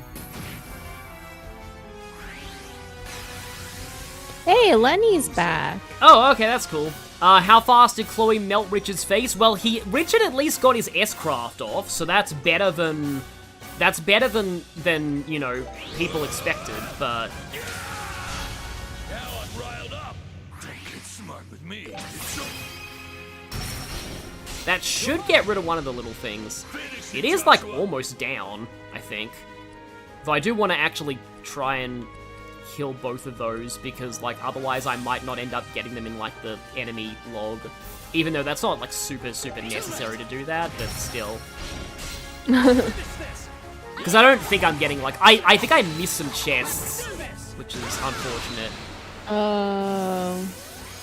Okay, well, yeah, that does suck. When it's, like, just a chest or two that you miss. Like the Trails game. I missed... Throughout the whole game, kind of thing. I missed literally one chest in Cold Steel 3. My first time playing that game. Oh, no. I think I was in that same position, too. I think I missed, like, one or two. Like, literally just one or a couple. And I was like, wow. Really? Okay, so if this doesn't kill it, I am going to just have Chloe's S-craft ready, because I think it's doing the genocide thing again. Okay, that killed it. Damage approaching 99%. Ceasing function. And of course, Agate levels up.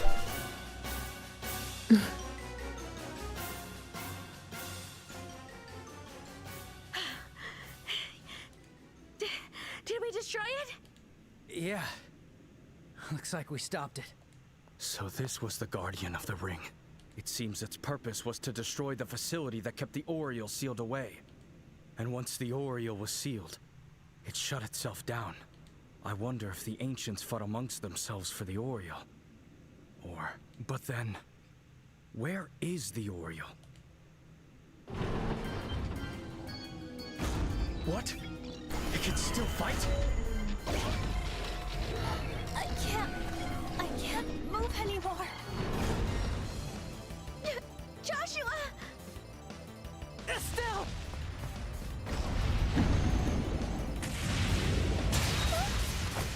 No! Colonel? I'll handle this. Get out of here, now! But... You all just fought this thing. But I'm back on my feet now. And I can buy you some time.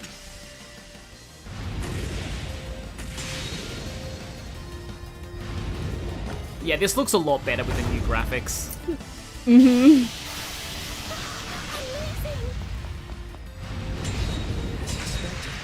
Someone who studied under a father. Richard actually gets, like, glaze. What are you doing? Get out of here! Amazing.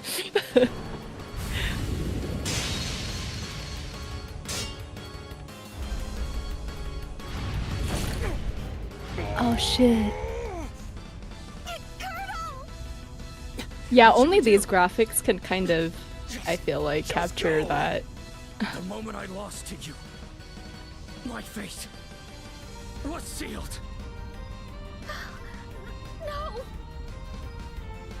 So, don't concern yourselves with me. My plan may have ended in failure. But if I can save you, then I'll have no regrets. Unbelievable. If you don't give up, a path to victory will always appear. Didn't I teach you that?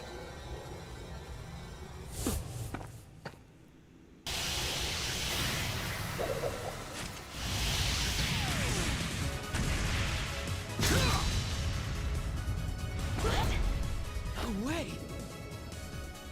Now, finish him! With just a staff, man. Yeah. Cassius. There's so many things I want to say! But we can't miss this chance. Meanwhile, Richard's freaking sword breaks in half. Poor Richard. He's like, what did I do for my sword to break? But yeah, so the funny thing about this fight, it's also interesting because in the original you got all your CP restored. The funny thing about this fight is that in the original game, there was an achievement for beating the final boss without ever using S-crafts. Recovery. Initiating restoration. So, there was a bug in that achievement where... Seriously? There was a bug in that achievement where only this phase counted. Joshua! And this phase is basically a complete joke. So, Yeah, this is true. this is less of an actual... Yeah, here we go. We get full CP. So, basically, this phase is just like spam S-crafts and have fun. Oh, I got the This is S-craft victory achievement. lap phase. So like this is not meant to be like a real like phase 2 was actually see look how low its defense is in this phase. Like this is just like the have fun finishing it off in the flashiest way possible phase. And so it was funny how in the original the achievement was just completely cheese because like it only counted this phase. So as long as you didn't use any S-crafts in this phase, you got the achievement.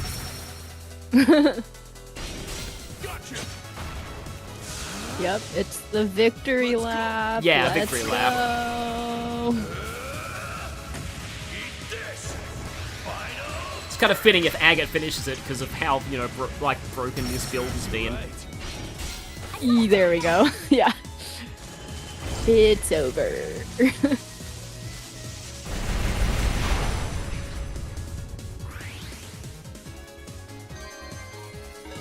Oh, and Chloe leveled up. She was under-leveled for those whole final boss fights, wow. We won! Good work, everyone. And now Dad Ex Machina has arrived. Hey, Estelle and Joshua. I'm back. It's been quite a while, hasn't it? Dad? You still have a long way, but your training paid off this time. Well, I suppose I'll give you a passing grade. Oh, people in the chat are saying Chloe technically finished it. That is true. Forget all that. Technically, yes. With the follow-up. What are you even doing here? What am I doing here? Well, let's just call it happenstance. What kind of crappy answer is that? You're looking as lively as ever, Dad. Oh, have you grown a bit taller while I was away? How was it looking after Estelle? She can be quite a handful, can't she? The Divine Dad. That really should be his official title. What's that supposed to mean? It had its moments. But honestly, Estella's helped me just as much as I helped her. I'd say we're even. Ah, sounds like it's been a productive journey for you both. Hey, old man, where the hell have you been this whole time? Oh, well, there is unique dialogue with, like, everyone. I want to say Olivier actually has a very interesting set of lines here, from what I vaguely remember. I could be wrong about that, but the I original. vaguely remember Olivier having some very interesting dialogue here if you bring him. Ah, the young ruffian. The professor told me quite a Yeah. bit about you. Sounds like you worked rather hard. How commendable of you. Don't treat me like some kid. Only teasing. I hear you did a great job investigating the special ops team. Also, you did a lot for my kids. Thank you. Yeah, I'd never seen this before. Yeah, he has unique voice dialogue for everyone you can bring to the final boss. That's really cool. Sure. Cassius, it's been a while. Ah, Your Highness. Nearly half a year, I'd wager. I heard you were captured, but I'm relieved to see you doing so well. Ah, yes, the chat is confirming the Cassius and Olivier dialogue is very interesting. I have Estelle and the others to thank for that. I do feel like the I wouldn't say like the majority, but I do feel like a lot of people would bring Olivier for this. Like, he's not just like popular, but he's also a very good caster. Oh, and during this year's school festival, I performed in a play with Estelle and Joshua. Joshua was very good. NGO, I think I brought Olivier and Agate, if I recall correctly. Oh, that's cool. I mean, it's a good balance of like physical and magic.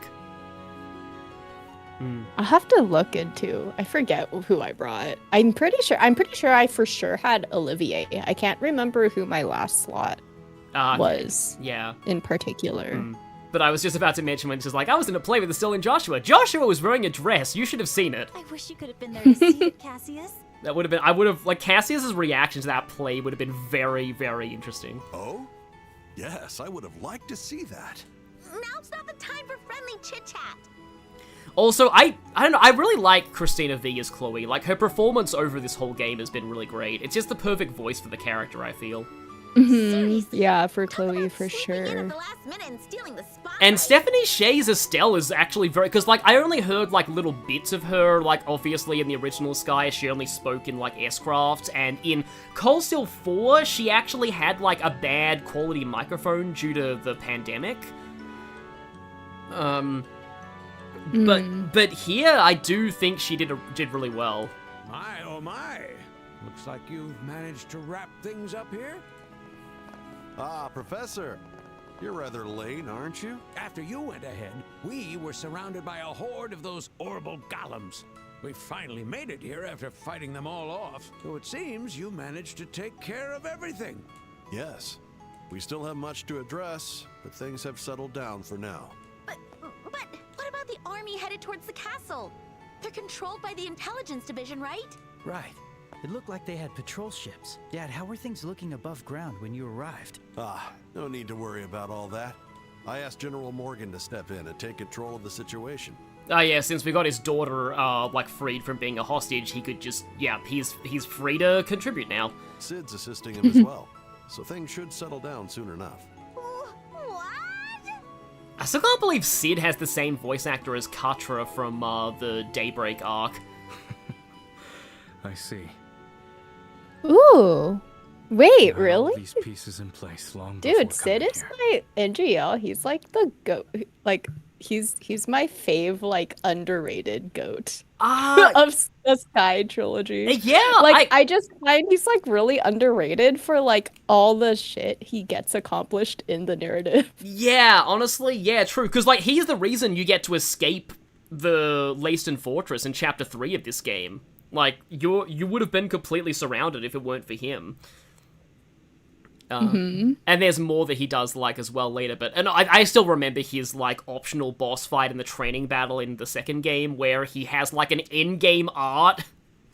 Like, when you see him, Yeah, like, when you yeah, see him yeah. casting, you have to cancel it, because, like, you wouldn't really expect it at that point in the game, but if you let him get it off, it's like, oh, this is like an endgame level art, and, like, you just die. Yeah. So you're awake. I'm being told I should read 3 and 9 before playing Sea Act 3. Yeah, I'll get to it at some point. I placed General Morgan under strict surveillance. I even took Sid's family hostage to ensure he couldn't defy me. Yet, somehow, you managed to free them both. Yes, something like that. But listen, Richard, that's all I did. Even without me, they would have found a way to make it on their own. No, that's not true. You are a hero. After you left the army, I was so filled with self-doubt. I couldn't even imagine us winning if we were invaded again. That's why I looked for a different pillar for us to lean on. If only you had stayed in the army, things wouldn't have gone this far.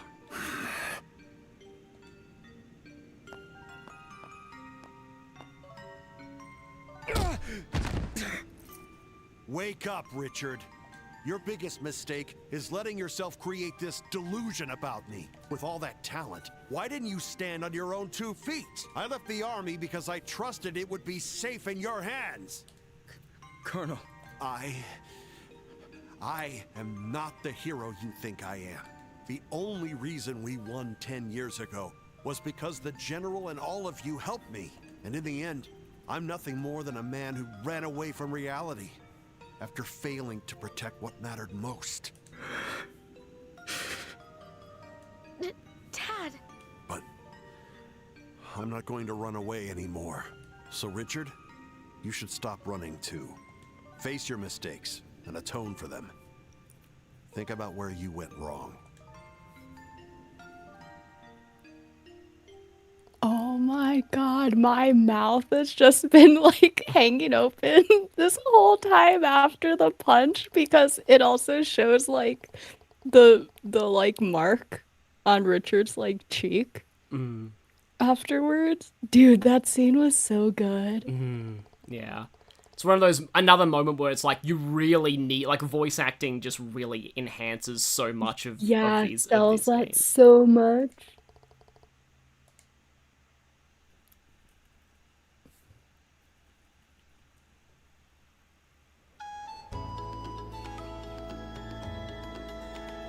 Not really even sure what all these flags are meant to be, but, like, they're just a whole bunch of colorful flags, I guess. Maybe they're like flags of certain old families. Maybe. Because this is the royal capital, right? Yeah. It would be like older, like aristocratic families, potentially. I don't know.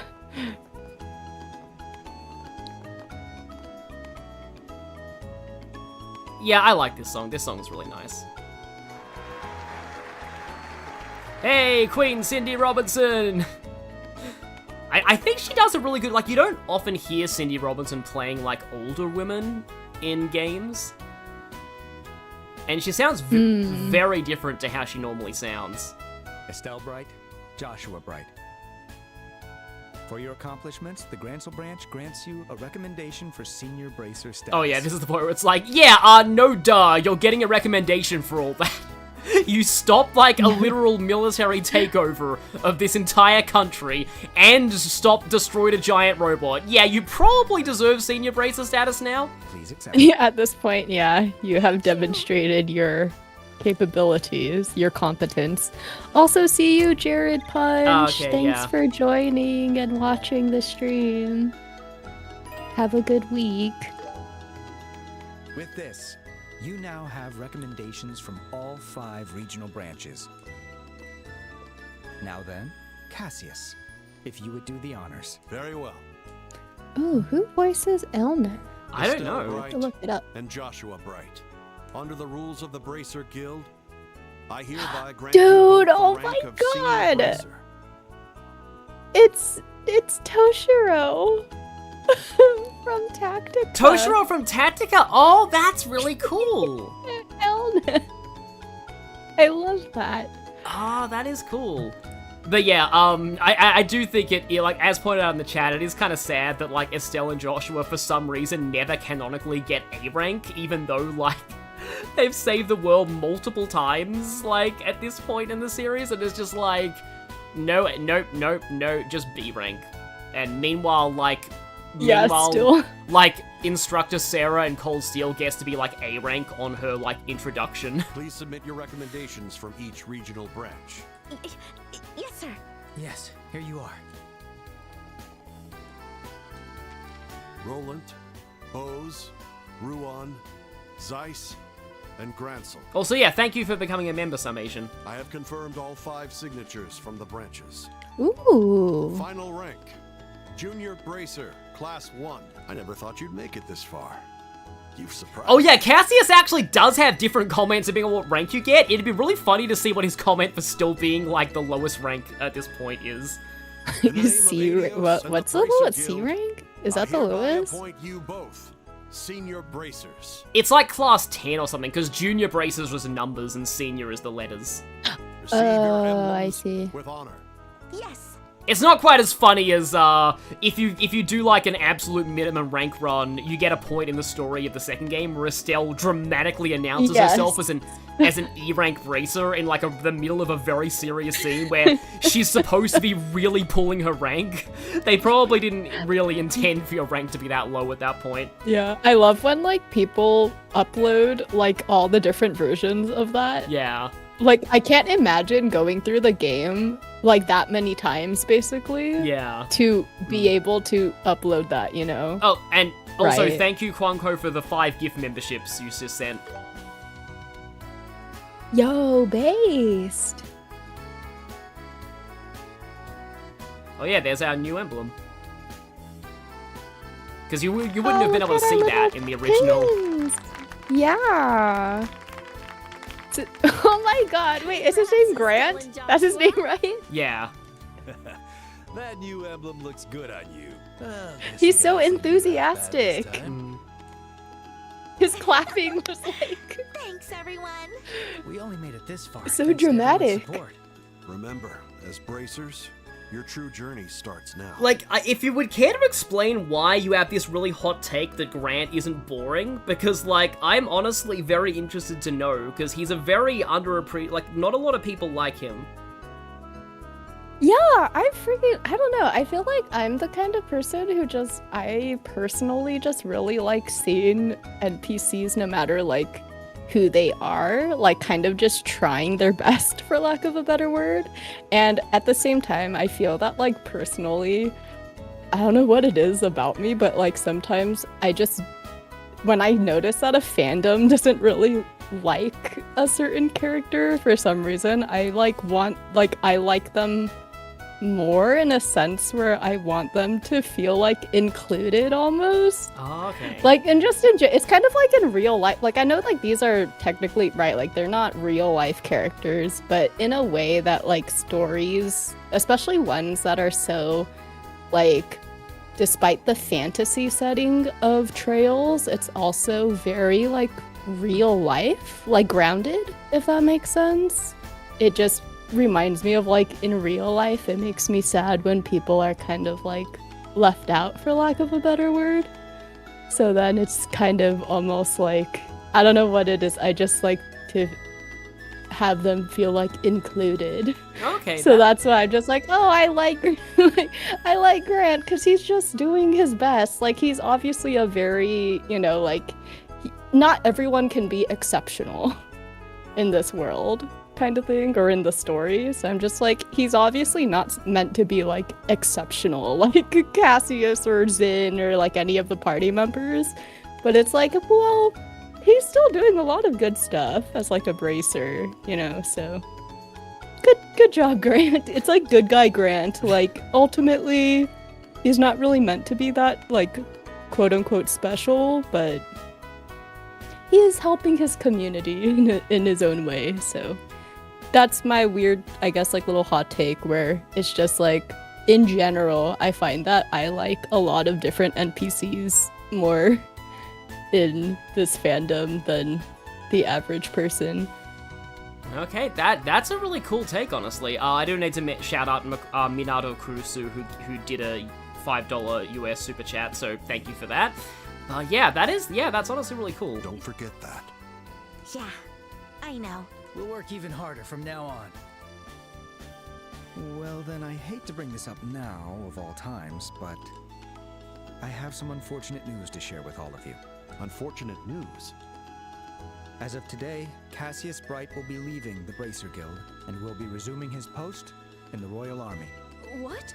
Seriously? I know this is sudden, and I'm sorry for springing this on all of you after being away for so long. But the chaos following the coup is still far from resolved. Order must be restored to military command after what the Intelligence Division did. And I will help them with that. Oh, that's right. Soldiers aren't allowed to be bracers. Oh, and you guys already knew about this, right? Yes, he talked about it before with us. It's honestly a little scary. But we'll never become full bracers if we keep relying on my master. Well, guess it's time for us young guns to prove we can handle things on our own. Ah, yeah, that seems about right. We just can't catch a break. Things are going to get extra busy. Well, seeing as you've just gained 2 new senior bracers, feel free to put them to work in my absence. Hey, come on. Sounds like things are going to get even crazier for us. For some reason, I don't know why, I totally forgot that Cassius joins the army again. Why can't you join us for some sightseeing? My memory is so bad Sorry, but I already have a military council of this series now. I mean, it's very, you know...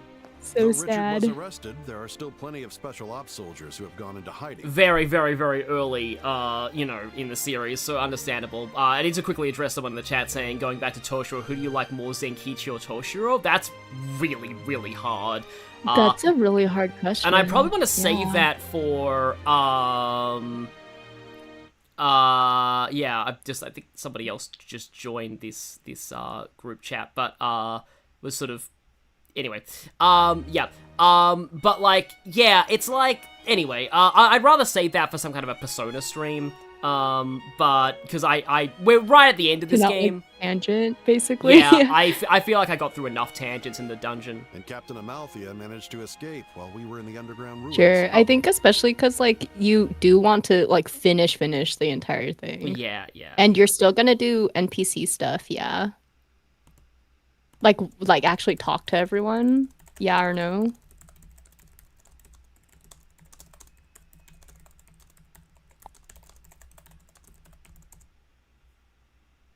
Oop, sorry, I don't know. I just got it. Happened. Yeah, I was just, On top of that, it seems those sky pirates took advantage of the situation and fled. Oh, apparently the stream is stuttering a little bit. Let me just check my, It might have been because you're also, like, alt-tabbing, potentially. It might be, but my internet just went, my stream is red now. That's... My OBS is red. The connection on it's red, which is not good. Oh boy. That's really would suck if that was the case, because we're, like, right at the end. It's been red for a while, though. That's kind of... unfortunate. Yeah, I'm seeing the stream is, like, struggling. Yeah. I need to check, because my internet's been very temperamental the last few days. It sucks because I pay for the best quality internet from my provider, but we've had it really bad lately. It's, like, fully cut out sometimes. Like, just fully died a few days, so I now need to check, Do you have weather problems right now? Yeah, the weather's not great, but yeah, this has been red for a while. That might be part of it. Yeah, and I feel like I'm trying to... The stream, like, completely died, I think, on YouTube. Like, I don't see it going. Oh, that's... Yeah, it's frozen on YouTube, and... Yeah, it might actually have completely died. Hang on. Yeah, it's still red. Hang on while I'll just go downstairs and check on the router to see if that's the internet. Working. Okay. I'll just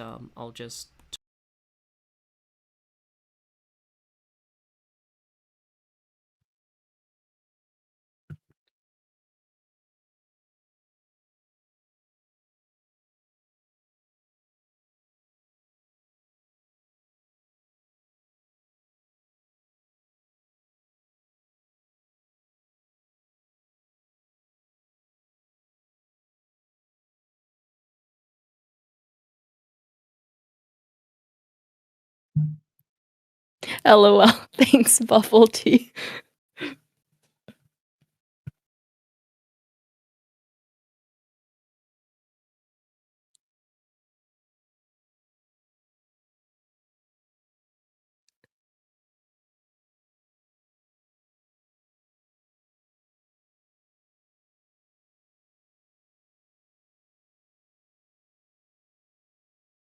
Oh, you can still hear music? Okay. Wait, I wonder if you guys can hear what I'm saying then.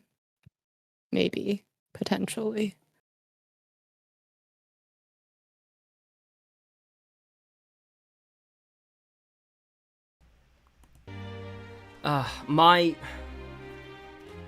My router downstairs is fine, but like it's still completely red. It's on OBS. That could be like, I wonder if there's a part of me that's like, I'm wondering if you would be willing someday or sometime to like invest in a because they have those like LAN cables that are really freaking long. Like they have a lot. It would just kind of be sort of annoying. Yeah. To maybe like, but they do have super long ones where like you could technically. Okay. I think. Yeah, it's get at one least that's not long enough dead. to Like the go stream is from not fully like dead. downstairs to upstairs. But like, yeah, I still. Okay. It's not my they say they can hear us. It's not Okay, me locally that's cool. recording. So yeah, it's just like the voice is fine. Shoot. I did want to say congrats to some Asian apparently paid off all of their student loans. Oh wow, that is yesterday. cool. That's amazing. Congrats. That's a huge. Oh my god, what a weight off of your chest. And yeah. Oh my god. Great job. That's a lot of dedication. Because when it comes to the audio, I'm alt tabbing out. People are saying that it's fine now, but like, Okay, yeah, then maybe it is fine. Maybe it's just because sometimes my OBS has been red on my end myself. oh, it's but, back like, to the green stream now is still okay. for my OBS. Okay, so Oh, maybe yay. it's fine. Unbelievable. Let's see. How are they all so Dude, I freaking love YouTube, by the way, where it's like it doesn't drop your stream. Yeah, it only does like, if your yeah, internet that's so nice. completely dies, like gets completely cut off. Then it will drop the stream. But other than that, it won't totally kill it. Well, it's all Like it won't kill it if it because like Twitch is sort of annoying in the sense where it's like if you're gone for like only 5 seconds, they'll still completely just kill the stream. Oh, that's not. And you have to good, start a What brand could new happen like now? stream. Richard has Yeah. broken the seal. What exactly the Oriole is? Those are what we must figure out. But yes, now we've got some sequel hinting here. Yeah, we still don't know what the Oriole is. We still don't know how Richard found out about it. Yeah, that's true. Plus, it seemed like Colonel Richard's memories of everything were foggy. And we still don't know why everyone was losing their memory in this journey that we've been going on. Indeed. Like Kurt, Very, very he says there true. are things he still can't recall. But one thing did come to light during his questioning. The origin of that black orbment. Huh? You figured out who made it? No, but we found out who brought it to the Intelligence Division. Special Ops Commander, Second Lieutenant Lawrence Belgar. That guy. Apparently, he handed it over to Richard when he was first recruited by the Intelligence Division. It was right around the time Richard started planning the coup. We'll need to conduct a thorough investigation into who this Second Lieutenant Lawrence really is. Ah, I knew he was more than meets the eye. And isn't it lucky I got to see his face? If you want, I could try to sketch a picture of him for you. Ah, I might ask you to do that eventually. Hopefully Estelle can draw well, because I would not be good at this. Although I can't say I have much faith in your drawing ability. Perhaps I'll ask Sherazard and Her Majesty as well. Oh yeah, because they saw him. I get the the sense Chloe probably draws well. Like, she probably has an art class at her school. Hey, what's that supposed to mean? Estelle, you saw Lieutenant Lawrence's face? Oh, I didn't mention it earlier? When we fought at the Royal Keep, he took off that helmet. He looked like he was in his late 20s and had ash blonde hair. What? But, as Her Majesty said, There was something about his eyes. They were cold, but at the same time, they were burning with something. He even told the queen, "You have no right to pity me." No right to pity him? Huh. Joshua? You've always had a tendency to overthink things. Just leave this matter to us and go enjoy the birthday festival, okay? Yeah, you're right. Yeah! Let's enjoy it 100%! Oh, that's right. Aren't we staying at the castle tonight? Yeah. Her Majesty kindly offered us 2 guest rooms in the right wing. Joshua and I will take the room on the right, and you and Sherazard will have the one on the left. Wait, I'm sharing a room with Shara? Would you prefer a different arrangement? Perhaps I could stay with you and Joshua with Sherazard. You could spend all night catching up with your loving dad. On second thought, I'll stay with Shara. Aren't you shy? Very well then. See you tonight.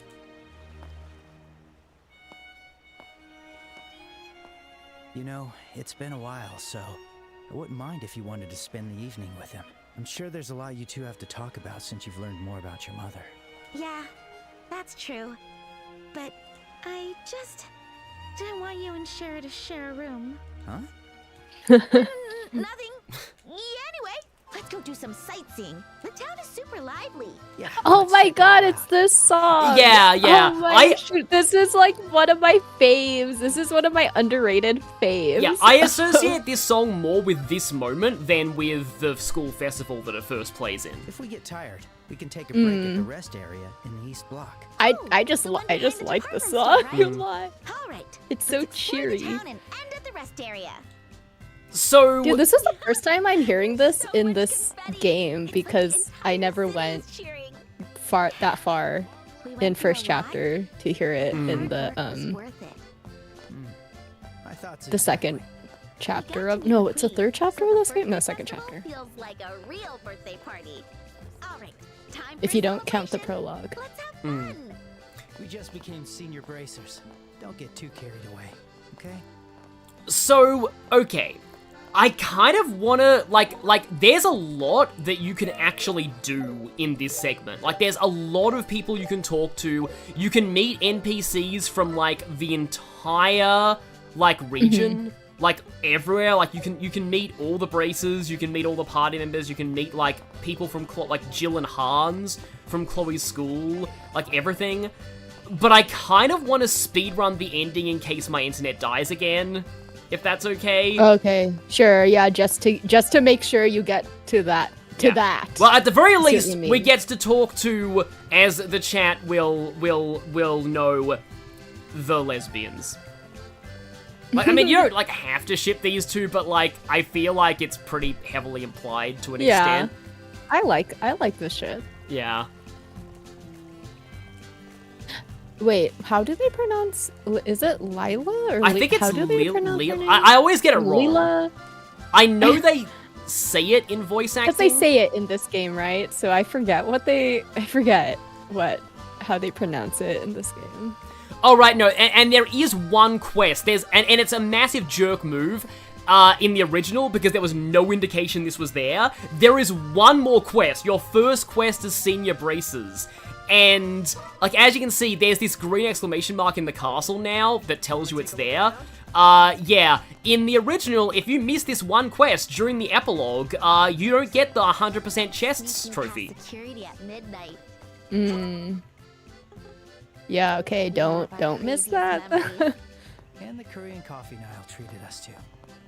We can laugh about it now. Yeah, I totally see what you mean, though, where it's like, this ending is kind of like the typical like deceptive ending of I call them like Trails and also the Persona games, where it's like I think the average person, if they've never played one of these games before, they'll think like, oh my gosh, and now there's only like 20 minutes left in the game, right? But if you want to do everything, it's like, no, you still have like 2 hours left to go.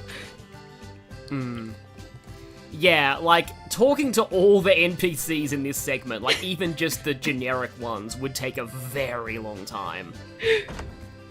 Yep. I do want to, like, I didn't want to go in there, because I had a feeling Julia would be there, and she's pretty, important to talk to. Yeah, after. I can wanna see, say like, if Lucan- you want to try to just find, like, the story-relevant NPCs. I maybe. want to say that Luke and Pat from Roland are somewhere here. Yeah, if I recall, they should be.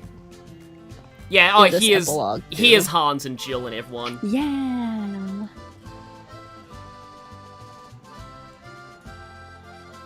Yeah, Nacho Hangover, I kind of like to call Swin and Nadia Estelle and Joshua 3.0, when Estelle and Joshua 2.0 was Yuna and Kurt.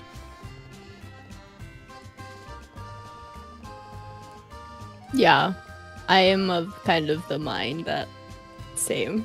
I'm such a shipper of Yuna and Kurt. Yeah. Yeah. I was kind of Weirdly surprised when enough, more than the actual canon. Like, Yeah. that's my other Trails hot take, maybe. Is that, like, I do like Estelle and Joshua a lot, obviously, but, like, I don't know. I like Juna and Kurt maybe equally. It's weird. I was kind of surprised that, like, Juna and Kurt was, like, in the top 10 ships for Cold Steel and AO3, which, like, I was kind of surprised to see, because it's not, like, really, like, canon, and it's not, like, involving, like, Reen, but, and I feel like people don't like Yuna and Kurt as much as, like, some of the other characters. Like, I'm not surprised Marcius and Eustace is there, because they're pretty, like, I feel like they're more... I was a Yushi Maki shipper. But, like, I feel like... Especially back in the day. I feel like more, like, Marcius and Eustace are more, like, popular characters overall than Juna, especially Kurt. Juna kind of... I think the thing about Juna and Kurt is probably that, like, they're a very easy ship to, like, kind of write in the background, if that makes sense. Like, a lot true. of people, a lot of authors who like to really make sure they're including the world building along with, like, their main ship will have a lot of, like, more minor ships that are actually very, like, common or easy to write in the background. And I think Juna and Kurt is probably, like, one of those where it's just, like, it's a very nice ship and very easy to write about without, you know, getting into the weeds of other ships, if that makes sense. Actually, yeah, that is a good point. Yeah, definitely a good point. She's the #1 maxed out Bond trophy for CS3. I think Yuna's, like, fine. I know some people who have major issues with the way that she's, like, integrated into the Crossbell, like, character's story. Like, a lot of people wish that she was not as, like, the SSS don't treat her like a super ultra best friend when really they didn't actually interact in the Crossbell games. Like the first time, I do fall into that camp a bit myself as well, and I think that is because just personally I did play Crossbell before Cold Steel. I feel like a lot of us who did it that way might feel a little are a little bit more inclined to think that way about Juna. Yeah. Because, like, And when the I SSS. when I first saw Juna in Cold Steel 3, I thought, like, oh, obviously she was a major NPC in the Crossbell games, right? She was, like, a recurring NPC that you talk to, and now she's a party member. And no, that's not what she was at all. She's just completely new. Oh, it is interesting looking at the chat that, like, Yuna is the #1 Max Bond trophy for CS3, but in the bottom 3 for CS4 Max Bond trophies. And I guess that's... also sorry, I totally just sorry. I just wanted to, like, say sorry for I keep saying Juna instead of Yuna. Oh yeah, it's a metaphor but thing. It's because of metaphor. Yeah. Yes, Agate, maybe you should enter the arena next year and then just break the entire tournament with Wild Rage Lone Blade S-Craft spam. Yeah. Maybe give everybody a chance who's entering that tournament. I'm not actually sure where, like, Pat and Luke are. Like, I know they're in the city somewhere.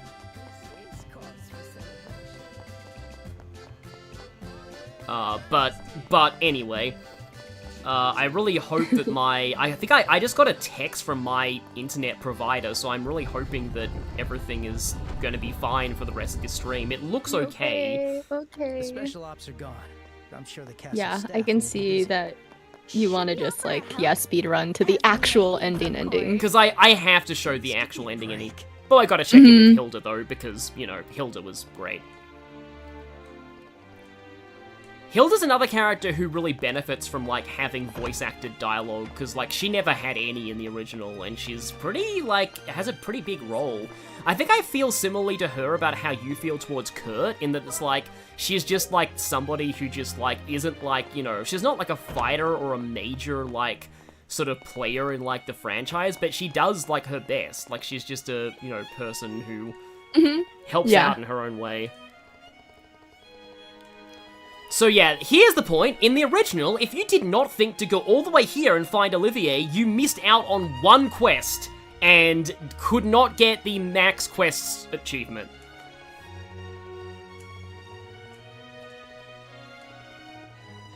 Yeah, this is why, like, this epilogue is, like, deceptively long.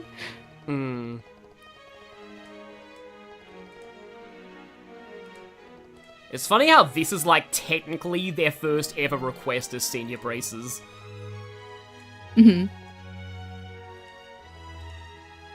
Oh yeah, sorry, our bad. I think, yeah, I get what Klingy meant. He meant Grant, yeah. Yeah, I meant Grant, yeah. I swapped Kurt and Grant for some reason, yeah. So, next, I want to say that you... I don't want to go to the East District yet. You need to find Mueller. Yeah, like, it's... Grant's lot in life continues. I'm Yeah. sorry, that's so funny. You Sorry. didn't even intentionally do that. LOL. Yeah, here we go. So now you get this. Embassy emergency. Military attaché Mueller, client. Please apprehend a self-proclaimed genius musician with blonde hair and a white coat no later than this evening. He should still be wandering around somewhere in the royal capital. Poor Mueller. It's asking us to. Yeah, you're right. Okay. Let's go talk to that idiot. Should be able to... Okay, I guess you can't, like... Unless it's a North District. No, I guess you can't, like, walk into the castle. But, yes, anyway. Someone in the chat is mentioning Anton along with Grant. It's just like, Anton... like, they added a quest for Anton in this remake that was not there in the original. Really? Yeah. Oh my god. Wait, where? Like, what city? Like, where? Here. In Grancel. Oh, in Grancel? OMG. That's amazing. Like, I actually, honestly, like, it's subtle, but I really like the changes that the added quests do. It's only, like, one quest per region, but they're all actually quite interesting. Like, for example, Grant actually gets a quest now.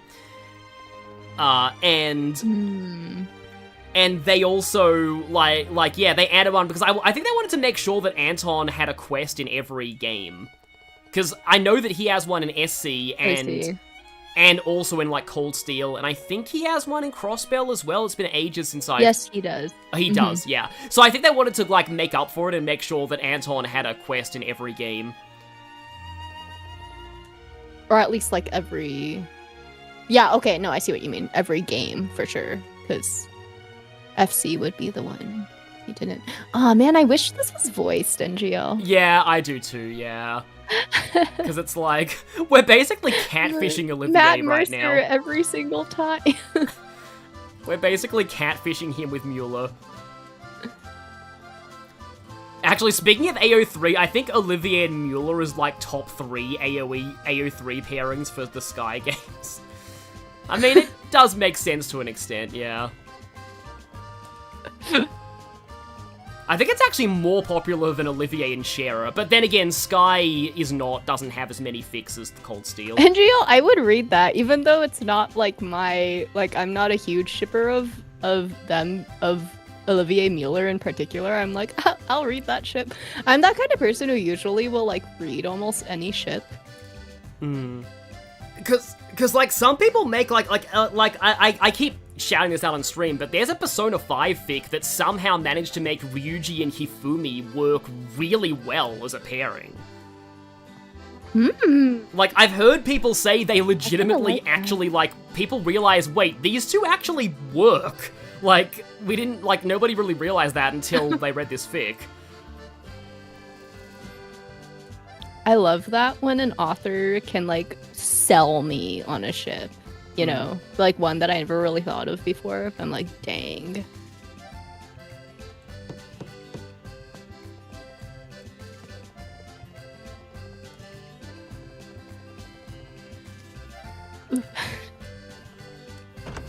Don't mind if I do. Yeah, this really should have been voiced. It's a little disappointing that I it's wish not. this was voiced for the shippers.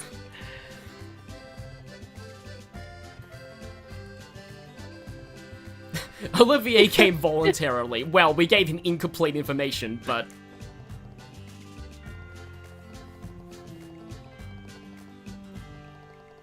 Oh, he does actually get to attend the banquet. Oh, oh boy, that's gonna be... I really hope that the Queen can keep him under control. You naughty kitties. I wish this was voiced for real. So yes, our first official request as senior bracers is to put Olivier in horny jail.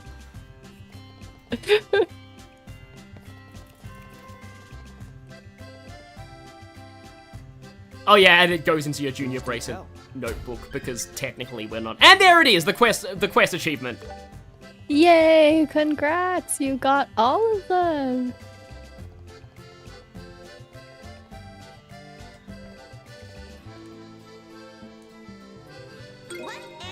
So that's technically the only, like, major thing you have to do in this epilogue, but, like, it is genuinely really cool actually finding, like, because, again, like, I don't know where Luke and Pat are. I feel, oh, maybe they're in the other block, maybe they're getting ice cream or something. Like, I know Luke and Pat are here, and the mayor is here, Mayor Klaus is here as well. I would imagine, yeah, they're getting ice cream, because that's where, like, a lot of the kids usually are in general. Oh, hey, and Teeter and Professor Russell are here.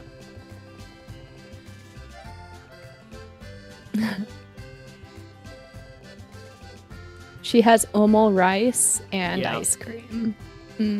Sadly, I can't have omo rice because it's egg. Were you allergic to egg, right? I'm allergic to egg white. It's really hard to explain. Like, if it's cooked into something, then it's fine. But if it's like raw, if it's like actual egg itself, like if it's in bread or cake, it's fine. But if it's the actual egg itself, then no. Really?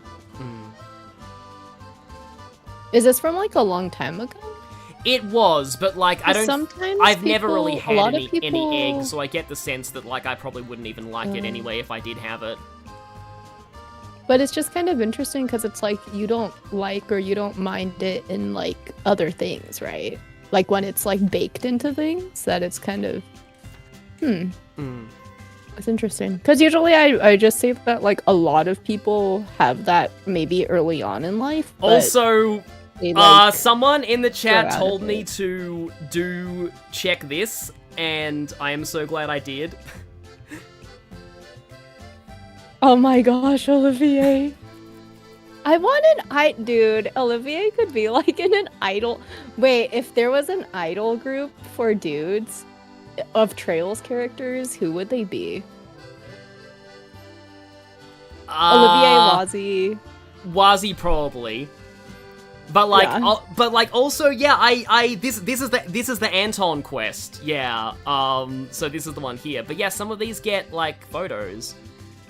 Oh, I need to look at these because like all of these are really interesting. They've got like Estelle's own comments on like everything. Yeah, I do like that little whatever. addition of this game is like it has Estelle's like thoughts on. It's like it actually feels like it's hers, you know? Yeah. Because they did like that with, she's the one writing them all. because they did that with Reen in Cold Steel. Like his entries for the quest log are all really funny. Also, Aaron would be there, dude. I can't wait when I eventually get to Daybreak. I feel like I knew that like out of all the dudes, I'd probably be really like, I love Aaron, but I still don't know anything about him. This quest, by the way, when you keep playing the game, make sure you do this quest. It's really, really good. It's one of the new ones. Okay, present for parents. Oh. Yeah. So Tita makes like a plush for her. I shouldn't spoil it, but yeah, play that. Okay. Oh, that one's got a thing. Oh, and the roadside repairs. Oh, the tomatoes, yeah. If they become a Zeiss specialty, is that on me? Well, it's a good thing, because they give, like, all of the tomato recipes give massive, like, CP. Oh, with the cat, that's nice. Oh, and the running with the Stragers. Oh yeah, overtime, overtime. God. Yeah, so Bracers. Oh, the hot springs, yeah. Work never ends. Ah, the Phantom Thief B quest. Oh, this one. Oh, this guy. Yeah. I do think voice acting does enhance him quite a bit. And then, yeah, that's the one with Orvid. Oh yeah, the Map Mystery, Lighthouse, the Orbital Gun. Oh yeah, that's actually cool. Yeah, fishing. Oh, here's the play. It's cool. Yeah, this is really awesome. Oh yeah, and that's when Chloe joins, and when Agate joins. And this is that one that this was one of the hardest quests to like do in the original, because you needed like the only hint towards this was like talking to the shopkeeper at a certain point saying like, oh no, the Sky Pirate stole something, and if the army finds out what it was, then I'm in trouble. And then you had to examine a random vacuum cleaner in the Sky Pirate hideout to find this guy's ledger. Oh yeah, the ring, that was also the Sky Pirate hideout. This is a new quest. It lets you have Annalise as a guest character, which is cool. Yeah, it is nice that they like did more for, oh like, no, the this is other okay, so two this one racers. on my stream chat is we had a so let's just say I dragged this NPC I was escorting into multiple monster chest fights and a few hunt monsters as well. So the chat joked that we were gonna get fired for being braces after our performance in this quest. No, the real quest was you were hired to do a hit job. And that you were trying so hard, but you failed. You're just like, how did we fail this hit job, man? Dang. And then the flowers. Oh yeah, that one, the Professor Escort. This one was kind of a thing because, like, I actually already explored the entire dungeon, like, before, and it wasn't the point where Alba shows up, so I had to do the whole thing, like, again later on, because it's like, oh, right, yeah. More efficient to just... Oh, because you did it too early. I did it too early. I did the tower too early, yeah. And then we've got, yeah, That's a new quest. This one gives the people at the farm a little bit more spotlight, which is cool. Oh, the cat. And the army training. Oh yeah, there's that one, the code, remembering the code, yeah. Yeah, the old one. Yeah. The chat was kind of like, there was a lot of like kind of, oh that's nice too, yeah. But there was a lot of like basically, there was a lot of, like, basically, conflicting information in the chat about, like, whether or not, like, who you choose matters, but, like, I'm pretty sure, and I think we figured out eventually, that, like, if you choose Joshua to enter the code, you'll always get the bonus BP, because Joshua always gets the code right. So, like, how it works is either you choose Estelle and enter the code right, or you choose Joshua. I just always choose Joshua because I had canon, right? I feel like most people had canon that like Estelle would totally forget. Yeah. Anyway, while Joshua wouldn't. Yeah. And the game seems to, right? based on lore Yeah. as well, because Yeah. as you said, Joshua never fails at Yeah. if you choose him to do it. Yeah, yeah. Can't wait for next year's Royal Tournament. Wait, you're gonna compete again? Of course I am. It was super fun. You're joining me, right, Joshua? So it's already a done deal, huh? Fine. I'll be there with you. Estelle causing acerbic tomatoes to spread across the continent has the same energy as Goro Majima canonically being the reason why the Japanese Oh my economic God. bubble burst. Yeah, I love that. I freaking love that. Oh, Yakuza 0. Don't ever change. So I promised the chat that I would eventually show the museum. Because I have not gone into the museum this whole time. And, I mean, I know this is, like, right at the end, and I'm trying to, like, speedrun the ending, but I did want to at least show the museum, because it is kind of... It's got some interesting things about the world building in this. It's also kind of nice to actually see this in, like, with these graphics, so you kind of know what they were going for more. Oh, yes, because I need a to... museum is actually visual. Yeah, right? and I need to Compared remember to like buy the- the last right. newspaper, the Queen's Birthday Special, because that will get me that achievement. Oh, yeah. So yeah, that's a wall from like a tetracyclic tower. Yeah, here you go. This is the ancient late Preceptian calendar, question mark? I think some of these, you can see some of these in like crossbells, like Ancient Battlefield as well, I think. Tiled floor. Man, I really do hope they do third for Yeah. remakes. Please don't just go straight to Crossbell. Yeah, third is gonna be like, I would, again, Kevin fully voiced would be like, right. Kevin, exactly. I honestly, it kind of, because I'll just say, without spoiling too much, Sky Third stuff gets super relevant in the Daybreak arc. So, it's definitely like, it makes sense they would want to have that remade. That's actually crazy to think about too, considering that like it's not like third was not relevant for the other arcs either. No, yeah. So it's like the fact that it's still to this day, so pretty much like one of the most important like lore games you could possibly play. Yeah. In the Trails series. And yet people still throw around the misconception that like, I think people still throw around that like myth of how like it's just a fan disc or fan game, because that was like a really, really old thing people used to throw around like back in like 27, like pre-2018, 2017-ish era. Because, yeah, also, yeah, fully voice-acted English doors would be cool. Yeah, exactly.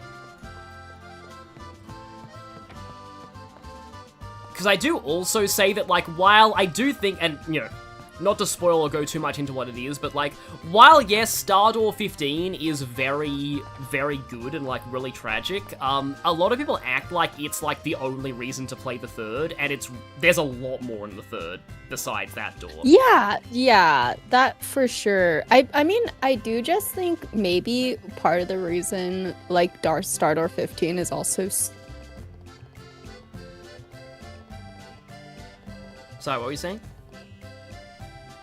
Oh, sorry. So I was saying, like, I think another reason why maybe Stardoor 15 is just so...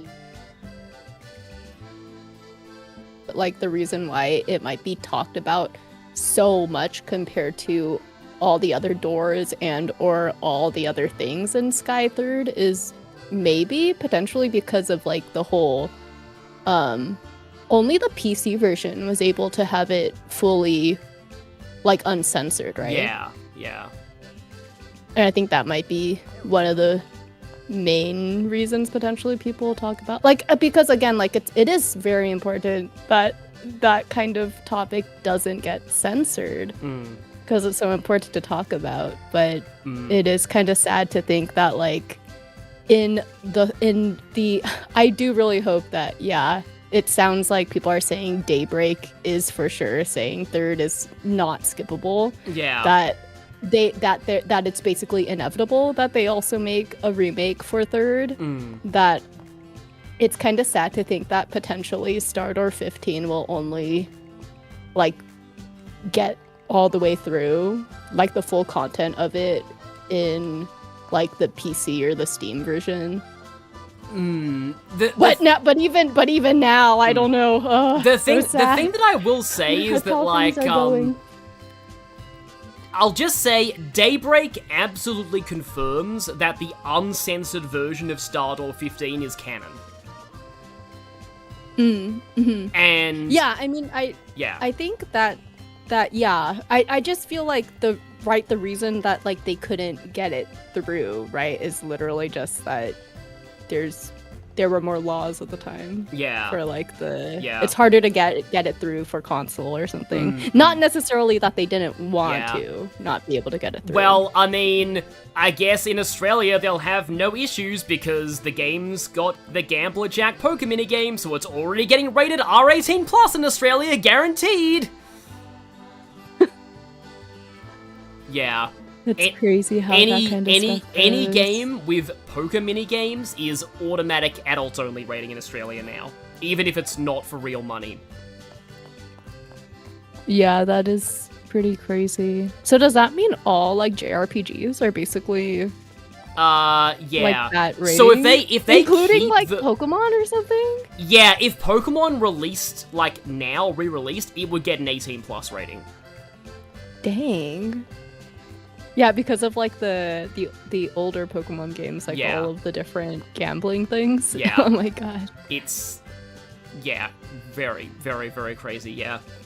And meanwhile, anything with like microtransactions is not treated the same, even if the microtransactions are literal gambling, like in the FIFA games. Yeah, it's so sad how this is the way things have been going, and it's the same thing with like a lot of the age restrictions, I think, nowadays too, where that's why I say like personally, I don't even know. I would hope that like the uncensored version of Stardor 15 in the remake will go through, but I don't know how things are gonna go now with how they choose to censor a lot of stuff nowadays, sadly.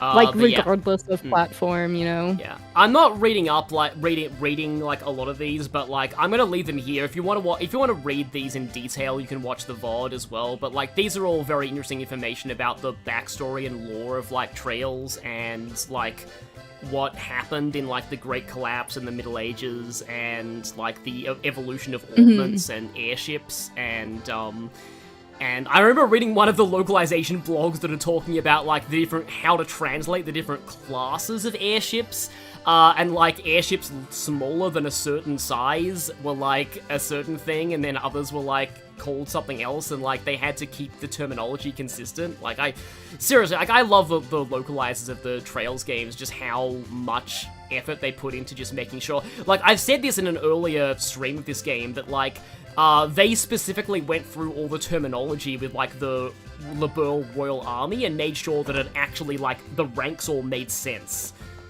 Yeah, like, I think that's what adds to, like, how realistic, even though this is, like, an obviously high fantasy, like, setting, like, how grounded and realistic Sky Trilogy, or just like, yeah, the Trails games in general feel, but for sure, like, the Sky Trilogy is because even, like, the military and stuff, like, yeah, as you said, like, the rankings make sense. Between, like, you know, like how, like, Cassius is, like, the, like, Brigadier General or something, right? Like, yeah, like, it's, like, all these different rankings of between, like, there's Colonel Richard, and then there's, yeah, so... I made up my mind. Very cool stuff when they talk about just the military stuff in this game. Not that I'm like a super huge military buff, but like I do know, I feel like a fair amount, just simply because I'm at least sort of interested in like some history of military, just because like my own family has been in military.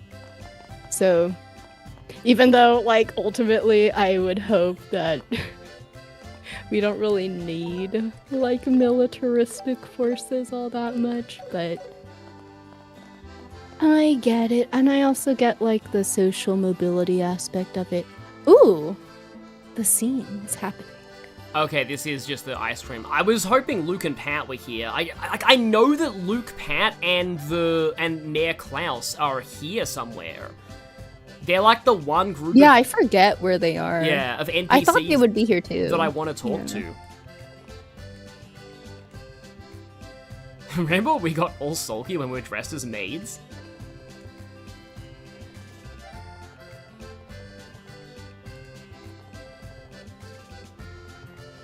Oh, Annalise and Cher are in the store. That makes sense.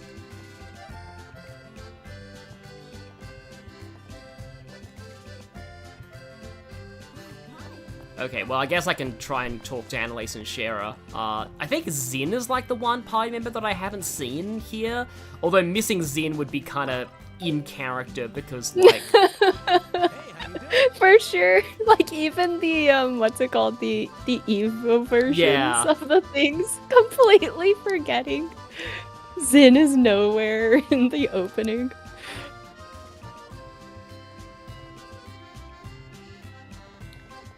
Annalise leaned in close to whisper.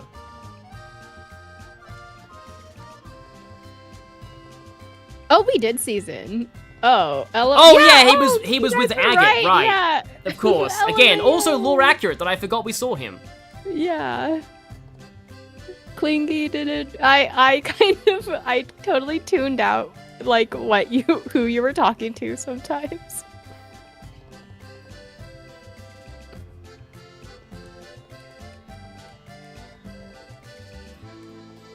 I for real, I kind of feel that though. I was like talking to you like I forget when, like pretty recently, that I feel like at least for me, like the amount of attention that I pay to like a game or something between like if I'm just playing it by myself versus when it's a stream is like night and day almost. Yeah. Kind of. True, yeah. Also, this line, Cher, I'll treat you to some new clothes as presents for becoming senior bracers. That's actually foreshadowing. Like, it is honestly really interesting going back to, like, the Sky. Like, I like the Sky first chapter Estelle outfit, but, like, usually most Estelle outfits take after her second chapter outfit. So it's interesting having, like, I don't want to spoil what she looks because like later on, the but, color the color palette yeah is different. Is basically what you're getting at, right? Some people have said that actually Luke and Pat aren't here. Like, I feel I could have sworn Mayor Klaus is here somewhere in the city, but I'm not sure like exactly where he is. And I'm not sure like, are they not here? Where he would okay. be. Man. Like, I got... Oh, right. Okay, no. We gotta check in with Niall and Dorothy. I totally forgot. I totally forget who is here and who is not. Oh, Dorothy. Yeah. Oh, they kept the full surprise! I was hoping they wouldn't remove this. Because, like, given... Unless, like, this is a case of, like, localization being the same as, like, the Jap... Unless it is called that in Japanese, too. Because, like, I thought this was like an Xseed thing that, like, they punched up and, like, from the localization and that it wasn't really accurate to the Japanese, but they kept it. And I was hoping they kept it because the Pulitzer Prize is, like, actually important to the lore. Like, Estelle! Yeah, there's a character in the later games who definitely, like, who received, like, one, or I think multiple. So it is definitely canon.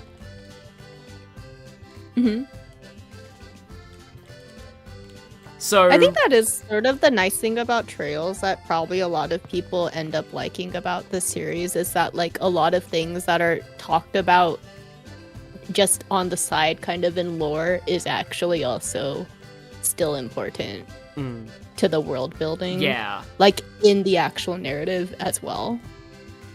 Compared to, like, a lot of other series or games will only keep it strictly to, like, NPC dialogue. Oh, Didn't you think so? Actually, this reminds me. I believe if you look at the special edition, there is, like, a thing in here. Where is it? Yeah, because they don't have your names in here in Rise of Unexpected Heroes, but, like, I think at the... Yeah, there's a... Yeah, as a humble reporter, I ask you to... congratulate if you're ever in the mood of... Oh, yeah, here we go. If you're ever in the mood for curry, I'll gladly treat you to as many so it's like end. So, like, Niall puts in a special message for, like, you know, if you anonymous if you do read are it, reading this, yeah. then, yeah. That it is on me. You guys are heroes. I'ma treat you. Like, it's just really nice to get, like, that little nod from, like, Niall there in the newspaper, like, because, like, you've known him for, like, the whole story. Yeah, that is really nice. Either in the castle or the... Oh, yeah, I probably should check the Fisherman's Guild, because there's some, They're also NPCs that have major subplots, like, that aren't really relevant to the majority of things, like, not even side quests, but, like, a lot of the fishermen here... Oh, Factory Chief Murdoch is here. Oh, Murdoch! Yeah. But, like, yeah, there are a lot of the... Oh, yeah, Mayor Klaus isn't here. But, like, for example, yeah, Mr. Fisher, this guy. Oh, this guy in that Sundor and Sky the Third. Still have trauma over this guy. Oh, that guy. He is, yeah. And then, like, Kevin is like, oh, I love all the people who fish in Sky. Don't they actually reference Lloyd having the same name as Crossbell Lloyd in the Crossbell games? I think they do. Like, you might even... Yeah. I think in the later games too, they even like some of the NPCs. Yeah, I know that in there's... like PS3 and stuff. I know there's a they very reference it big too. fishing subplot in the side quests of like Zero and Azure. Yes. Yes, there is. Oh, actually, speaking of which, lady, you weren't here for earlier in the stream when I said that I have an art book that was from before, like, Zero and Azure got localized, and it calls Azure Trails of Blue. Trails of Blue? Oh, man. Trails of Blue. Yeah, see, it does that. Like, if you don't use like even just the correct shade, it changes how it feels, right? Like, you can't think of Azure as anything else but Azure. Yeah. Right? Yeah. Like, no other shade of blue or anything would like be okay. Also, Trails yes, of Blue. People in the like... chat are reassuring me, don't worry, Fisher can't hurt you anymore. For now. Yeah, when they remake Sky the Third, oh boy. I mean, I'm almost positive the fishing minigame is going to be completely overhauled if they do remake it, and it will be actual... Like, the only reason I hate that minigame so much is because, like, it's, like, the button press is so sensitive in the Sky games. In Crossbell, they fixed it. It's the same mechanics, but... it's a lot more lenient. I feel like in Sky, like, you have to press it, like, within one frame or something. But also the fact the AI can just decide, oh, I just got 3 Marlins in a row! Yeah, it's very way more RNG. Yeah. Feeling. Yeah, I see what you want to do now. So. Yeah. Also, speaking of, yes, Kwang says, speaking of getting hurt, yeah, I think now is about time that we can actually do the story. Because, oh, please, internet, don't die for this bit. This bit is... yeah, here we go. I'm tired, let's take a break. Saying this will straight up end the game. So make sure you keep a save and you've done everything you want to do before you do this. I think we've seen everything. I'm so tired now. Let's take a break here for a while. At least there aren't any signs of trouble brewing in the capital. Man, is that what you're so worried about? Just leave the cleanup to Dad and the others for today. He got here late, so it's only fair, right? That's true. Guess it's just my nature to worry. What are we gonna do with you? Anyway, we're officially senior bracers now. Which means we can act without the direct supervision of the branches. We'll get calls to help understaffed branches too, so we'll probably travel by airship a lot more. But that also means more responsibility. You actually do travel by airship a lot more in the second game from what I remember. Yeah, but we can handle it. We did just stop a coup in the It is kind of nice though, because Liberal is so lore-wise, like, based on airship travel. Yeah, yeah. And I never want to hear Dad say, oh, I worry about you if Joshua's not there. Again! And here is, like, absolute, like, the reason why we need voice acting in these games. I don't think you have to worry about that. I'd like to stay with you, though.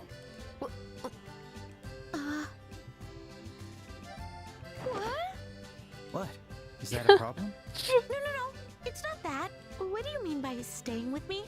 Well, we know each other, and we know each other's quirks and eccentricities. I thought it would be good for us to keep working together. Oh, you mean as bracers? Goodness. For a second there, I thought you just confessed your love for me. Huh? Forget it. Estelle. I said anything. Estelle?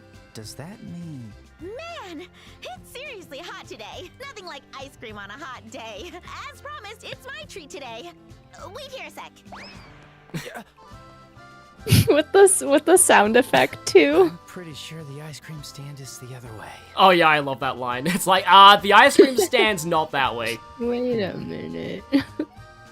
Could it be Estelle? No, there's no way. Oh, to be young, I can't help but envy you. And this is the part that I was the most excited to hear voice acted. Same, yo. Professor Alba?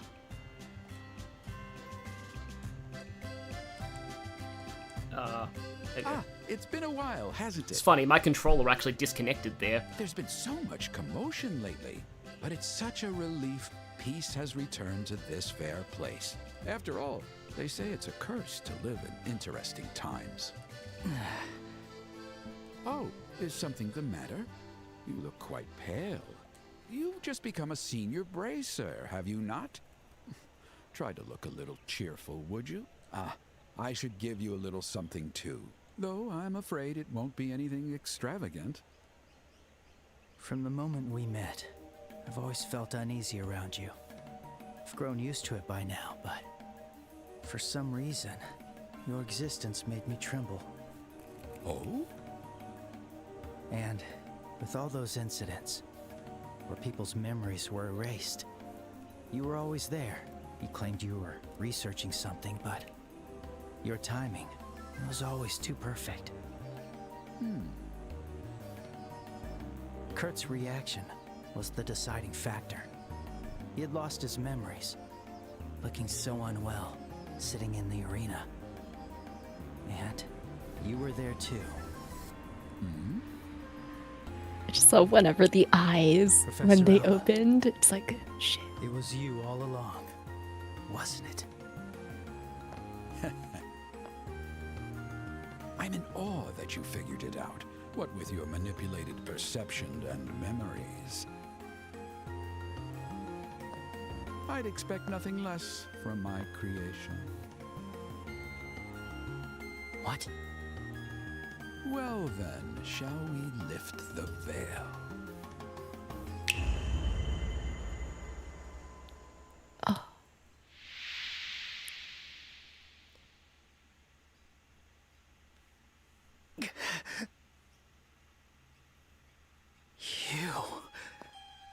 You're... It seems you've finally remembered who I am. I am the one who gathered the shattered pieces of your heart, the one who put them back together, restored you, the one who gave a soul to the empty puppet you once were. With the power to warp and control a person's memory and perception. One of the 7 Anguis. Weissman the Faceless! Haha, long time no see. Enforcer number 13. The Black Fang. Joshua Astray. Dude, the sweat drop. You've been manipulating everything from the shadows. That means Lieutenant Lawrence is... You're quite right. I left your memories of him. So, I see you've pieced it together rather quickly. I imagine he's rather pleased about it. Are you... Are you here to kill me? There's no cause for concern. The first phase of our plan has concluded successfully. I merely had some free time and decided to pay you a visit. The first phase? The unsealing of the ruins underground. The gate blocking the path to the Oriole. Forcing it open was merely the first phase of our plan. It's now impossible for it to ever close again. So this isn't over. What exactly is the Oriole? What is the Society planning? What are you planning? If you want to know so badly, why not return to us? You could resume your former position immediately. You may be a bit rusty, yes, but I have no doubt you'll be in fighting form in no time.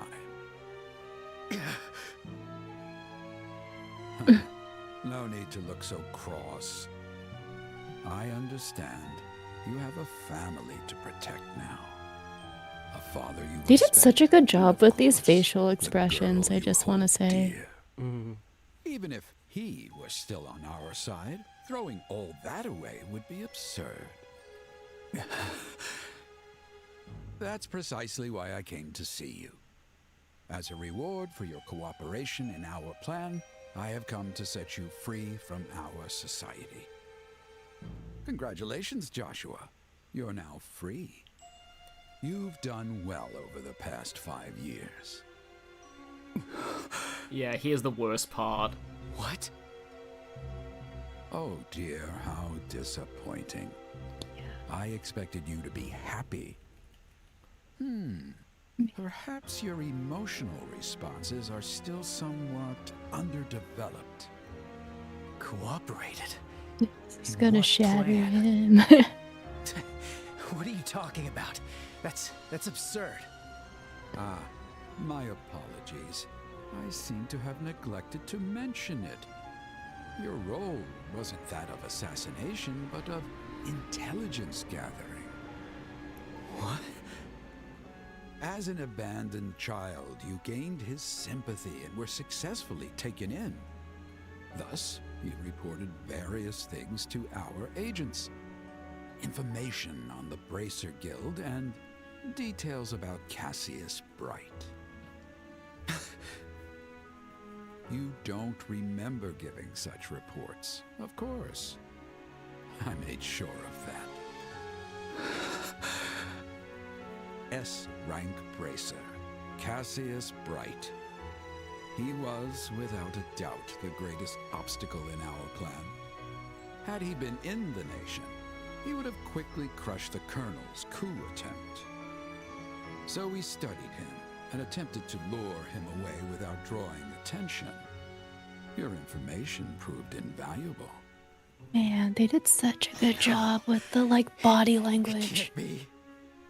So, Like the allow me animations. to thank you again. You've done exceptionally well these last 5 years. No! You're lying! It's all a lie! All that time I spent with Estelle, all the moments we shared. Why are you acting so distraught? You can go on. Simply pretend nothing happened and live as before with your beloved family. As long as you stay silent, no one will ever know. But then again, perhaps that is too cruel a fate. After all, the Bright family is too pure. Too pure for a creature like you. Has their love blinded you? You can act human all you want, but that's not who you are. You operate with pure logic, driven solely to accomplish your assigned task. Your body and reflexes have been enhanced. You could slay thousands on your own. You are my ultimate creation, a weapon made of human flesh. Man, Alva with voice acting is so good. Oh my god. To blend in with others. Even if you stay with them, true happiness will forever be out of your reach. So remember, if it becomes unbearable, there's always a place for you here.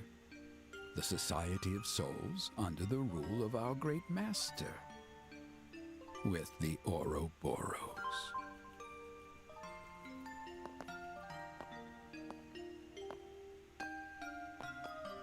God, the scene is like, oh my god! In this remake, dude, they killed it. This is my punishment. Karen. Lev. I Man. Yeah, Johnny Young Bosch too. Like, Yeah. oh my god. That line was so long. And now, yeah, like, I love the whiplash of, like, now Estelle's like, oh, yeah, now I'm gonna finally confess to Joshua when you know that all that just happened. Some people ask why, like, nobody just in the street saw that, but, like, Weissman probably mind-wiped them afterwards, or he's using some kind of thing to, like... Yeah, or he, like, created a barrier or something yeah. where, like, no one could really, like, get through, maybe. Yeah, there's, like, clearly there's some kind of, like, filter thing there, and, like, yeah, all of, like, the foreshadowing of Joshua always feeling. But it's not just that, like, that whole talk that Joshua has with Estelle back in, like, the prologue in the farm, where he's like, after they talk about, like, killing the monsters, and Josh was like, am I, like, heartless? Do you think that I'm broken? And, like... At the time, you think it's in the context of that, but, like, now you know that, like, oh... Yeah, now you know why. Now you know why, because, like, Joshua was, like, a... Like, and again, remember that he was, like, 10 years old when he was, like, 11 years old when he was adopted by Cassius. So, like, he was an assassin younger than that, even. Like, he was Weissman's assassin for, like, as, like, less than 10 years old. And then he finds out... He's a literal child soldier. Yeah. And then finally, Cassius takes him in and is like, I need to, like, deprogram this child soldier. And he actually has a life for 5 years. And then Weissman tells him, oh, by the way, that whole time, you were actually relaying me information about Cassius. And it's like, yeah, little did he know that was his plan all along. So, like, like Weissman let Cassius adopt him. That was entirely part of the plan. Yeah, and it's just it's kind of like he knew that Cassius has such a, like, bleeding heart. Yeah. Kind of thing. And it's just like, as well, that it's like, like, the 5 years, the one time that Joshua actually thought that he was living a normal life, he still wasn't. It's already getting dark. Yep. Yeah. Joshua thought about what I said. And this is about devastating. This is about the moment where a lot of people realize that, like, not that Sky first chapter wasn't, like, good, but this is the point where it hit people when they first started Trails, that, like, oh, this series is actually something really special. Like, this is that moment. Yes, and can I like say one more thing, like, before we kind of move on, like, that whole scene and everything, like, the reason why I was kind of wanting to talk about, like, how great the facial expressions were too, was that, like, I feel like in the original, right, a lot, like, we all really love the portraits. Right, like the portraits really sell, like, when Elba goes from, like, his regular portrait to, like, the really menacing evil one. I was gonna say, can I just quickly just add that, like, that was one of the things I loved about the original, because it reminds me a lot of Ace Attorney, the way that sometimes in Ace Attorney, characters will just change their portrait very subtly in their posture, and they look like a completely different character. Like, that was, like, this moment for Elba. Yeah. So, like, in the original, it was like they changed it from, like, being also, like, a side, almost sort of like a side portrait to, like, a full, like, face-on portrait, right? That kind of thing. And so, and Joshua's, like, his reactions too were really crazy in the OG portrait. So, like, a part of me was thinking, like, I really hope the remake can really capture that feeling, and at least for me, like, 100%, if not more, that I'm just like, dude, I'm, like, so impressed that they kind of kept that same feeling, for sure. Like, they really did a great job with, like, these graphics, with like making sure that they somehow still capture, like, that feeling that the portraits gave you of like the OG Sky And Yeah. I guess not only that, I would actually say that like there's a part of me that says like, oh no, it was a mistake to give Elba or like a voice actor and more animations, because now I'm just like, damn it, now I kind of like the character. Like it's kind of like it's like the like aura farming of like an evil like anime villain. You know what I mean? Like he has all the like the glasses like pushing up kind of thing and everything. I should all, yeah, someone, Jelta Dragon in the chat said this entire segment absolutely destroyed me the first time I saw it in your LP and I had midterms the same week. Sorry about that, but like, yeah, I do, like, the other thing as well that I think chat pointed out as well, that I did make sure to point out in the original LP. So remember, I was saying there were motifs in the final boss music that I couldn't talk about yet? So yeah, Weissman's theme is in the final boss theme, like the Reverie robot theme. Like, that battle theme. Part of the motif in that song is also Weissman's theme. Like, it's just hinting that actually it was all part of his plan the whole time. Yeah, so it's kind of nice to be able to talk about it now in like hindsight. Ah, Estelle. Oh, I forgot that he talked to Estelle too! Oh yeah! Oh my god! Oh, Professor Elba! What a surprise to see you here! Yes, I suppose it is. I actually just ran into Joshua. You have my congratulations on becoming senior bracers. And the fact that he's right back in, like, this mode. Like, just completely unassuming after what he just did. Thanks! What is it? Professor, you seem different. You seem really happy about something. See, it was a mistake to give Elba Weissman like research. It put me in a more very good animations and stuff. Oh, that's great! Sorry. The ice cream is melting, so I'd better go. Stop! He's aura farming in a villain sense. Make it stop! I see.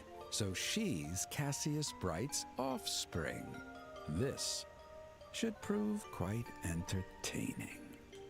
And, like, yeah, David Lodge is... Sorry, I'm late. He's, like, he was, like, Yaldabaoth in Persona 5, so it's kind of typecasting, but he does pull this. Like, I was wondering if he would pull off the switch, like well, and he does it really well. But, like, Johnny Young Bosch especially, though, to be honest, like, I haven't, like, because Johnny Young Bosch has kind of been out of, like, I mean, he's not been in a whole ton of things that I've experienced. I feel like if you've never tried to rewatch old school anime, well, not old school, but like 2000s-ish anime with English dub, like after having watched it in sub, because I know both of us watched sub first. But if you're not the type of person to watch the like 2000s anime, then you likely have not heard much Johnny Young Bosch. I mean, I've heard a lot of him, but like more recently, like in the 2020s, I haven't heard him in a lot of things. Oh, I see what you mean. I was a little concerned about like whether he'd sound too old for Joshua now, but like he knew the meme of understanding the assignment. Like he very much understood the assignment with that scene. Like he knew that they knew like. If you don't nail that scene as Joshua, then, like, what is the point of having voice acting in this game? And they really, really nailed it. It was so crowded, so it took forever. But look, I finally got our ice cream. Yeah, I see. Thank you. Looks delicious. Yeah. So, about earlier. Oh, sorry about that. I guess I phrased that kind of weird. That would have been And a pretty he's terrible back way to tell you I see. love you, Well, it wasn't that bad. Well, there's no need to rush into anything. Just because we're senior bracers doesn't mean we can't do something else. Maybe we should both take some time to think carefully about our futures. Oh, yes. Think about futures, yes. Yeah, totally. If we got married, I'd have to take some time off to raise kids. Wait, what? What am I saying? Estelle, oh my god. Was this dialogue in the original? I think What? it was. Oh Well, shoot. it's getting late, I so don't why don't remember we eat our that. Ice cream on the way back to the castle. Dad and the others are waiting. Joshua? What is it, Estelle? Did you have more to say about your future? Yeah, the music whiplash is intense, but like it's meant to be. Nope, nothing. Let's hurry back to the castle. Yeah, I mean that's like I think they are throwing. Because if you think out, about like, this in how- like a Gallica metaphor sense, this is the song that's playing in Estelle's head right now. Because Estelle doesn't know anything about what just happened.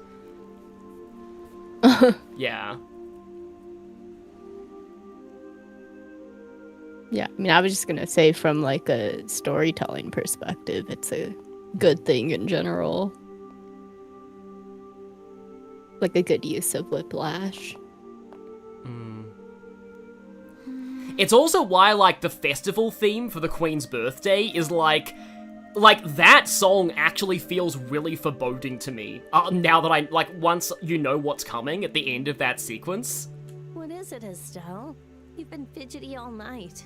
Got something on your mind? Yeah. Hey, Shara.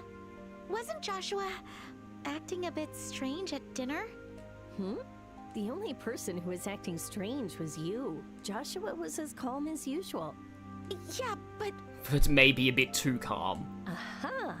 I see, so that's how it is. What are you talking about?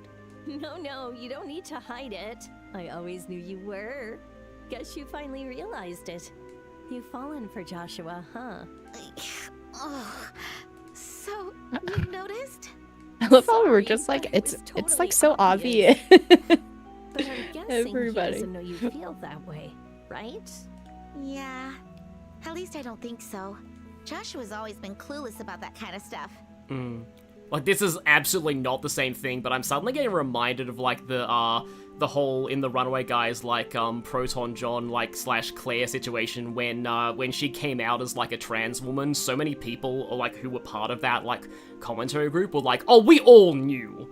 Like, they were just like, no, we knew for, like, years. That's kind of sweet. That's very sweet, actually. Yeah. Aw, that's so sweet. The girl who always preferred food over flowers. Look at you now. It's enough to move me to tears. That's it. I'm never talking to you again. All right. Sorry for teasing you. But you know, come to think of it, you two met when you were just Yeah, kids. Estelle's very much a shonen protagonist. Like she's like shonen protagonist of being like kind of oblivious to stuff. I mean, Joshua's oblivious in his own ways. No wonder it took you It both is a while to interesting. recognize your feelings.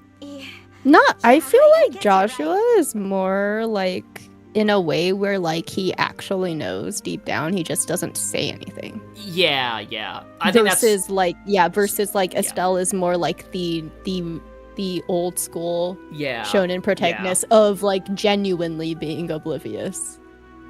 Yeah, because like Kind of, they you know go what I into mean? this dynamic a little bit more in the second game that it's interesting, but I can't talk about that yet. During our journey, I started to notice him more and more. And once I started paying attention, I couldn't stop thinking about him.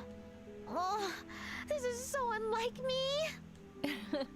Every bud eventually blooms. All girls go through this. Shara. I mean, no, not really, but I mean, this game came out in like 2000 and like the 2000s, so like, yeah. Forgive me if I'm being nosy, but since you know how you feel about him, why not just tell him? If you're still unsure, want me to check your horoscope? No.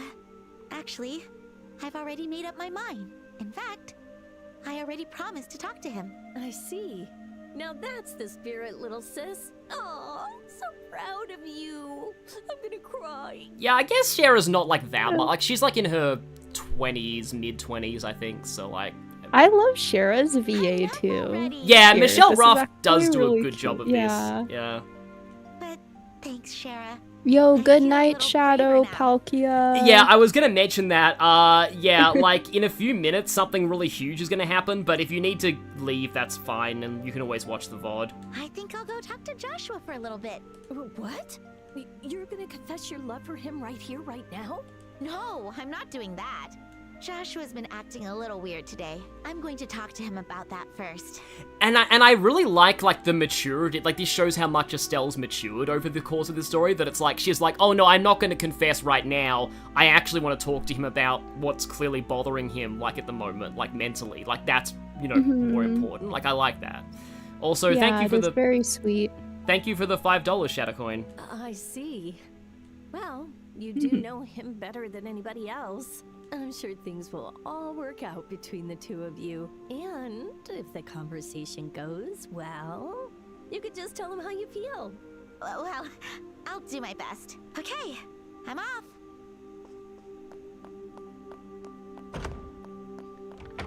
And then... Aw, first love.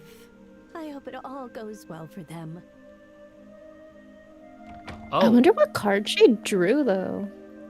I think Like, I do think we it ever really know? explicitly says that she drew a bad card in the original.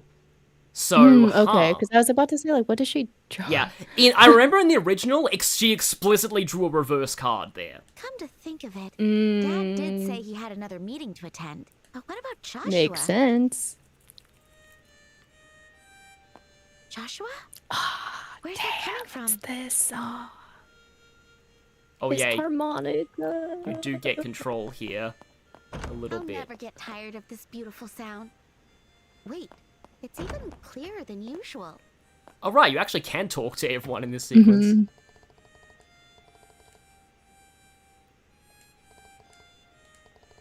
The lovers reversed?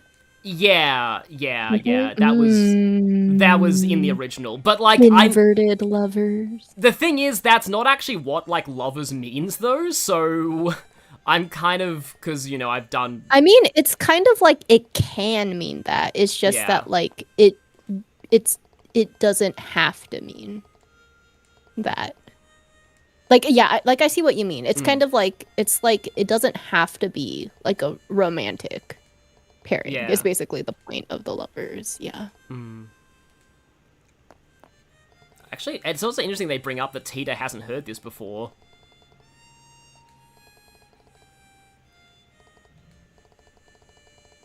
Oh, And no. I kind of want to like do like I feel like I would be sort of like a good like tarot reader. Tarot card. Yeah. Also, I reader. just realized that, like, oh yeah, so Tita and Agate talking about his sister, that happened when Agate was in the hospital. None of the others heard about that. Oh yeah, it was just like that. Yeah. Mm.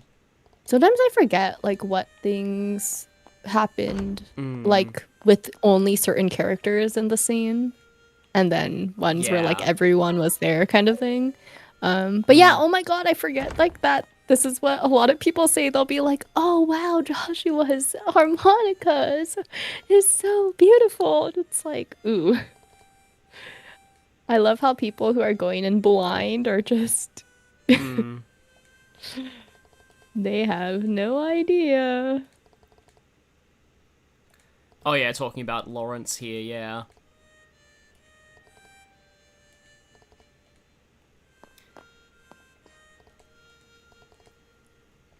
Yes, this is a great song. Great song that...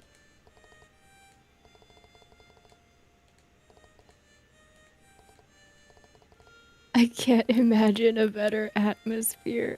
Mm. Ooh. Apparently, talking to Olivier here is interesting. Mm-hmm.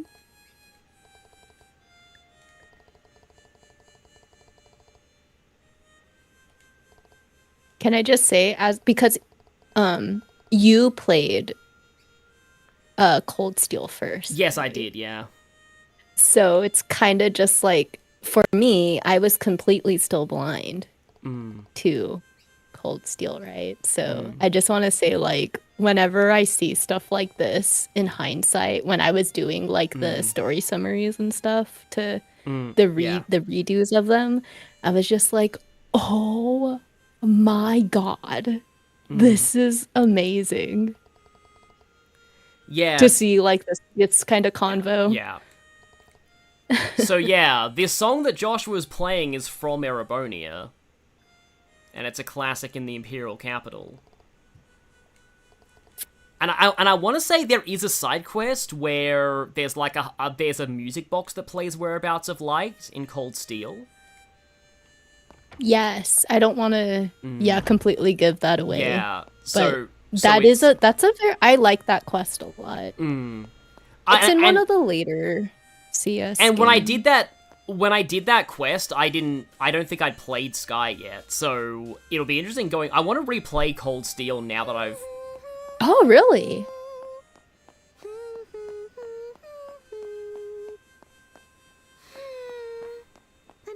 I like how Estelle was kind of tone deaf, though. Yeah. I do wonder how good of a singer Stephanie Shea actually is, because a lot of VAs are actually decent singers and have to be, like, trained to sing badly if their character can't sing. Yeah. So it like is they always... have to act tone. It is always interesting. Like it's like, this is pitch. a weird movie to be referencing now, but like, I know that like one of the kids in School of Rock, that Jack Black movie, the one who's the worst singer of like, in the story, is like the best singer in real life. But, okay, yep, here we go. Oh, there he is.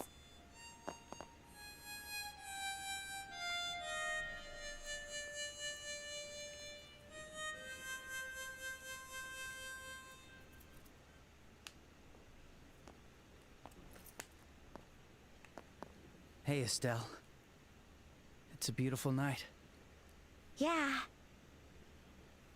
You're playing that song again. The Whereabouts of Light. I've lost so much. But this song and this harmonica have always been by my side. So, I thought I'd play it one last time. What? Let me keep my promise to you.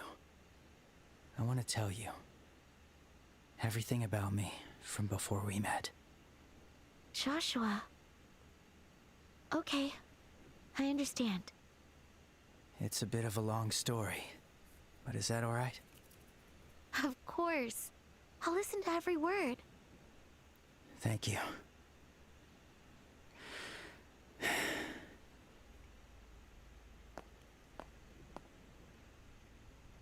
Long ago, in a place far away, there lived a young boy.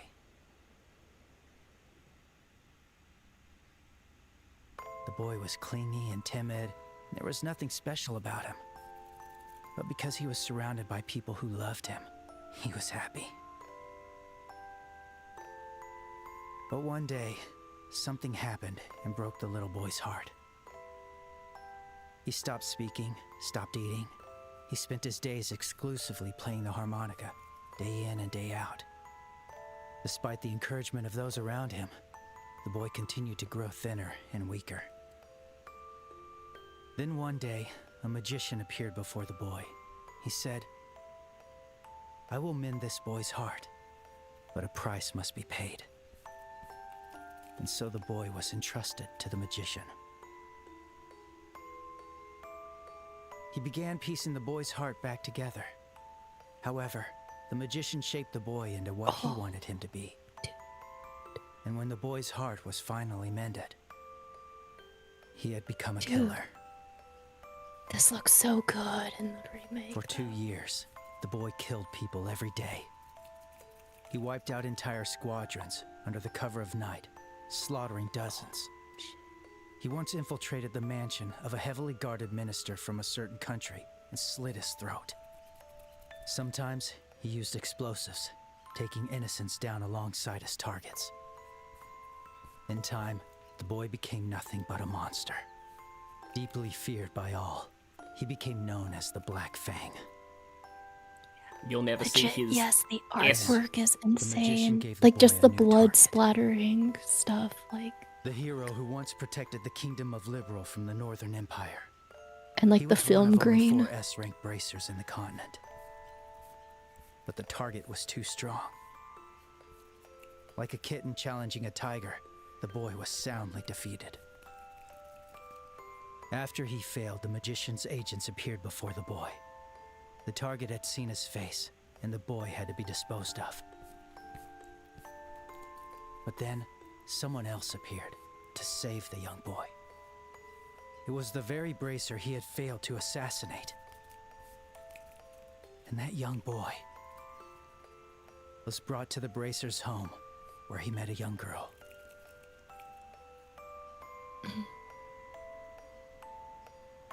The boy lived a wonderful life in that home for 5 long years. But in truth, he should have never been allowed to have that life. And all dreams must come to a close. Reality was knocking. And so his story ends. Thank you. Thank you for listening to all that. And, how much of that's true? All of it.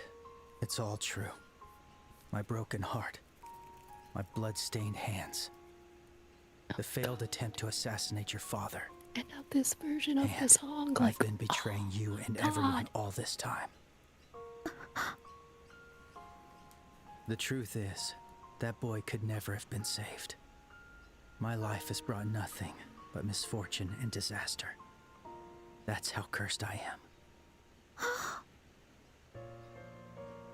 So, the boy decided to leave. Instead of dragging those who gave him a wonderful life into further misfortune, and to stop the magician who created the monster he became.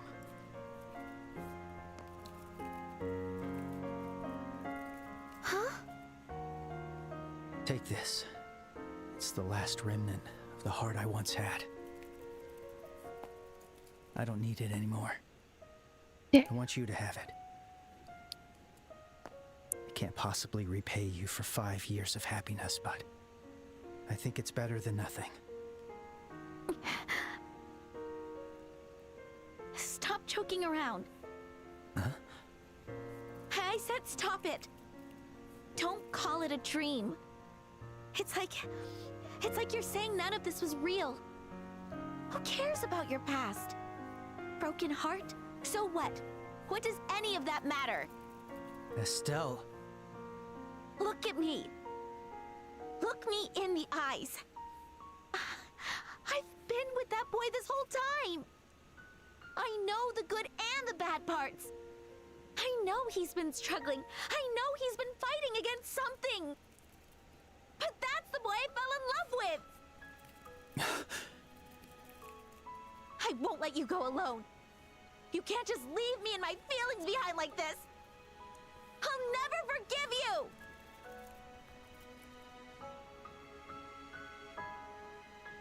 Estelle.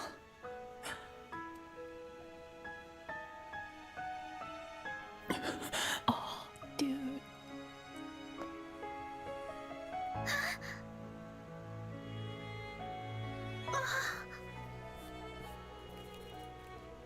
Dude. Oh. Joshua. They like nailed like this whole freaking thing. What was that? There's something in my mouth. It's a fast-acting sedative. Joshua, no. Don't worry, there aren't any side effects. It's this OST. This one. Why? Why would you do this? My dear Estelle, you always shine so brightly. I was always happy with you. Yet at the same time, it was so very painful. Like how a bright light casts a dark shadow. The closer Oh my I got god, to you, the shadow, dude. the more I could see how truly terrible I am. There were even times I wished I'd never met you.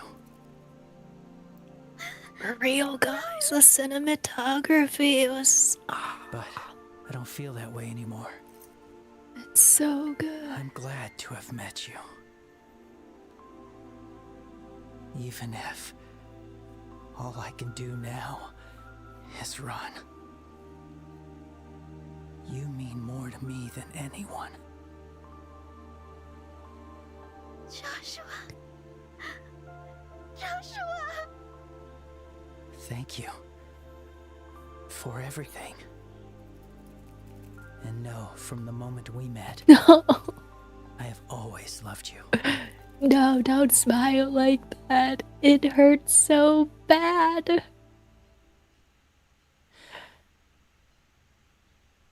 Goodbye, Estelle.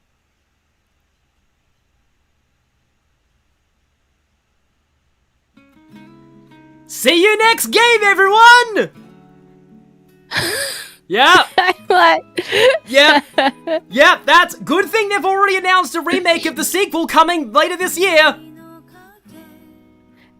Is it crazy to you guys to hear that, like, as much as, like, sprites aren't, like, I can still get very emotional over sprite graphics and sprites and all that stuff. Like, I don't have a problem with, like, feeling invested or emotional with that kind of graphics. I will say I am the kind of person who, like, when it does come to, like, right, like, good cinematography or, like, graphics or voice acting included, like, maybe that's potentially why, for someone like me, this might make me sound kind of, like, heartless a little. Well, maybe not heartless, but a little bit cold. Where it's just, like, the original game's, like, cliffhanger did not really hit me as hard. I can see that. Like, not in a way where I had to, like, completely, like, I need to go play SC now. Because I had, like, SC, like, bought as well already. But, like, I was able to, like, literally just go to bed.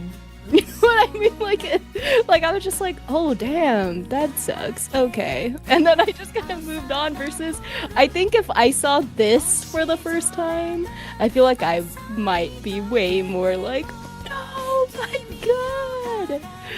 How could it end like that? These pictures, like, look, dude, the presentation is just so much, like, they just, like, amplify it. Not to, like, say the original did not have good presentation. It did, but, like, this game just, like, amplifies it, like, 100%. Also, sorry, I'll let you talk now. Yeah, yeah, what I was, sorry, I'm just looking at that. I'm glad that there are at least a few people in the chat who are totally blind on this, like Phantasm Iris. I'm also really, like, some people were talking about how streamers who played this version blind, like, so many of them just screamed at that ending. I can definitely see that. Understandable. But also, another thing to note is I can't obviously do this, like, on stream, but, like, in my original Let's Play, I did put the lyrics, like, translations of the lyrics up, like, on screen as this credits theme played. Definitely look up the credits theme of this game, because the lyrics make this so much worse if you can understand them.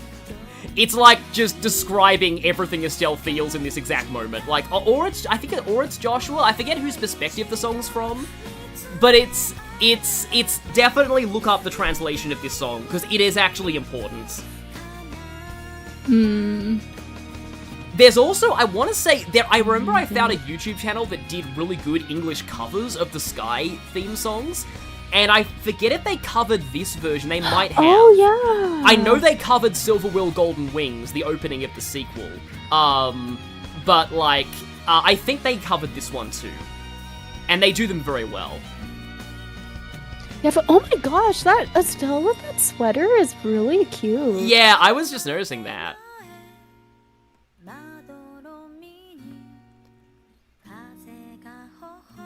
Dude, that sweater looks so comfy. Oh my god.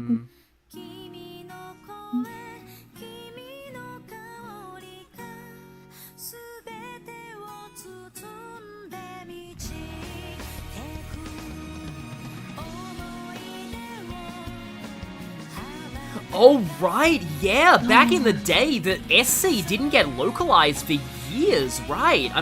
Yeah. if you played Sky first chapter on PSP when it first came out, they didn't localize the If you were a true OG, yeah, a true OG English Trails fan, man, more power to you, dude. You guys are like the for real. Man, also, dude, like seeing her like get ready like that. Yeah. Like, man, the presentation is so good. But yeah, like yeah, if you want, sorry, Lenny in the chat just says if you want the real OG experience, you need to wait 4 years for the second remake. Yeah, no playing Sky second chapter for 4 years now, guys. If you want the true experience of those OG Trails fans who I was very thankful to not have been in the shoes of. Yeah, dang, dude. So apparently this game's New Game Plus, like, adds, like, 50 to the level of, like, all enemies, so you can actually, like, there's, like, level, like, you can actually keep doing New Game Plus and actually make the enemies really strong. But I want to say there is a... Trails are connected. Yeah. And soon a new journey will begin. So I want to say there's a thing here. Here we go. It's like a trailer.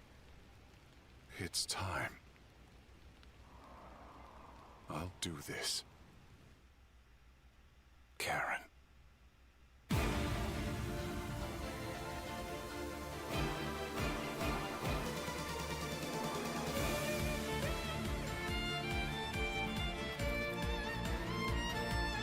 Oh yeah, there's a dragon in the next game, by the way.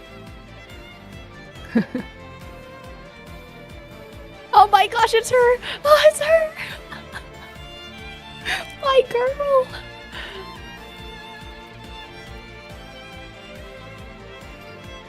Man, that is so ominous seeing that. Like, oh my god, seeing it in the... Until I find that idiot again. I'll keep fighting. I'll never give up. I will bring Joshua back home.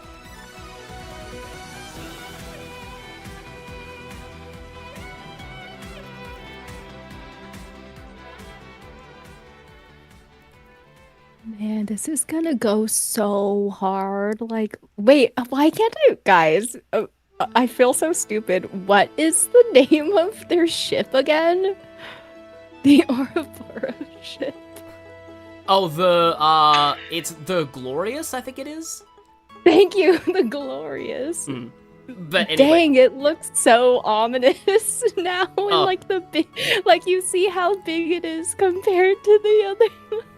Also, people in the chat are saying very brief Kevin there. Yeah, once the second game comes out, you'll all see why we talk about Kevin so highly. Kevin is just, like, absolute goated character, but yeah.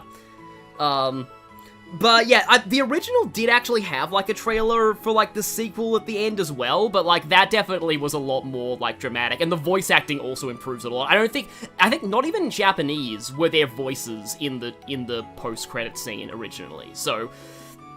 I like how Luve talks as well. Kind of spoilers, but yeah, it's implied that that's Lawrence's real name. Yeah, I feel like both of us, we all say, like, Luve, but, like, they say... They said like, Leve, that's closer to the Japanese. It's... And his name's actually Lenhart, so it's actually different from, like, either of those pronunciations, but, like, it's a nickname, but everyone calls him by, like, the nickname, but, like, Because also, like, in, like, I don't know, like, let's just say, like, in later games, when they do say the name, it is... Luve, right? Yeah, that's one issue with this remake, that, like, that there's a little bit of inconsistency in the voice direction with, like, how they pronounce certain things. But, like, ultimately, I do think, like, with that ending, though, like, the way the choreography happened, like, I think they knew they had to nail that ending, and I think they did just absolutely. Like, one of the things that I didn't get to mention earlier on is that, like, because I didn't want to kill the moment at the time, but, like, after Estelle, like, she says that whole thing about, like, I'm not letting you go alone, and you notice that Joshua kind of pauses before he goes in to kiss her, and to me, like, if you know what's about to happen, that is the moment where, in his head, Joshua is like, I have to do this. Like, I have to drug her. There's no other way. Like, that's where he realizes that he has to do that. And, like, that just makes it hit so much harder, like, if you know that's coming.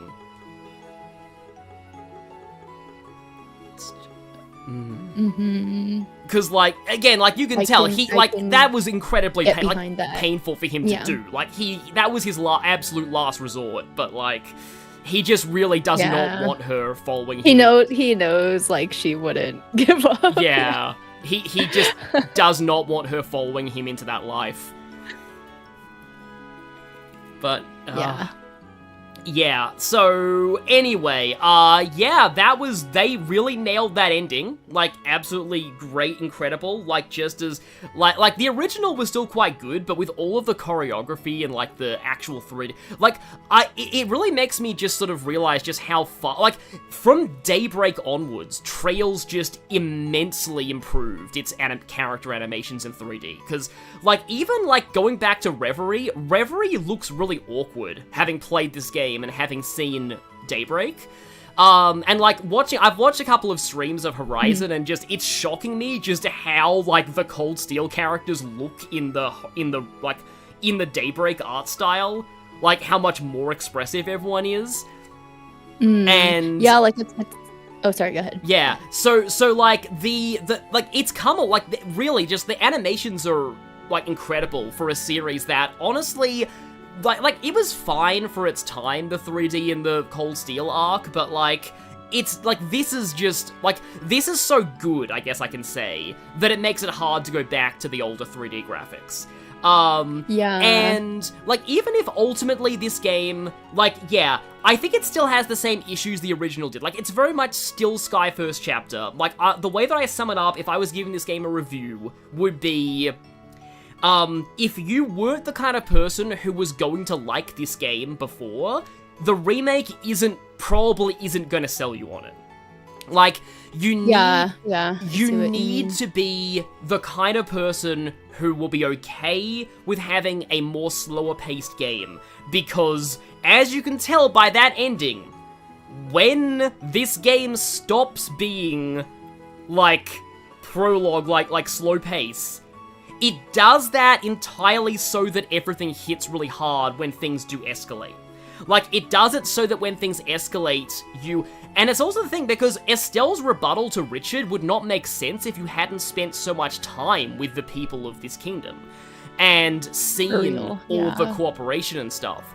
And, like, Cassius, Richard himself, but especially, they spend so much time on developing Estelle and Joshua's relationship that, like, when the ending happens, like, you really feel it because of how much you've seen that build up. Like, this whole game was just really... The primary purpose was really establishing Estelle and Joshua's dynamic, so that now they really shake things up, and you're like, oh no, now this is all, like, gone completely horribly wrong, and now you're invested in having it fixed. And now that you're fully familiar with this region, and all of the, like, the people and the problems here, and that you've seen, like, Richard, and now you found out about the whole... Because, like, when I first... Sorry, this is a bit of a tangent, but when you were saying about, oh yeah, you played Cold Steel first, right? So, playing Cold Steel first, I went into this game already knowing Ouroboros existed. So, when I first saw the Intelligence Division Special Ops soldiers, I'm like, oh, they're Ouroboros, right? Obviously, that's Ouroboros. And... the whole time I was going through the game, I was like, why are we just dealing with all these small-time crimes? When's Ouroboros gonna get involved? Just cut the crap and get to the Ouroboros plot already. Interesting. That was my whole... And because of that, I did not truly appreciate Sky First until I did my original Let's Play. Because that was when I got to actually take my time, and I didn't have that I didn't have that mindset. Just, like, preconception, basically. I didn't have the preconception. Of, like, what a Trails because game I'd come right be. off of Cold Steel 2. So you kind of would get the idea of, like... Yeah, I see what I you was mean. coming into this game from. It's like, even though Cold Steel 1 is still, like, considered, like, obviously, like, it's still considered a more, like, slow pacing compared to the second game of every, like, one of the saga. Yeah. It's still very, like, the stakes are very high from Yeah. like a like socio-political or Yeah. economic like way Mm. that like Sky FC isn't, where And- I can see why and if those- you are used to that. Yeah. And those stakes do get very high, like, at the very end, but only right at the end of the second last chapter and the whole final chapter. That's when the coup happens. But until the coup happens, nothing on that socio-cultural level is really going on. So, I can, yeah, like I do sort of get that. And, yeah, someone in the chat does agree that CS2 to Sky FC is Whiplash Sailors, because I knew, like, the reason why I did that is I didn't want to be quote-unquote that guy who only played the newer games. I'm like, now that I'm invested, I have to go back and play Sky. And it was a good time, too, because I finished CS2 I did CS1 and 2, I finished CS1 right around when CS2 came out in English, 2016. So I went CS1, CS2 back-to-back, then it was 2017, and that was when Sky the Third got localized officially. So I could go back to Sky on Steam, knowing that I wouldn't miss out on anything. So then in Yeah, that is a really 2017, nice feeling. I went and did Sky FC, SC, and you can hear some of my Sky reactions in my Sacred Stones Let's Play, because I was playing it at the same time, and I was talking about it sometimes in my videos. I didn't stream back then, but like, yeah, like that was the time of my life when I was playing Sky, and I got like my butt destroyed by Sky second chapter hard mode. But yeah, and then I went to the third, and I really enjoyed that, and then after that I'm like, okay, now that I played that, because Crossbell still hadn't been localized, so I'm like, okay, now I can go to CS3 and 4. Like, I was essentially doing the series in, like, and I originally considered covering on the sorry, I'm kind of rambling at this point, but, like, this is just my overall, like, final thoughts at the end of a stream. Yeah, no, of course. So, yeah. like, originally on this channel, I had considered doing, like, it's like that, you know that order people suggest watching Star Wars in, of doing, A New Hope, Empire Strikes Back, then watching the prequels as a flashback, and then watching Return of the Jedi? What? So that's kind of how I originally experienced the Cold Steel arc. I'm like, I do CS1 and 2, I then play the Sky arc and treat it as a flashback, and then go to... Like, really, though, you should play Crossbell as well in that flashback, because Crossbell is super important to Cold Steel 3 and 4. But I couldn't, because I was waiting for a... Like, I feel... Sure. I feel vindicated in holding out for the localization, because, oh boy, is Geofront's localization so much better than the original fan then no offense to the original fan translation, it got people by, but, like, Geofront's script was fantastic. It definitely got me by. Yeah, Lady played the old Crossbell fan translation. You can see, if you, like, there's a part of me that does feel kind of, I find it kind of funny to know that, like, if ever people want the super long, like, story summary of the Crossbell games and they go see what footage I was using, like, people who, like, might not have even known the history, like, newer Trails fans who might not even know, like, the history of, like, what it took to get all of these games to, like, English, basically, will, like, kind of just, maybe they might go down a rabbit hole of just, like, they're like, why is this translation so, like, I love, thank you to, Flame and Gurren for doing what they did for the fan translation of the Crossbell games, but it's like, bro, what a, like, people will just be like, what? There was an actually shitty, like, translation before? And then they might go down a rabbit hole and learn the actual history of Trails from, like, you know, the first Sky FC lock in, what was it, like 2011? I think, Yeah. for PSP, and then they might go down a rabbit hole of like, oh, so that's the history of the series. Dang, they really had to get over the barrier. Yeah. For real. Yeah. Also, thank you, Kwangko, for the 5,000 won. Of the 3 remakes you streamed, 2 of them had sad endings and both of them are RPGs. Yeah, I guess so. But one other thing, so, like, what I was saying about back on, like, my channel, also Nothing Burger, you actually, the first thing you experienced in the series was Star Dwarf 15, that's kind of interesting, but, like, I guess in a way it does kind of, like, honestly, it's not a bad introduction, because it does show you how sort of serious this series can get. But anyway, what I was saying was that, so I originally planned on covering the series on the channel. I would start with Cold Steel 1 and 2, and then I would go back and do the other games, and then I would do CS3 and 4. And then eventually I decided, you know what, I should start with Sky, because, like, that's kind of how it began. And I partly did that because I felt that, like, the Sky games were less popular than Cold Steel at the time.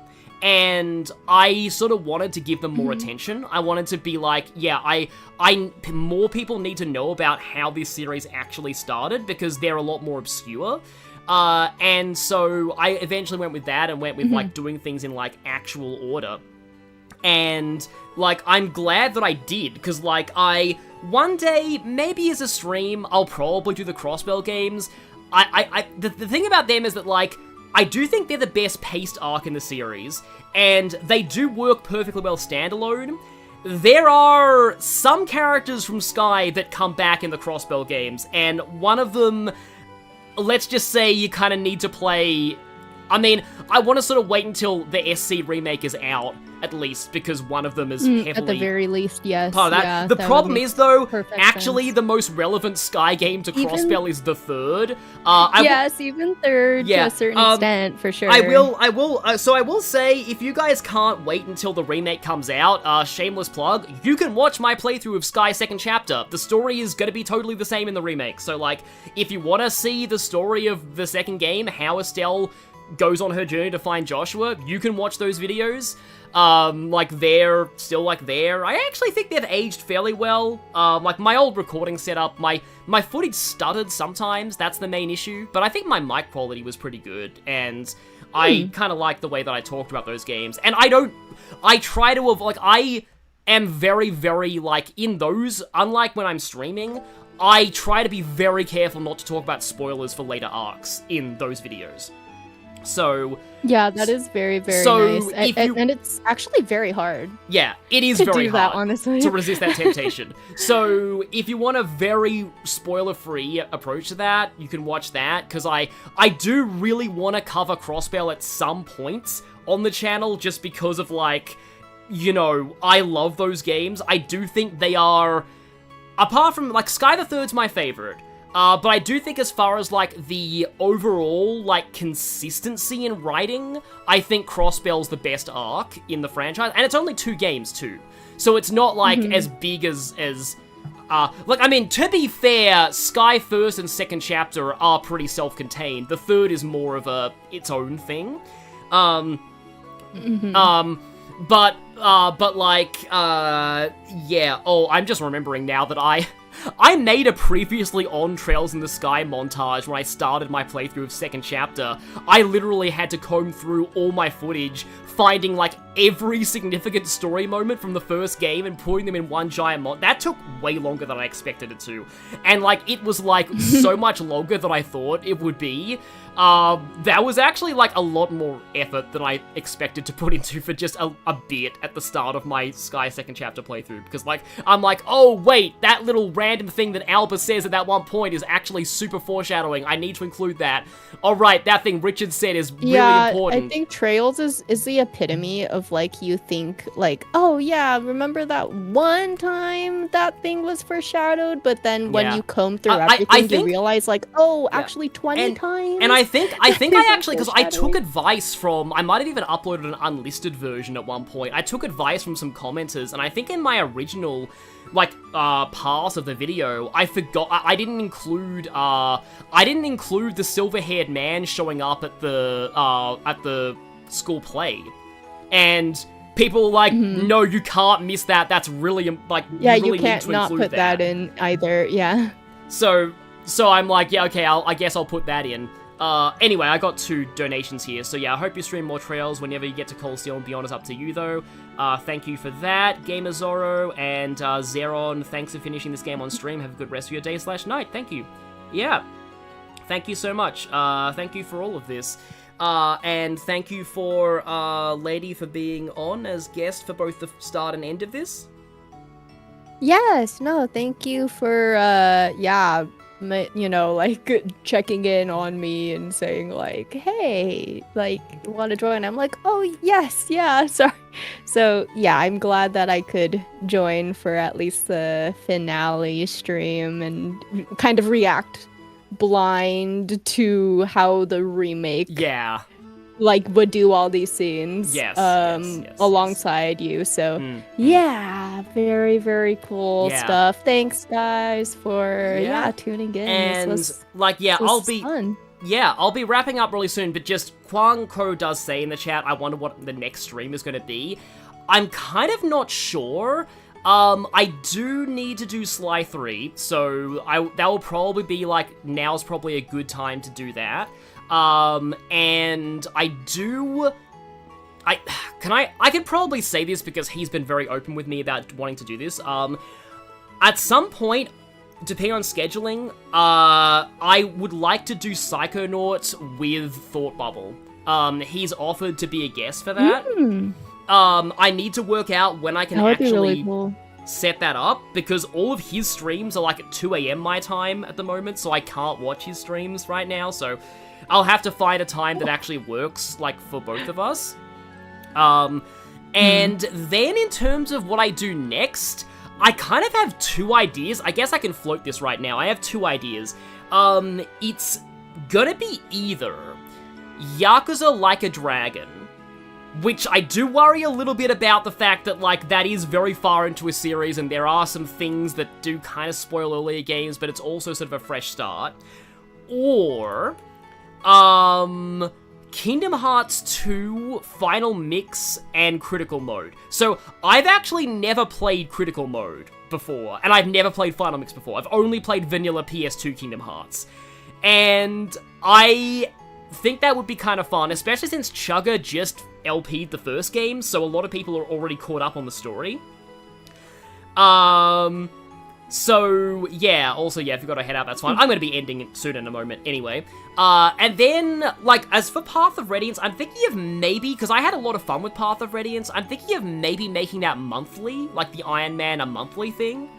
So, anyway, yeah, so those are just my final thoughts, and yeah, with that, thank you all for watching. Thank you Gung Ho for how amazing, and all the voice actors for how amazing that ending was. Yes. And hopefully I'll see you. I am not going to stream Trails Beyond the Horizon ever. That'd be funny as like an April Fool's thing, but everyone would be so confused if I did that. But yeah, I do have an April Fool's stream idea, by the way, for this year. I don't want to spoil what it is, but I have an idea. But yeah, alright, yeah. So thank you everyone, and see you guys. good night. Thanks. Have a good week. Bye.